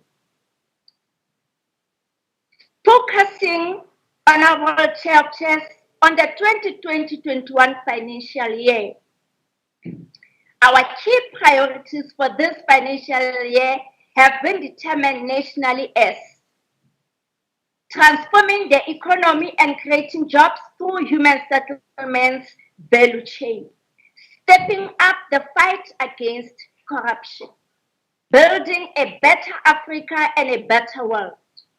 Through human settlements value chain, we will contribute towards poverty eradication, job creation, overall development and empowerment of communities to creating peaceful communities and societies. These priorities will be translated into our key focus areas for the year and term of administration, and they are as follows, Honorable Chair of Chairs. Special transformation through multi-program integration in 94 national priority development areas and rezoning of acquired land for human settlement development, adequate housing and improved quality living environments, security of tenure through faster title deeds distribution and eradicating the related backlog. Various aspects of our programs will address these priorities and targets. Outlined below are such key programs for the year and into the medium-term strategic framework. Priority housing development areas. This program, Chair of Chairs, contributes to directly addressing special transformation through multi-program integration. In my budget vote address of 2019, I announced that National Department of Human Settlement declared 5 priority housing development areas in the Free State, that is Sasolburg North, Harrismith SEZ, Mangaung N8 Corridor, Barton Park Panorama, the Southern NU. These PHDAs will advance human settlements, spatial transformation, and consolidation through ensuring that delivery of housing is used to restructure and revitalize towns and cities. They will also strengthen the livelihood prospects of households and overcome apartheid spatial patterns by fostering integrated urban settlements. In a nutshell, this will be planned to improve the functioning of these towns and enhance livelihoods in an integrated manner. Honorable Chair of Chairs, the emphasis with this PHDAs is placed on synchronizing the following national housing programs. They are as follows: Integrated Residential Development Program, Social Housing Program in Restructuring Zones, Informal Settlements Upgrading Program, Finance-Linked Individual Subsidy Program, Special Presidential Package Program on Revitalization of Distressed Mining Communities. Aligned to the priority housing development areas are the restructuring zones. The criterion for restructuring zones is based on the policy requirements and review of all identified municipalities' special development framework. These criteria take into account the zone's ability to achieve the following, Honorable Chair of Chairs. Social restructuring, which means creating opportunities for a greater mix of different income and racial groups, and social development. Economic restructuring, which is creating employment opportunities and bringing the poor to areas where there is relatively high concentration of employment opportunities, and special restructuring, which means ensuring that such an area is structured to promote equitable development and access to urban opportunities, equally undoing the spatial imprints of the apartheid as one of the key concerns in this regard. In the Free State, Honorable Chair of Chairs, a total of 5 preliminary restructuring zones have since been identified after thorough research had been conducted based on our unique potentiality. The following areas were identified: Mangaung Metropolitan Municipality, Machabeng Local Municipality, Maluti Apufung Local Municipality, Dihlabeng Local Municipality, lastly, Metsimaholo Local Municipality. Restructuring zones applicants for 3 of the listed municipalities have been submitted to the National Department of Human Settlements, and we await the minister's approval. The other 2, Dihlabeng and Maluti Apofung submissions for applications are still in process. Catalytic projects for optimized restructuring outcomes. Honorable Chair of Chairs, catalytic projects are government's instruments to restructure settlements patterns and make positive changes towards sustainability and integration. We will continue with government program of implementing our 5 approved catalytic projects. These are as follows again. Mangaung Metro, which includes Caleb Motabi, Astor, Airport Node, and Vista Park 2 and 3, Dihlabeng municipalities, Bakken Park 6 and 7, and Metsimaholo municipalities, Sasolburg properties. Upgrading informal settlement program. Honorable Chair of Chairs, COVID-19 experience has shown us that our attention needs to be much more focused on planning and upgrading informal settlements. In the previous MTSF period, the Free State recorded a total of 143 informal settlements, which have all been assessed and categorized. Resettlement plans for those that cannot be developed in situ were subsequently developed.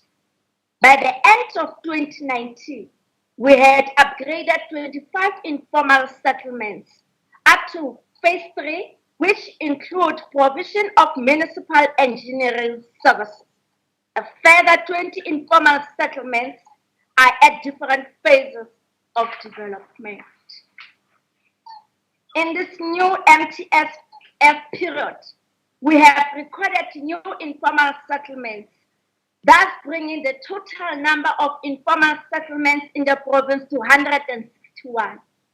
While the introduction of a new informal settlement upgrading grant, we have included these settlements in the provincial business plan for both the current financial year 2020-2021 and for the outer years throughout the MTSF period. In the current financial year, we will provide support to Machabeng, that is in Welcome and Masilonyane, Honorable Chair of Chairs. In Tennessee, we've land acquisition for human settlement development purposes and further develop these questions of land so that these municipalities are able to keep further eruption of informal settlements. These questions of land will be developed into 7 sites for communities here. Honorable Chair of Chairs, we have also acquired 214 hectares of land in Mangaung, which is the remainder of the farm alert number 2630. This property is suitable for mixed typology residential development, which cover fully subsidized housing units, affordable rental units, and finance-linked individual subsidy program housing units, as well as social and commercial amenities. Honorable Chair of Chairs, the Department of Human Settlement has been instrumental in supporting municipalities with township establishment, and we remain committed to this responsibility. We have also commenced with township establishment projects in the following local municipalities: Mansupa, Setswana, Mohokare, Kopano, Nala, and Masilonya. In addition, we have identified Dishabe, Solopil, Nketwan, and Maluti Apufung to support them in the current financial year. This Honorable Chair of Chairs should enhance our contribution of sites and houses in this MTSF period, add to the human settlements target of providing adequate housing and improve quality living environments. The other program will be accreditation and assignment of municipalities towards human settlements development. It is envisaged that in the 2020-21 financial year, external assessment for Makaka local municipality will be concluded for its readiness to perform level 1 accredited functions. Honorable Chair of Chairs, over and above the pre-accreditation support to listed municipalities, we provided IT equipment for Maluti Apofu and Mokaka local municipalities. In addition, financial support was provided for recruitment of staff for human settlement related matters such as beneficiary data capturing as part of support towards accreditation. In the current year, Mashabe local municipality will be supported with development of their housing sector plan and the special development framework, consumer awareness programs. Honorable Chairs, awareness, education and information about our human settlement value chain is important for our people to have houses and security of tenure. To this end, the department conducted a consumer awareness and information sessions on various programs of our value chain. The target for the 2019-2020 financial year was to provide consumer education to 7,000 households. Due to the partnership with municipalities, ESCOM, Registrar of Deeds, the National Home Builders Registration Council, amongst others, were able to reach 10,287 households. The normal face-to-face sessions were hampered by the COVID-19 pandemic. However, the department plans to reach communities through the distribution of consumer awareness pamphlets integrated with departmental COVID-19 programs during this time. Under security of tenure, that is titled this program, Honorable Chair of Chairs. The third key target area for the human settlement sector is to ensure security of tenure through faster title distribution and eradicating the related backlog. Title deeds are evidence of security of tenure. The department has been part of the National Title Deed Restoration Program, and 5,209 registrations took place in the 2019-2020 financial year. Free State's contribution to the national program will be intensified in this financial year as we seek to ensure security of tenure in line with the national goal for land ownership. In order to achieve this, Honorable Chair of Chairs, registration of 8,238 title deeds in the 2020-2021 financial year is budgeted for under two business plans, which are the Title Deeds Restoration Grant and the Human Settlement Development Grant. Honorable Chair of Chairs, under the TDRG, an amount of 11,720,000 rand is budgeted for. Our commitment in this 2020-21 financial year is to eradicate the title deeds backlog by registering 2,908 title deeds at a cost of 5,089,000 rand. The planned registration of title deeds in the 4 district municipalities and 1 metropolitan municipalities are as follows. In Thabo Mofutshanyana, 755, Kharib, 326, Fazila Dabi, 434, Mangaung, 632, Lejwele Putswa, 761. Under the Human Settlement Development Grant, the department budgeted an amount of 6,704,300 rand to accelerate the registration of current title deeds. The planned registration of title deeds in the 4 district municipalities and 1 metropolitan municipality are as follows. Mangaung, 1,069, Fazile Dabi, 639, Lejwele Putswa, 433, Thabo Mofutshanyana, 2,485, Kharib, 336. With that, Honorable Chair of Chairs, there shall be houses, security, and comfort for our people. Honorable Chair of Chairs, under Rental Housing Tribunal, the Rental Housing Tribunal is established in terms of Section 14 of the Rental Housing Act. The Free State Rental Housing Tribunal has been in operation for 2 years to date. The tribunal currently operates from OR Tambo House in Bloemfontein. But as per the Act stipulations, more offices will be established in various parts of the province. The tribunal has to date resolved 154 cases, which include informal and formal mediation cases, and ruling by the tribunal.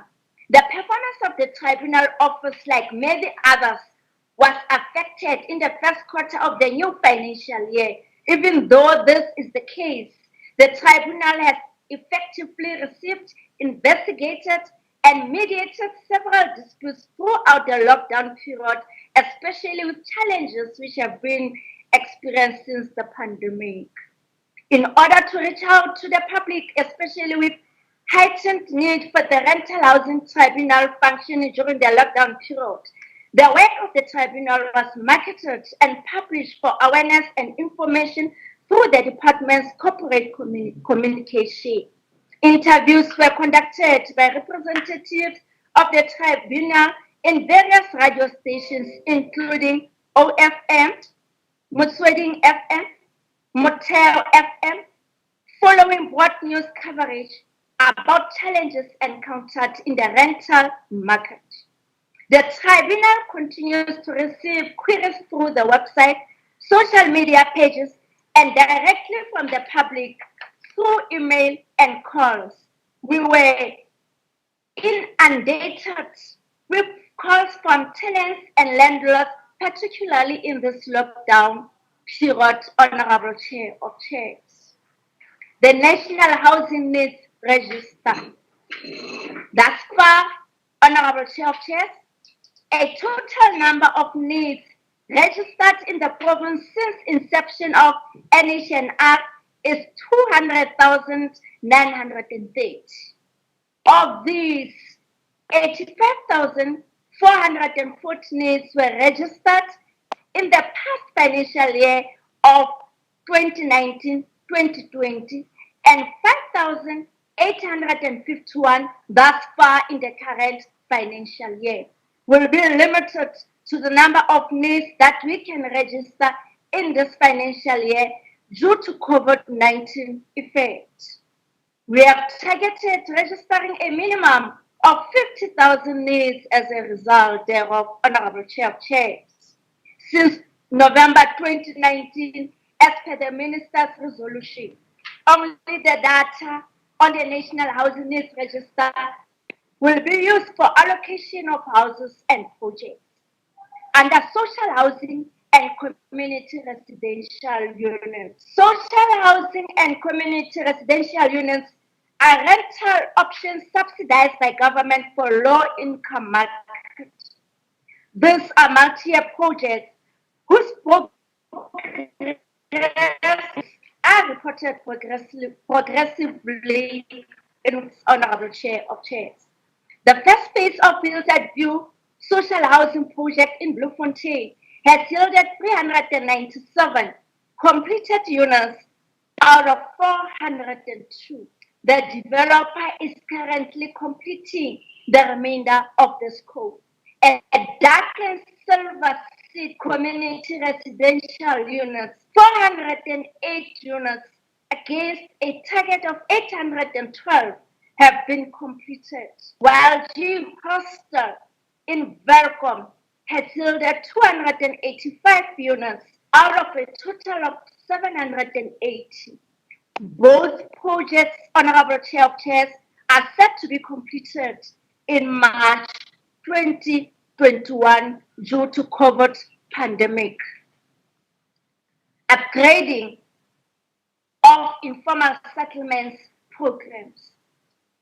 Through informal settlements upgrading program, will connect 2,578 households to basic services. This includes the target for the Integrated Residential Development Program. Under finance-linked individual subsidy, Honorable Chair of Chairs, this program received much attention in the Minister's budget vote speech a few days ago.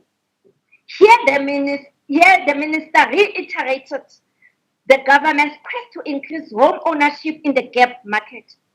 In her speech, she in summary indicated that the banks are keen in participating in this market. I quote, "The banking sector has expressed renewed energy and commitment to our FLIS program. They have committed rethinking and reimagining to the finance-linked individual subsidy program so that it can work better and achieve more than it has over the past. Secondly, and in respect to the Zenzeleni program, the banks will develop a new regime of building bonds for low-income earners, close quote. While we are proud of our overachievement of our target of 250 by 38 to a total of 288 honorable chair of chairs, we would like to do better in the current financial year. The improved performance can be attributed to the fact that the department embarked on an accelerated consumer education program through roadshows in various districts and the metro. We also use various media such as distribution of pamphlets and posters by email to various government departments in the province, such as SAPS, the military, hospitals, and schools, and made presentations where we're invited. We went on an awareness and education drive and appeared on Sasala TV, advertisement, Motel FM, Lesedi FM, and OFM, and used notice boards in government buildings to run poster campaigns on FLIPS and other programs. We continuously issued media releases and distributed brochures as we sought to sell home ownership share of chairs. At the higher level share of chairs, we facilitated the response to FLIPS processes when we approved the FLIPS implementation policy of the department in order to delegate the responsibility to the head of department in line with Section 12, subsection 1 of the Free State Provincial Housing Act number 7 of 1999. This improved on the turnaround time of applications, allowing us to process more applications, Honorable Chair of Chairs, and we are very much delighted that applications are now being approved at the provincial level. It should, however, be noted that there were several challenges encountered by the sector on implementing this program. These initial challenges led to a very slow response on fleece in the province. Under land restitution program,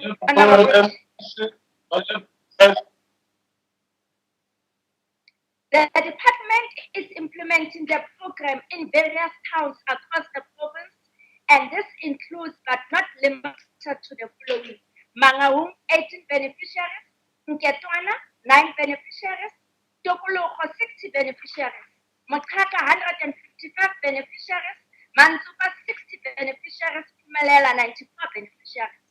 The program, however, has its own challenges, and this can be attributed to family disputes that need to be attended to by all affected stakeholders. Verification of often untraceable claimants as well as family trees always poses a challenge when information is supposed to be updated on the system. In certain instances, problems reside with municipalities where there is lack of available service sites for implementation of the program. On this matter, the department constantly works with municipalities to resolve these issues. On youth and women development. Following the country's quest to empower youth and women, the department allocated 30% of the Human Settlements Development Grant to women contractors, and a further 10% of the same grant was spent on youth contractor development. The actual achievement was 15% for women and 27% for youth contractors. In this financial year, we have targeted that 30% of all HSDG grant work be done by women and youth contractors. Under Expanded Public Works Program, the allocation of 2.166 million for implementation of the Expanded Public Works Program in Human Settlement Project is intended to create 700 work opportunities. This is geared towards enabling our department to act in concert with other government departments and stakeholders to tackle the national and provincial scourge of unemployment. Honorable Chair of Chairs, 849,981,000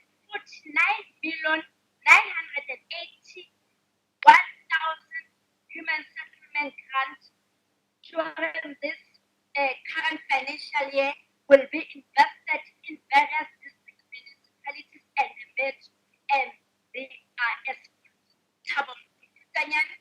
127,230,000, 133,679,000, literally 244,241,000. Mangaung Metro, 202,619,000. Harib, 51,315,000. Operations Capital, 90,894,000 on a share of checks. Projects allocated in the following programs: accreditation of municipalities, planning and services, housing construction, land acquisition, catalytic projects and community residential units will be implemented in all districts or regions and financed with the set grant to realize the following number of site units and current title district of in terms of the year, 300 sites with 381 units, 12,185 title deeds, facilitated 870 sites, 480 units, 637 title deeds. Literally, 1,161,000 sites, 340 units, 433 units. Harib, Honorable Chair of units, 336 units, and also 336 title deeds. Mangaung Met, 300 sites, 574 units, 1,069 title deeds. Provincial cross-cutting, 470 units, 370 title deeds. In conclusion, conclusion, Honorable Chair of Chairs, we realize that this year took a different turn due to COVID-19 pandemic. We will ascertain that our work henceforth is done meticulously, taking Your into time is up, Honorable MEC. Thank you very much. You may still cover your closing remarks upon your reply within the 10 minutes that I'll be affording you later on. Thank you very much, Honorable Member. Yes, I think my speech is finished. Thank you, Honorable Chair of Thank Chairs, you. because Thank I was you. about to close. Thank you. Thank you, Honorable MEC. Now let me call upon the chairperson of the committee, Honorable Saram Leleki. You have 10 minutes to address the House. Chairperson, good afternoon, Honorable Speaker, Honorable Deputy Speaker, Premier of the Free State Province, Honorable Siforan Tombela, members of the Executive Council, together with their HODs, executive mayors and municipal managers, traditional leaders, members of the Provincial Free State Legislature, distinguished and esteemed guests. Honorable Chair of Chairs, the month of July is a very important to us and the world at large. This month, on the 18th of July, we celebrated our iconic leader, President Nelson Mandela International Day as declared by the United Nations in 2009. We also pay our greatest respect to the life lost of ANC last Rivonia trialist Isitwalandwe Ntate Andrew Mlangeni, father of the nation, ANC stalwart. May his soul rest in peace. Honorable Chair of Chairs, in response to the 2030 government trajectory, the National Development Plan (NDP), a South Africans blueprint for eliminating poverty and reducing inequality by 2030, acknowledged that the fundamental reshaping of the apartheid special form may take decades, but direct that South Africa should strive for a meaningful progress in creating urban settlements that are functionally integrated, balanced, and vibrant, including the revival of the rural areas. Chair of Chairs, we are taking reasonable measures for the establishment of viable socially and economically integrated communities which are situated in areas allowing convenient access to economic opportunities and within which our people will have access on a progressive basis to a permanent residential structure with secure tenure, ensuring privacy and providing adequate protection against the element, potable water and adequate sanitary facilities, including waste disposal and the domestic electricity supply. The Department of Human Settlement prioritized on delivering on the following: scaling up the upgrading of informal settlement, transfer of all title deeds for a subsidy units, developing a more coherent and including approach to land, implementing a coherent multi-segmented social rental housing program that includes backyard rentals, dealing with affordable market with a particular emphasis on a construction engagement and strengthening partnership with the private sector to improve delivery. Stats such as a report indicates that there are about 14.4 million households with a household size of about 3.4 persons per household. It is predicted that the total number of households will grow as the household size drop, and that by 2020 there will be about 3.6 million new household formation, with 55% falling within the income category of less than 3,500 per month. This will contribute to an increased demand for housing.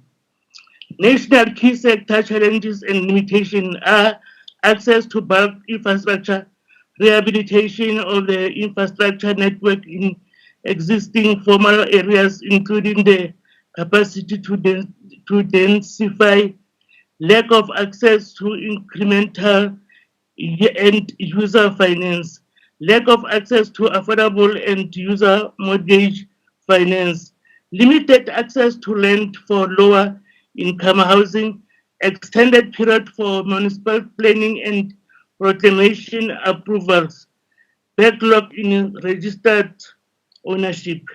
Provincial key sector challenges and limitations are population percentage, people living in poverty.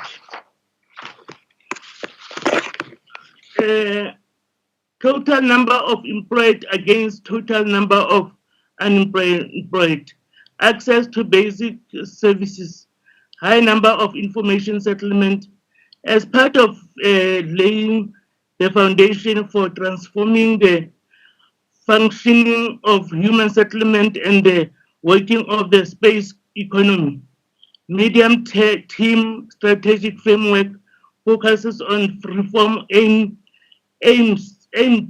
at achieve the following: ensuring that poor households have adequate housing in better living environments, supporting the development of a functionally and equitable residential property market, improving institutional capacity and coordination for better spatial targeting.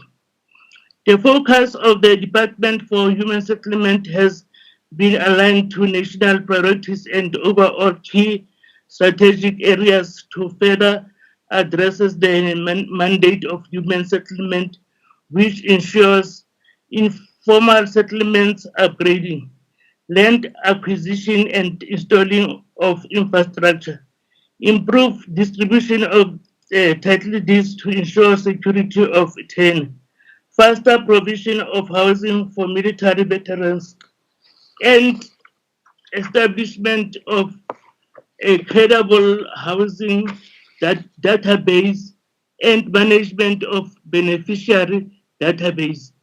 The Human Settlement Development Program talks to being the catalyst for transforming the national, provincial, and local space economy in order to achieve measurable results by 2030. The delivery approach will focus on mega projects of integrated housing mix to cater for different income levels and needs.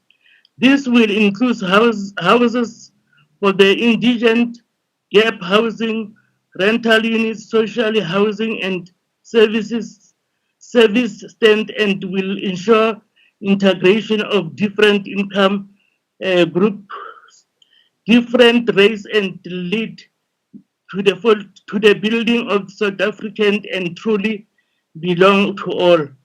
Honorable Chairs, this is the year of implementation and the year of doing. We are in full support of the vote of human settlement. I thank you. Thank you very much, Honorable Meleki. Honorable members, I shall now call upon Honorable Deva Smith. Honorable member, you have 2 minutes.